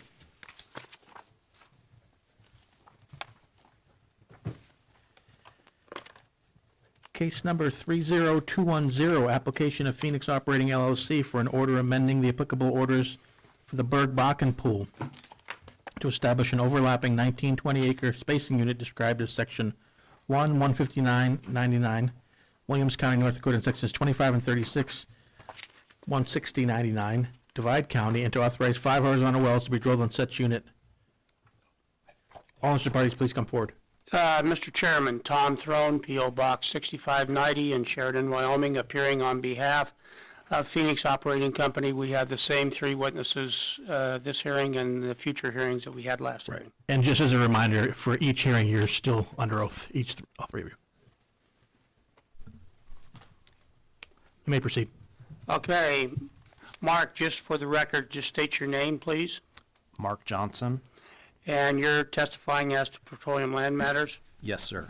Have you prepared or caused to be prepared certain exhibits for this hearing? I have. Starting with Exhibit 1, describe the application lands that Phoenix is applying for today. Exhibit 1 just shows the broad overview of the proposed 1920 spacing unit, kind of straddling again this Divide Williams County border. As we go to Exhibit 2, you can hone in on it a little bit better.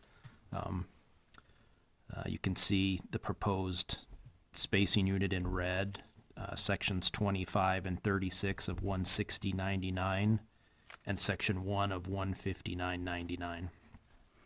And Phoenix's other proposed units are also outlined on Exhibit 2, correct? That's That we correct. discussed. Yes. Moving on to Exhibit 3, please describe the ownership of Phoenix in the proposed spacing unit. Currently, Phoenix owns 14.58%, but we've got deals that shall be closing in the next 30 days to raise our percentage to 46.42%. And does Phoenix intend to cooperate with other working interest owners in developing this spacing unit? We do. And is Exhibit 9, I believe, in this set of exhibits, your gas capture affidavit? Yes, it is. I have no further questions for Mr. Johnson and ask that Exhibits 1, 2, and 3, and 9 be admitted into the record. The exhibits will be received. Any questions from the staff?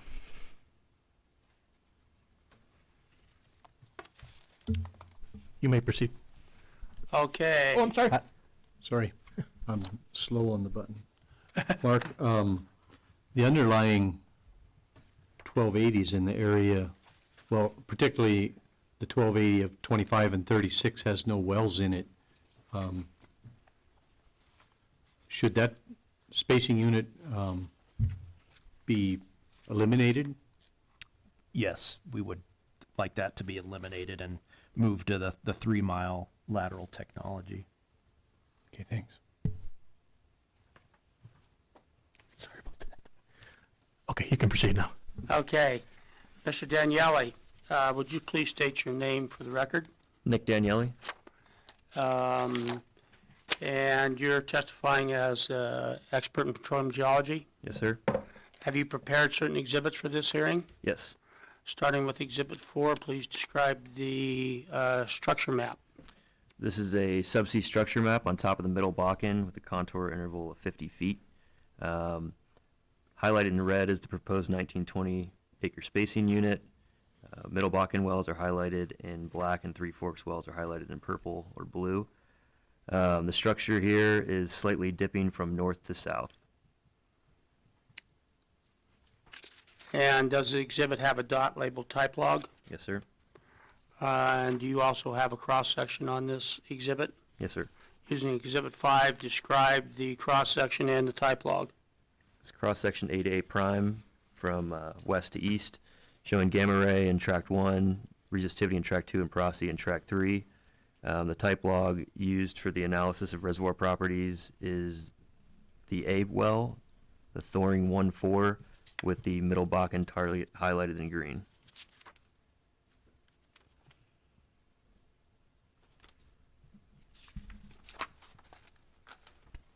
Is the Middle Bakken present and continuous across the entire spacing unit? Yes, sir. And if this application is approved, will waste be prevented and correlative rights protected and the drilling of unnecessary wells prevented? Yes.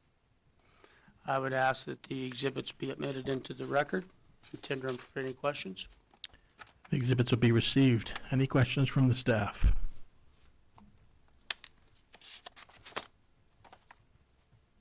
You may proceed. Mr. Allen, would you please state your name and address for the record? Brandon Allen, 4643 South Ulster Street, Suite 1510, Denver, Colorado, 80237. And you're testifying as an expert in petroleum engineering? Yes, I am. Have you prepared exhibits for this hearing? Yes, I have. Starting with Exhibit 6, would you go through them?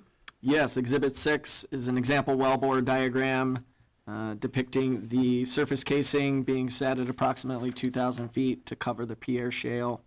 A 7-inch intermediate string set just in the middle Bakken as we land, and then a 4.5-inch liner set inside of that with the liner top of the 4.5 set just above kickoff point. Moving on to Exhibit 7, please describe Phoenix's proposed development plan. Phoenix proposed development plan in this unit is 5 wells depicted in green. We plan to drill all of these wells from a multi-well pad depicted in dark black, and the estimated spacing is approximately 900 feet. Moving on to Exhibit 8, would you please describe the economics? Yes, the economics are the same as previously testified. In this area, 30,000 barrels of oil per month is our anticipated initial rate, with an initial decline rate of 74% and a hyperbolic B factor of 0.9, giving the well a life of approximately 30 years, with an EUR, oil EUR of approximately 485,000 barrels and a gas EUR of approximately 1 BCF. Given the current commodity pricing environment, net oil price of approximately $70 per barrel, a gas price of $2.50 per MCF, and a drilling cost of $9.5 million yields a PV10 of approximately $12.8 million, a rate of return of 25%, and a payout just over 2 years. And if this application is approved, will waste be protected, waste prevented, relative rights protected, and unnecessary wells not be drilled? Yes. And Exhibit 9 is the gas capture affidavit. Correct. No questions for Mr. Allen? Do you want to offer the exhibits? I want to offer, yeah, I do want to offer the exhibits, my apologies. The exhibits will be received. Any questions from the staff?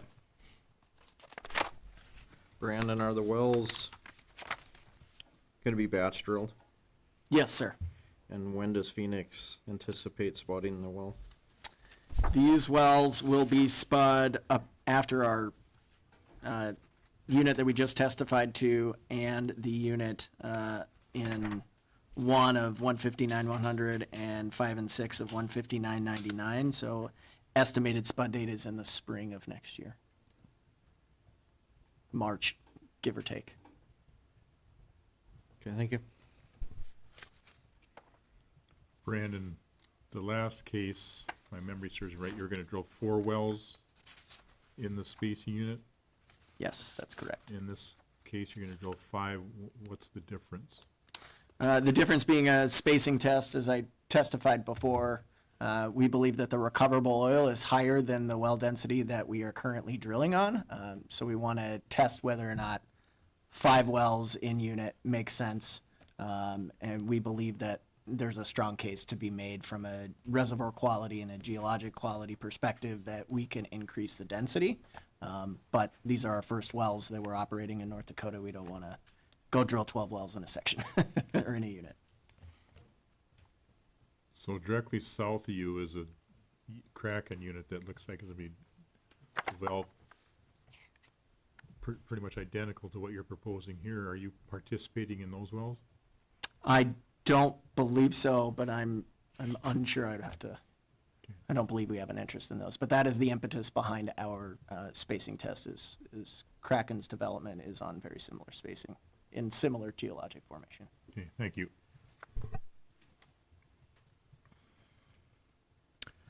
That concludes our hearing for case number 30210. Case number 30211, application of Phoenix Operating LLC for an order amending the applicable orders for the Berg Bach and Pool to establish an overlapping 1920 acre spacing unit described as Section 2, Township 159 North, Range 99 West, Williams County, North Dakota, and Sections 26 and 35, Township 160 North, Range 99 West, Divide County, North Dakota, and to authorize 5 horizontal wells. All interested parties, please come forward. Yes, Mr. Chairman, Tom Throne, P.O. Box 6590 in Sheridan, Wyoming. Appearing on behalf of Phoenix Operating Company, we have the same 3 witnesses testifying in the same 3 disciplines. Yeah, and the witnesses are sworn in, so you may proceed. Okay, Mark Johnson, would you please start with Exhibit 1 and describe the contents in it? Yep, again, it's a broad overview of the proposed 1920 spacing unit, which straddles Divide in Williams County. As you go to Exhibit 2, you can zoom in on it. It's Section 2 of 159.99 and Sections 26 and 35 of 160.99, just to the west of the spacing, or of the case that we just heard.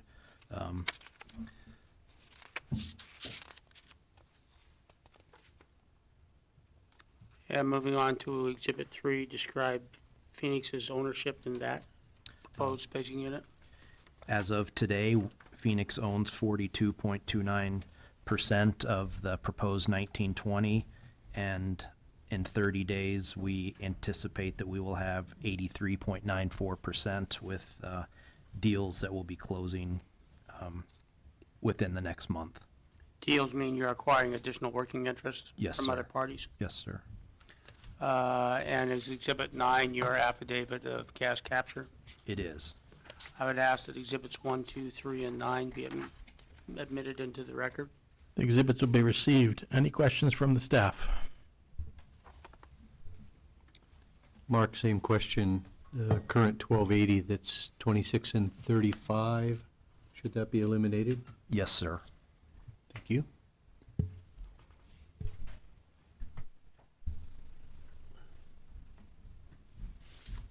You may proceed.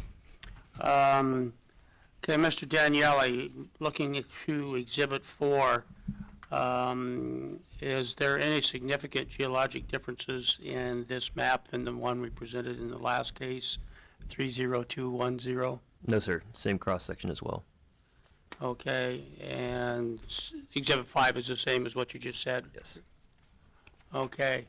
To the extent you need to, for the record, I would ask that his testimony from 30210 be incorporated into this, but I don't see any reason to go over the same exhibit again. Your request is granted. Okay, Mr. Allen, you're testifying as an engineering witness. Are there any differences in Exhibit 6 compared to the Exhibit 6 on the prior hearing? No, sir. Exhibit 7, I think you should describe the development plan that Phoenix has for this proposed spacing unit. Yes, our proposed development from a multi-well pad indicated in black is 5 Middle Bakken wells at approximately 900 feet interwell spacing.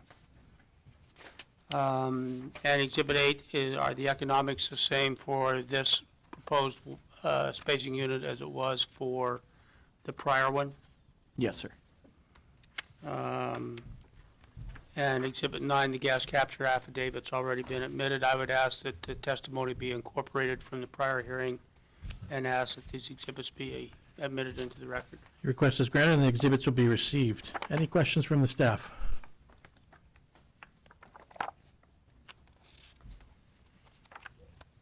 You may proceed. In the interest of time, and the witnesses can tell me, but I would say that we could incorporate the record from 30210 in its entirety for 30212, because the exhibits are going to be the same with the exception of the land record, which is going to have the proposed spacing unit. Okay, let me take a brief recess and I'll get back in Okay. 1 minute. I mean, I can go ahead and go through it, but it's going to be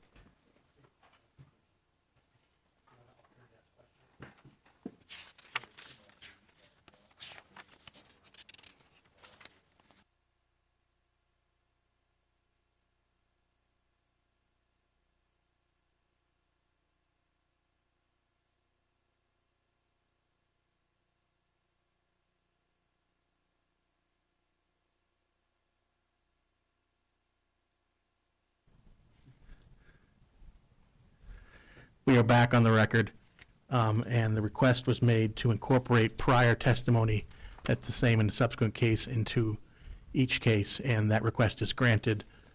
We will hear testimony on the land portion.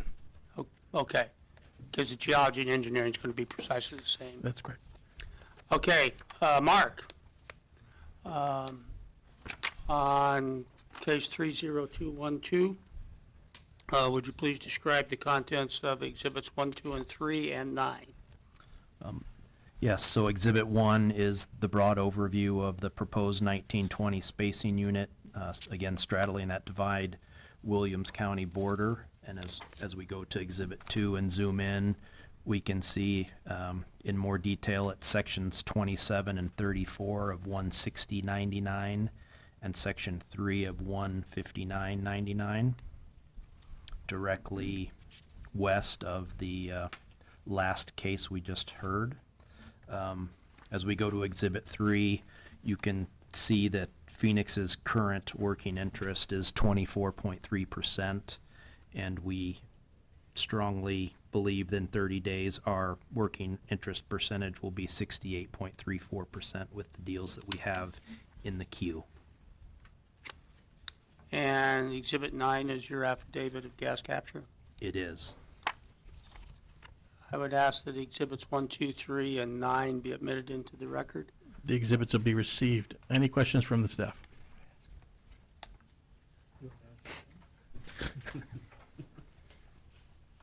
Mark, I assume you want to terminate the 1,208 acre spacing unit consisting of 27 and 34? Yes, sir.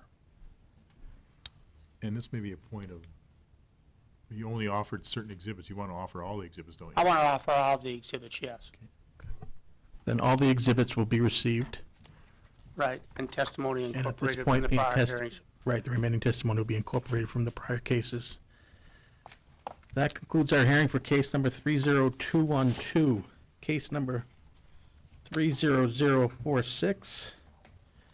Application of Phoenix Operating LLC for an order amending the applicable orders for the Ross Bakken Pool to establish an overlapping 1920 acre spacing unit described as sections 1930 and 31, Township 156 North, Range 89 West, Montreal County, North Dakota, and to authorize 3 horizontal wells to be drilled on such unit. All interested parties, please come forward. Mr. Chairman, Tom Throne, P.O. Box 6590 in Sheridan, Wyoming. Appearing on behalf of Phoenix Operating Company. We have the same 3 witnesses, but this is in a different area, so they will all have to testify. You may proceed. Mark, would you please start with Exhibit 1 and describe the lands that are subject to this hearing? Again, this is, as you can see in the red box, it's our proposed 1920 acre spacing unit in Montreal County, zoomed out so you can get a rough overview of where it is. As you go to Exhibit 2, tightens up the look at it, and you can see that the proposed 1920 is in sections 19, 30, and 31 of 15689. As we go to Exhibit 3, you can see Phoenix's current working interest is 63.2%, and in 30 days we'll have just a teeny bit more at 63.5%. And is Exhibit 9 your affidavit, the gas capture affidavit? It is. I would ask that Exhibits 1, 2, 3, and 9 be admitted into the record. Exhibits will be received. Any questions from the staff?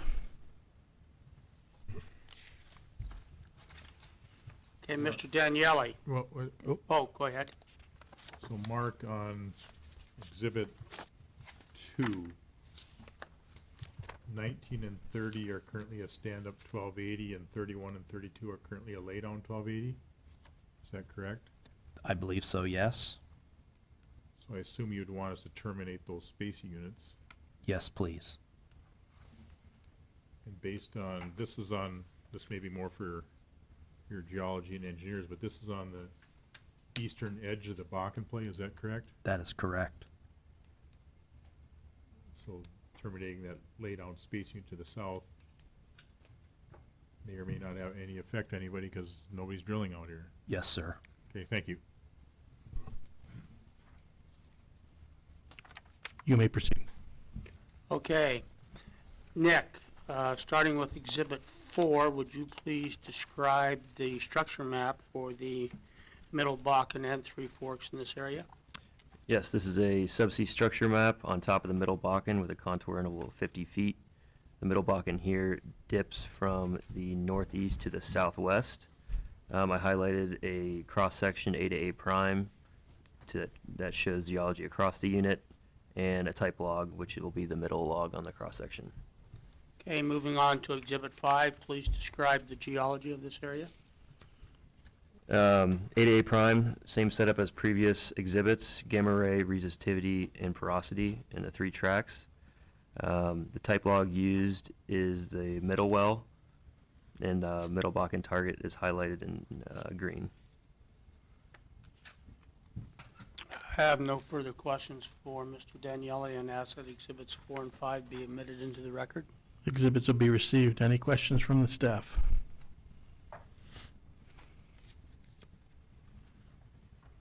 You may proceed. Okay, Mr. Allen, starting with Exhibit 6, please describe your well bore diagram for a well in this area. Yes, our example wellbore diagram is very similar to those in Williams Divide area, with a surface casing set at approximately 2,000 feet, again to cover the Pierre Shale. Our intermediate string is a 7-inch string set just into the Middle Bakken after we land, and then a 4.5-inch liner to be run inside of that with the liner top set just above the kickoff point. Okay, moving on to Exhibit 7, please describe the proposed development plan. Our proposed development plan in this unit, given the geologic characteristics and the risk that has already been outlined, is 3 wells spaced at approximately 2,100 feet apart, drilled from a multi-well pad indicated in black. And why only 3 wells here when in the prior hearings we were asking for up to 5? The amount of oil in place in this area is much more diminished than that of the Williams Divide area that we are planning to develop first. This thus requires us to take it a little slower and assess the situation here as we start to come out of the Middle Bakken. The Middle Bakken becomes less mature as you move to the east. So we don't feel strongly about increasing well density here until we get some well results. Okay, based on the information that you have, go to Exhibit 8 and describe the economics of a proposed well. Our proposed economics are approximately 21,000 barrels of oil per month, with an initial decline rate of about 70%, a hyperbolic B factor of almost 1.25, giving the well a life of just over 30 years, with an approximate oil EUR of 650,000 barrels, and almost equal amounts of gas at approximately 600 MMCF. In today's commodity price environment, with a drilling cost of $9.5 million, the PV10 is approximately $14.8 million, yielding an IRR of almost 30% and a payout just over 2 years. Okay, no further questions from Mr. Allen, and would ask that Exhibits 6, 7, and 8 be admitted into the record. The exhibits will be received. Any questions from the staff?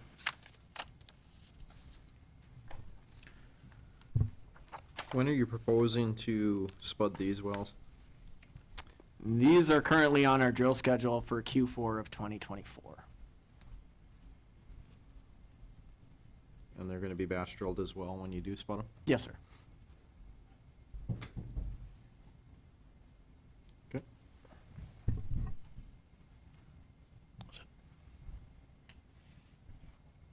Nothing further. That concludes our hearing for case number 30046. Case number 30047, application of Phoenix Operating LLC for an order amending the applicable orders for the Stanley Bakken Pool to establish an overlapping 1280-acre spacing unit described as sections 11 and 14, Township 155 North, Range 90 West, Montreal County, North Dakota, and to authorize 3 horizontal wells to be drilled on such unit. All interested parties, please come forward. Mr. Chairman, Tom Throne, P.O. Box 6590, Sheridan, Wyoming, appearing on behalf of Phoenix Operating, same three witnesses as we've had before. You may proceed. Mark, starting with Exhibit 1, would you please describe the lands that are subject to this application? Yeah, Exhibit 1 shows our proposed 1,280 acre spacing unit in Montreal County. And as you can see, the black squares are the rest of our DSUs that we are thinking about.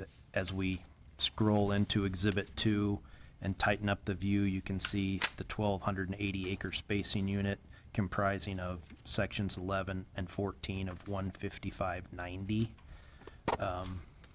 Exhibit 3 goes further into it, and currently Phoenix has 48.44% working interest, and with deals in the queue in 30 days, we anticipate that we will have 60.73% working interest. And is Exhibit 9 your affidavit? It is, Gas yes. capture affidavit? Yes. I would ask that Exhibits 1, 2, 3, and 9 be admitted into the record. The exhibits will be received. Any questions from the staff? Mark, who is the gas takeaway in this area that you have been working with or will be working with? Yeah, so we have spoken with Acorn Gathering, which is a subsidiary of EOG in this area, and we've also spoken with Steel Reef.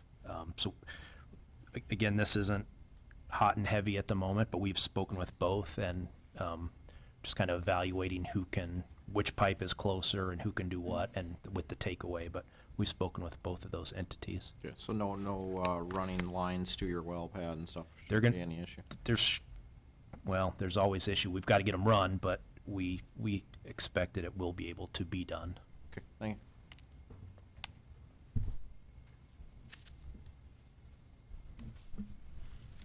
You may proceed. Okay, Mr. Daniele, it appears your geologic exhibits are identical on this hearing as they were on the last one, is that correct? They are, for the exception of the reservoir properties are slightly different. The water Okay. saturation is more favorable in this one than the last hearing. Okay, and why is that? The water saturation calculation was made off the type log for this well. For the last hearing, I extrapolated it. I had data that show a 70% water saturation outside of the basin, and where this well was at 36% water saturation, I extrapolated a water saturation for the previous hearing at 45%. And that was used in Brandon Allen's calculations. And we haven't asked this question before, but the formation's present and continuous under all these lands, correct? Yes, sir.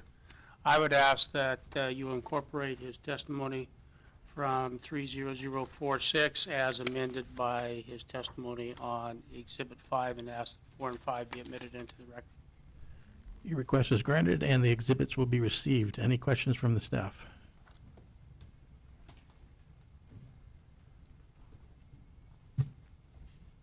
You may proceed. Okay, Mr. Allen, would you go through your exhibits 6, 7, and 8 and describe its contents relative to the proposed spacing unit? Yes, Exhibit 6, again, is an example wellbore diagram, very similar to previously testified, with the surface casing set at approximately 2,000 feet. A 7-inch intermediate string set just inside the Bakken, with a 4.5-inch liner set inside that 7-inch just above kickoff point in Exhibit 6. Exhibit 7 shows that our proposed development is 3 wells currently in the Middle Bakken, all drilled from a multi-well pad. Our current plan is to batch drill those wells as well, with well spacing at approximately 2,100 feet. The well economics shown in Exhibit 8 indicate the same initial rate, but a lower EUR on the oil at approximately 545,000 barrels, with a gas EUR approximately half a BCF. Current D&C cost estimate of $8.5 million, and in today's current commodity price environment, The PV10 of a 10,000-foot lateral in this unit is approximately 12.2 million, with a rate of return of 25% and a payout just under 3 years. And if this application is approved, will waste be prevented, relative rights protected, and the drilling of unnecessary wells prevented? Yes. And I assume the reason for 3 wells here and not 5 is the same reason as you gave at the last hearing, geologic uncertainty? Yes, that's correct. I would ask that exhibits 6, 7, and 8 be admitted into the record. The exhibits will be received. Any questions from the staff? Brandon, there was a horizontal well drilled in section 14, is that right? I don't believe so. Well, you can take my word for it. Okay. Oh, yeah, there it is. Sorry, apologies. But that well is plugged, is that correct? Yes. So I assume that Phoenix will want the section 11-640 and the section 14-640 terminated? Yes, please. Okay, thank you.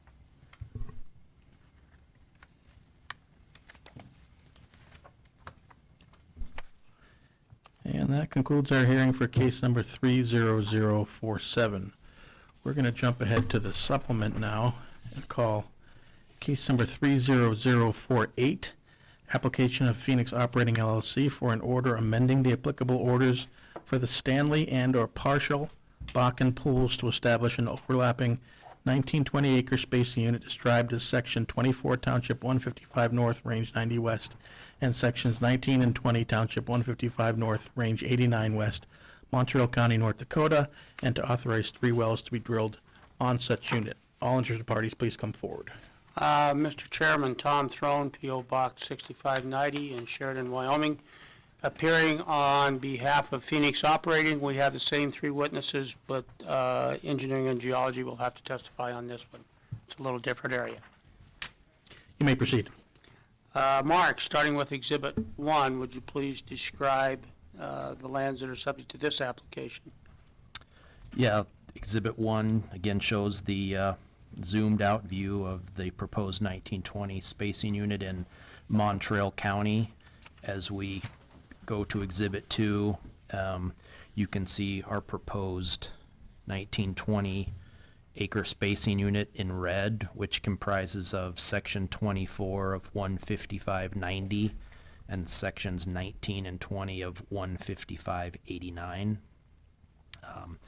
As you move to Exhibit 3, you can see our working interest down there at the bottom as 63.55%, which will stay consistent over the next 30 days as we have nothing in the queue. And Exhibit 9 is your affidavit of gas capture. Yes, sir. I would ask that Exhibits 1, 2, and 3, and 9 be admitted into the record. Exhibits will be received. Any questions from the staff?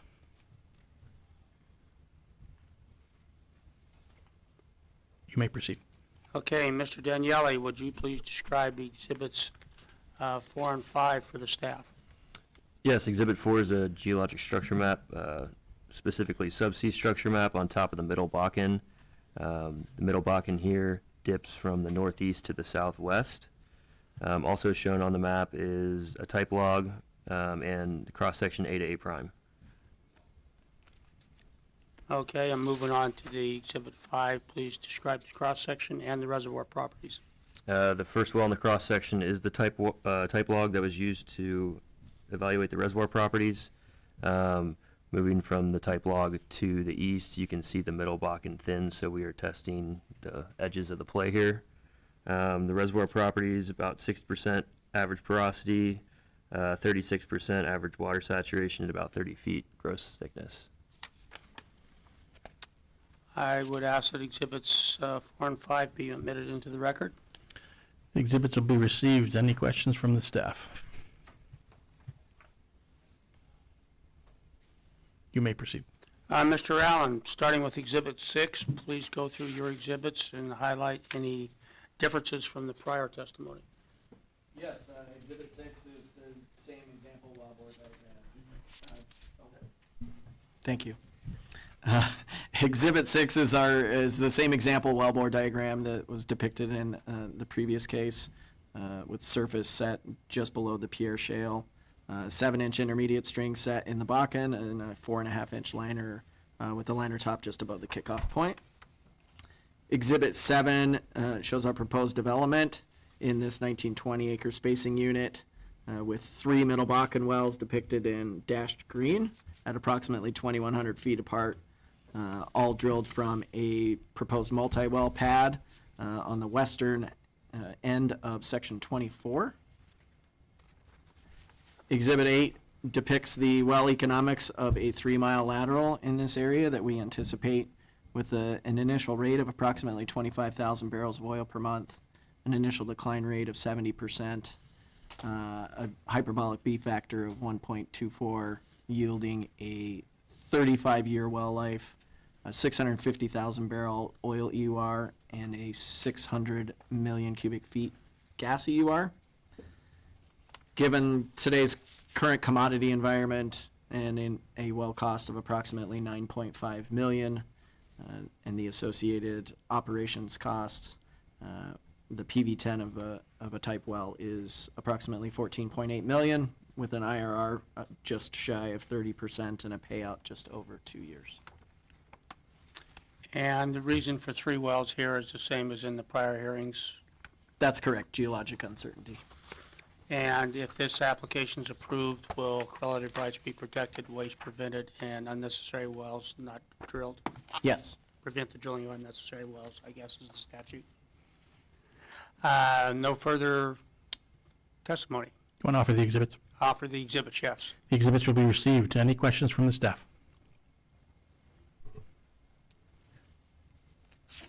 Brandon, on exhibit,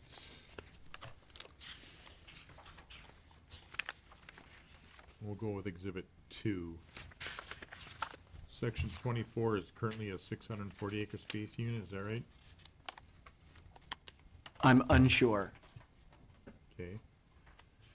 And sections 17 and 20 and 155.89 are a stand-up 1280? I will also take your word for that one. Okay. So I assume you would want those space units terminated, Yes, please. and your geologist testified this is on the edge of the play and this is fairly exploratory? Yes, sir, I would definitely define these wells as exploratory. What's the, do you have any indication or estimation as how the stand-up wells versus lay-down wells are gonna perform in this area? In my experience in the Bakken, stand-ups and laydowns haven't really performed any different in any area that I've assessed. I'm not specific to this particular area on the edge of the play. I think the main impetus behind us trying to form units whereby we could stop if we lose the reservoir as we're drilling would be the reason for the laydown, versus being completely over to the east and trying to drill the stand-up whereby we don't actually ever see the reservoir, and it's waste of a wellbore. Okay, thank you.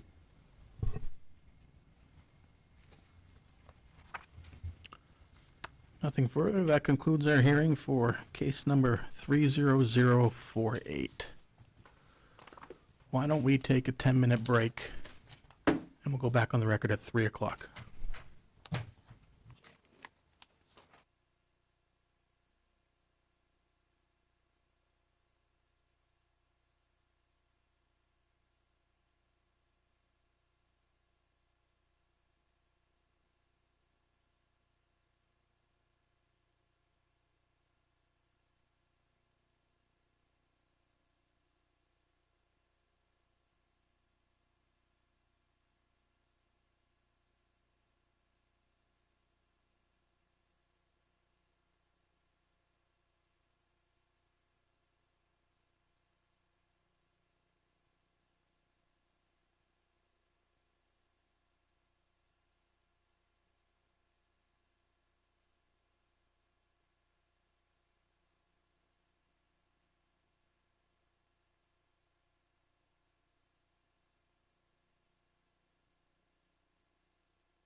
We're back on the record.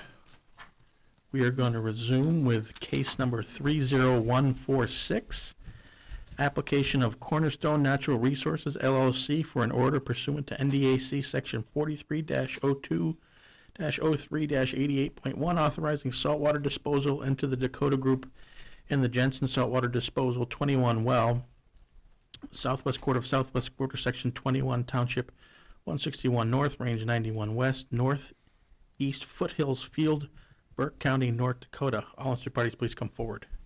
Thank you, Mr. Examiner. Wade Mann, P.O. Box 2798, Bismarck, North Dakota, appearing in this case on behalf of Cornerstone Natural Resources, LLC.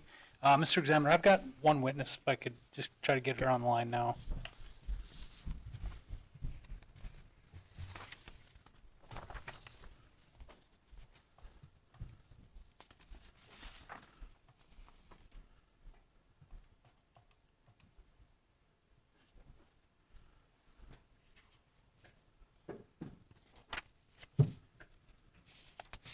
Hey, Sarah, it's Wade Mann. I've got you live in the hearing room, okay? Okay.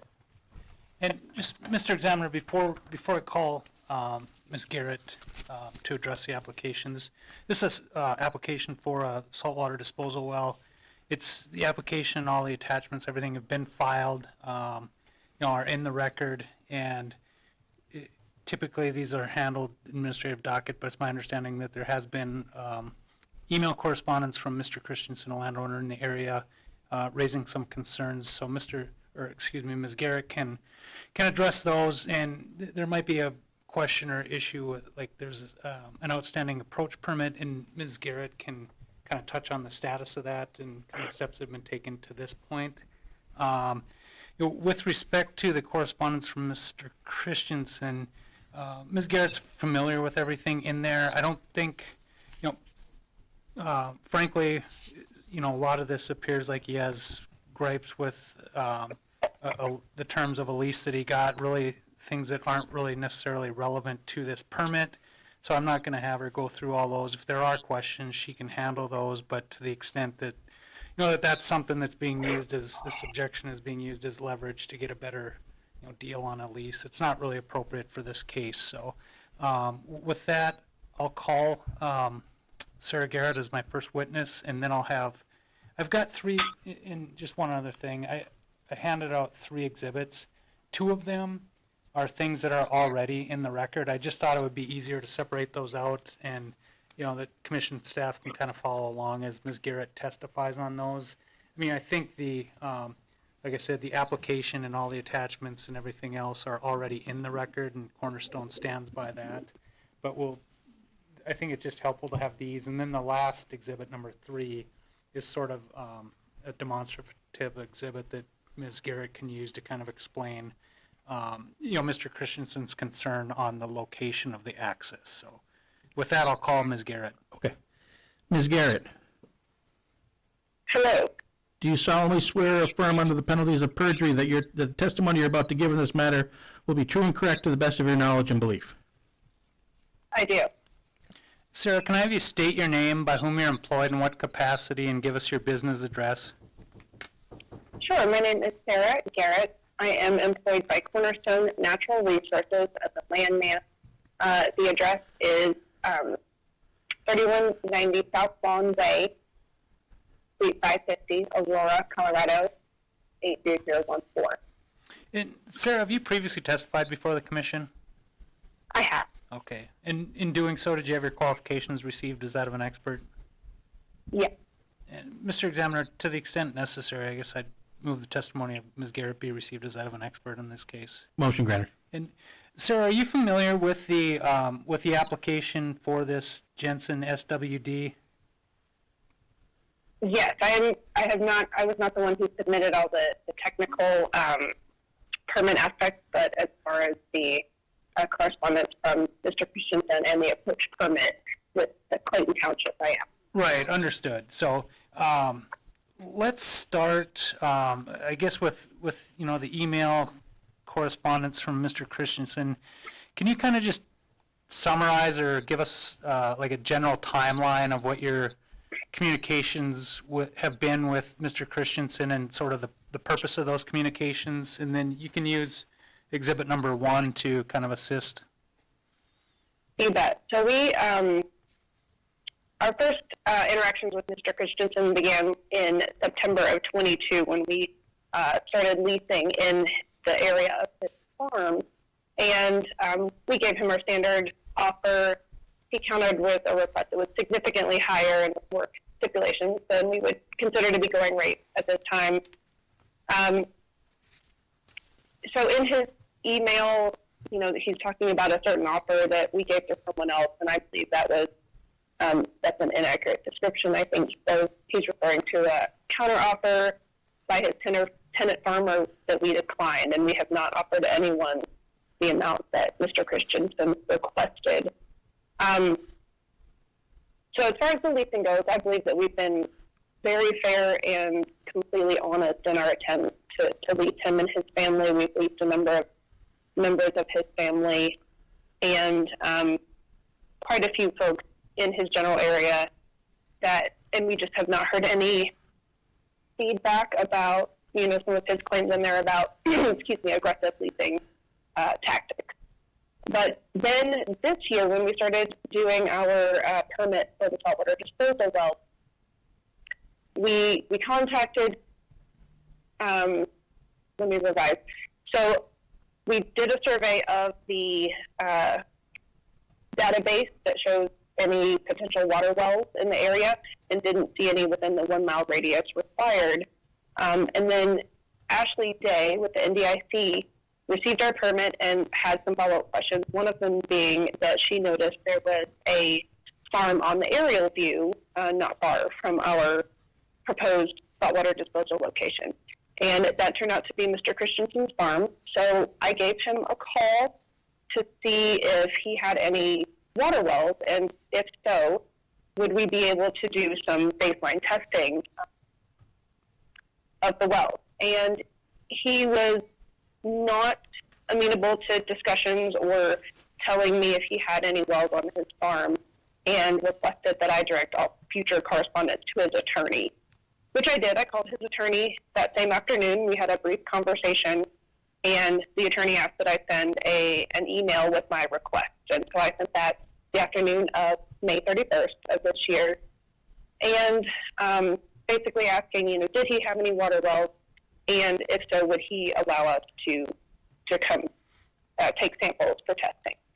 And since then, I have left multiple voicemails, not voicemails, I left a message with their receptionist and have sent an email and have not heard anything from the attorney as far as an update with Mr. Christensen and his well.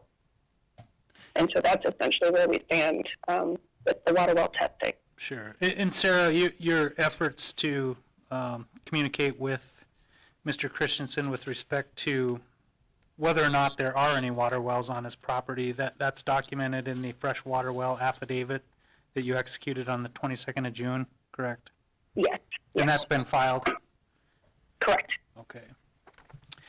Then also, I guess, kind of apart from Mr. Christensen issue, there's also currently an outstanding approach permit that you're still in the process of securing, is that correct?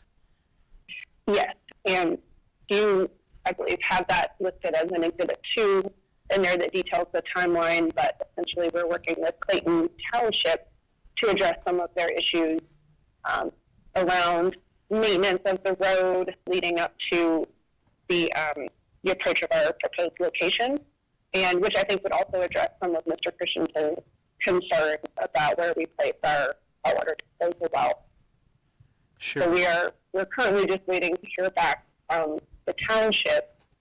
We had provided them a draft agreement on June 22nd, and our understanding is that now it is the agreement is with their attorney, and we have just received word that that's where it is right now, and we have not done any comment currently. In the Exhibit 2, that just kind of outlines, essentially the communications you've had and the efforts that you've made to this point in securing that permit. Is that correct? Yes, exactly. And at this point, you don't have any type of indication that the township is opposed to issuing a permit, do you? No, we do not. Okay. And then finally, somewhat related and going back to Mr. Christensen, he'd indicated in his correspondence some, concerns with the access to the well pad and, pointed out, a potential alternative. Can you take a look at what we've got marked as exhibit number 3 and kind of explain, why that's not really a viable alternative? You bet. Our proposed location is in the upper image, the red triangle, which has been zoomed in, a little bit on the lower aerial image where the star is located. And where our proposed location is, where the star is, with access off of that blue line along the west side of section 21, and that's the township road. The yellow line down in the far right-hand corner, lower right-hand corner, is the county road. And so if we were to change our access or to put our saltwater disposal location somewhere over there, it would require building a new road along that green dotted line, which is currently a trail, but it would require running pipe, to pipe our saltwater from the location over to the saltwater disposal well, so about a mile. Additionally, there are several tree-covered drainage areas that we would have to cross, and so putting the saltwater disposal well over in that far corner, we do not consider that to be an economic option at this point. And just also, Sarah, kind of addressing any concerns about, salt or water truck traffic. It's not Cornerstone's intention under normal circumstances to be trucking water, correct? Is it going to be piped? Yes, that's exactly right. Our intention is to only pipe water from the 3 wells on the location to the saltwater disposal wells, and we don't plan to use this well routinely for trucked water. We have intended, we would like to retain the right to temporarily truck water if one of our other saltwater disposal wells has issues, but the intent is to primarily use this just for the 3 wells on location. Okay. Mr. Examiner, I don't have any further questions for Ms. Garrett. I'd offer the exhibits. The exhibits will be received. The email from Chad Christensen will also be a part of the record, subject to your objections. No objections to the extent that it's, voicing his objection to the permit in general. Okay. Any questions from the staff? Sarah, this is Ashley Day. I have a couple follow-up questions. Are there any plans to connect this well to a saltwater gathering system in the future? Ashley, I'm so sorry. I do not know the answer to that, but can find that out and let you know. Okay.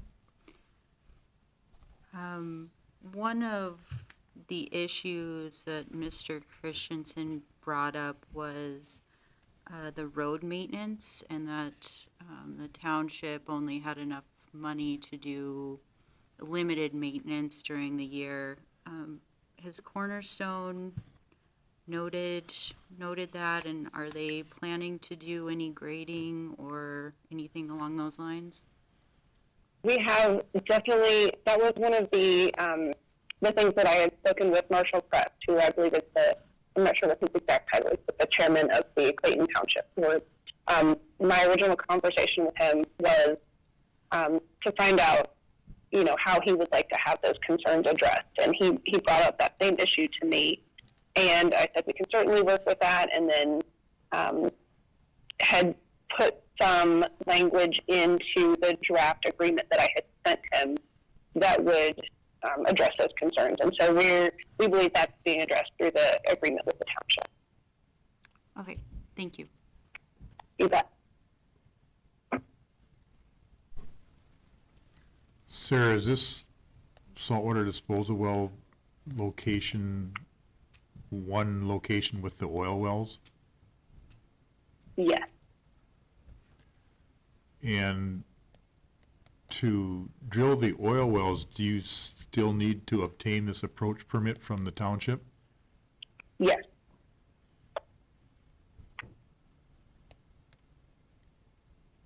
And the oil wells, I'm looking at exhibit, the top of exhibit 3. Which direction are these oil wells going? So it is, we are in, sorry, I'm having a trouble. I could hear my voice. It was throwing me off there a little bit. So we have this designed as a central pad for a potential 3 unit. So there will be one going north, one going directly south, and then one veering off to the west and then south. So it would be a 3-pad location, or sorry, a 3-well pad. And are these 1,280 acre spacing units? Yes. Okay, thank you. You bet. One more follow-up. Mr. Christensen sent a second email on July 24th, and in it he emphasizes that he has only been personally contacted one time concerning the freshwater wells. Does Cornerstone plan to reach out to him any further on this issue? I was respecting his request that I direct any further communication to his attorney. Which is what he had asked me to do on May 31st. And so I'd spoken with the attorney and then tried to follow up with the attorney. Do you plan to recontact his attorney? I have attempted multiple times, including an email earlier this week. Okay. So yes, we'll continue. Mm-hmm.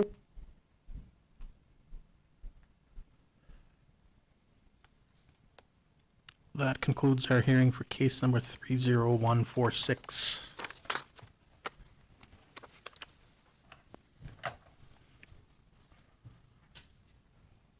I will call the next 4 cases as one consolidated hearing, beginning with case number 30213, in the matter of a hearing called on a motion of the commission to consider the confiscation of all production-related equipment and saleable oil at the State 116 well, northeast, southeast quarter, Section 16, Township 141 North, Range 100 West, Whiskey Joe Field, Billings County, North Dakota, operated by Norton Fricke or any working interest owner.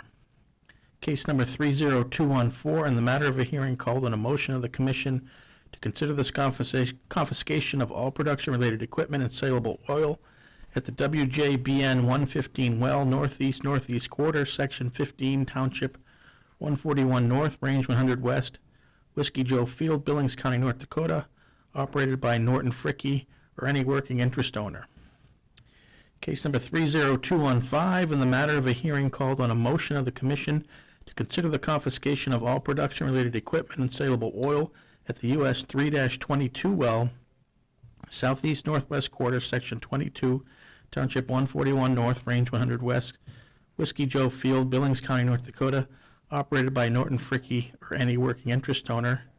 And case number 30216, in the matter of a hearing called on a motion of the commission to consider the confiscation of all production-related equipment and saleable oil at the BN 2-27 well, southwest northeast quarter, Section 27, Township 141 North, Range 100 West, Whiskey Joe Field, Billings County, North Dakota, operated by Norton Fricke or any working interest owner. All interested parties, please come forward. Mr. Examiner, the commission would request that the well files be made part of these cases, as well as the consent agreement that the commission and Norton Fricke for case number 29141 signed be also part of these cases. Request is granted.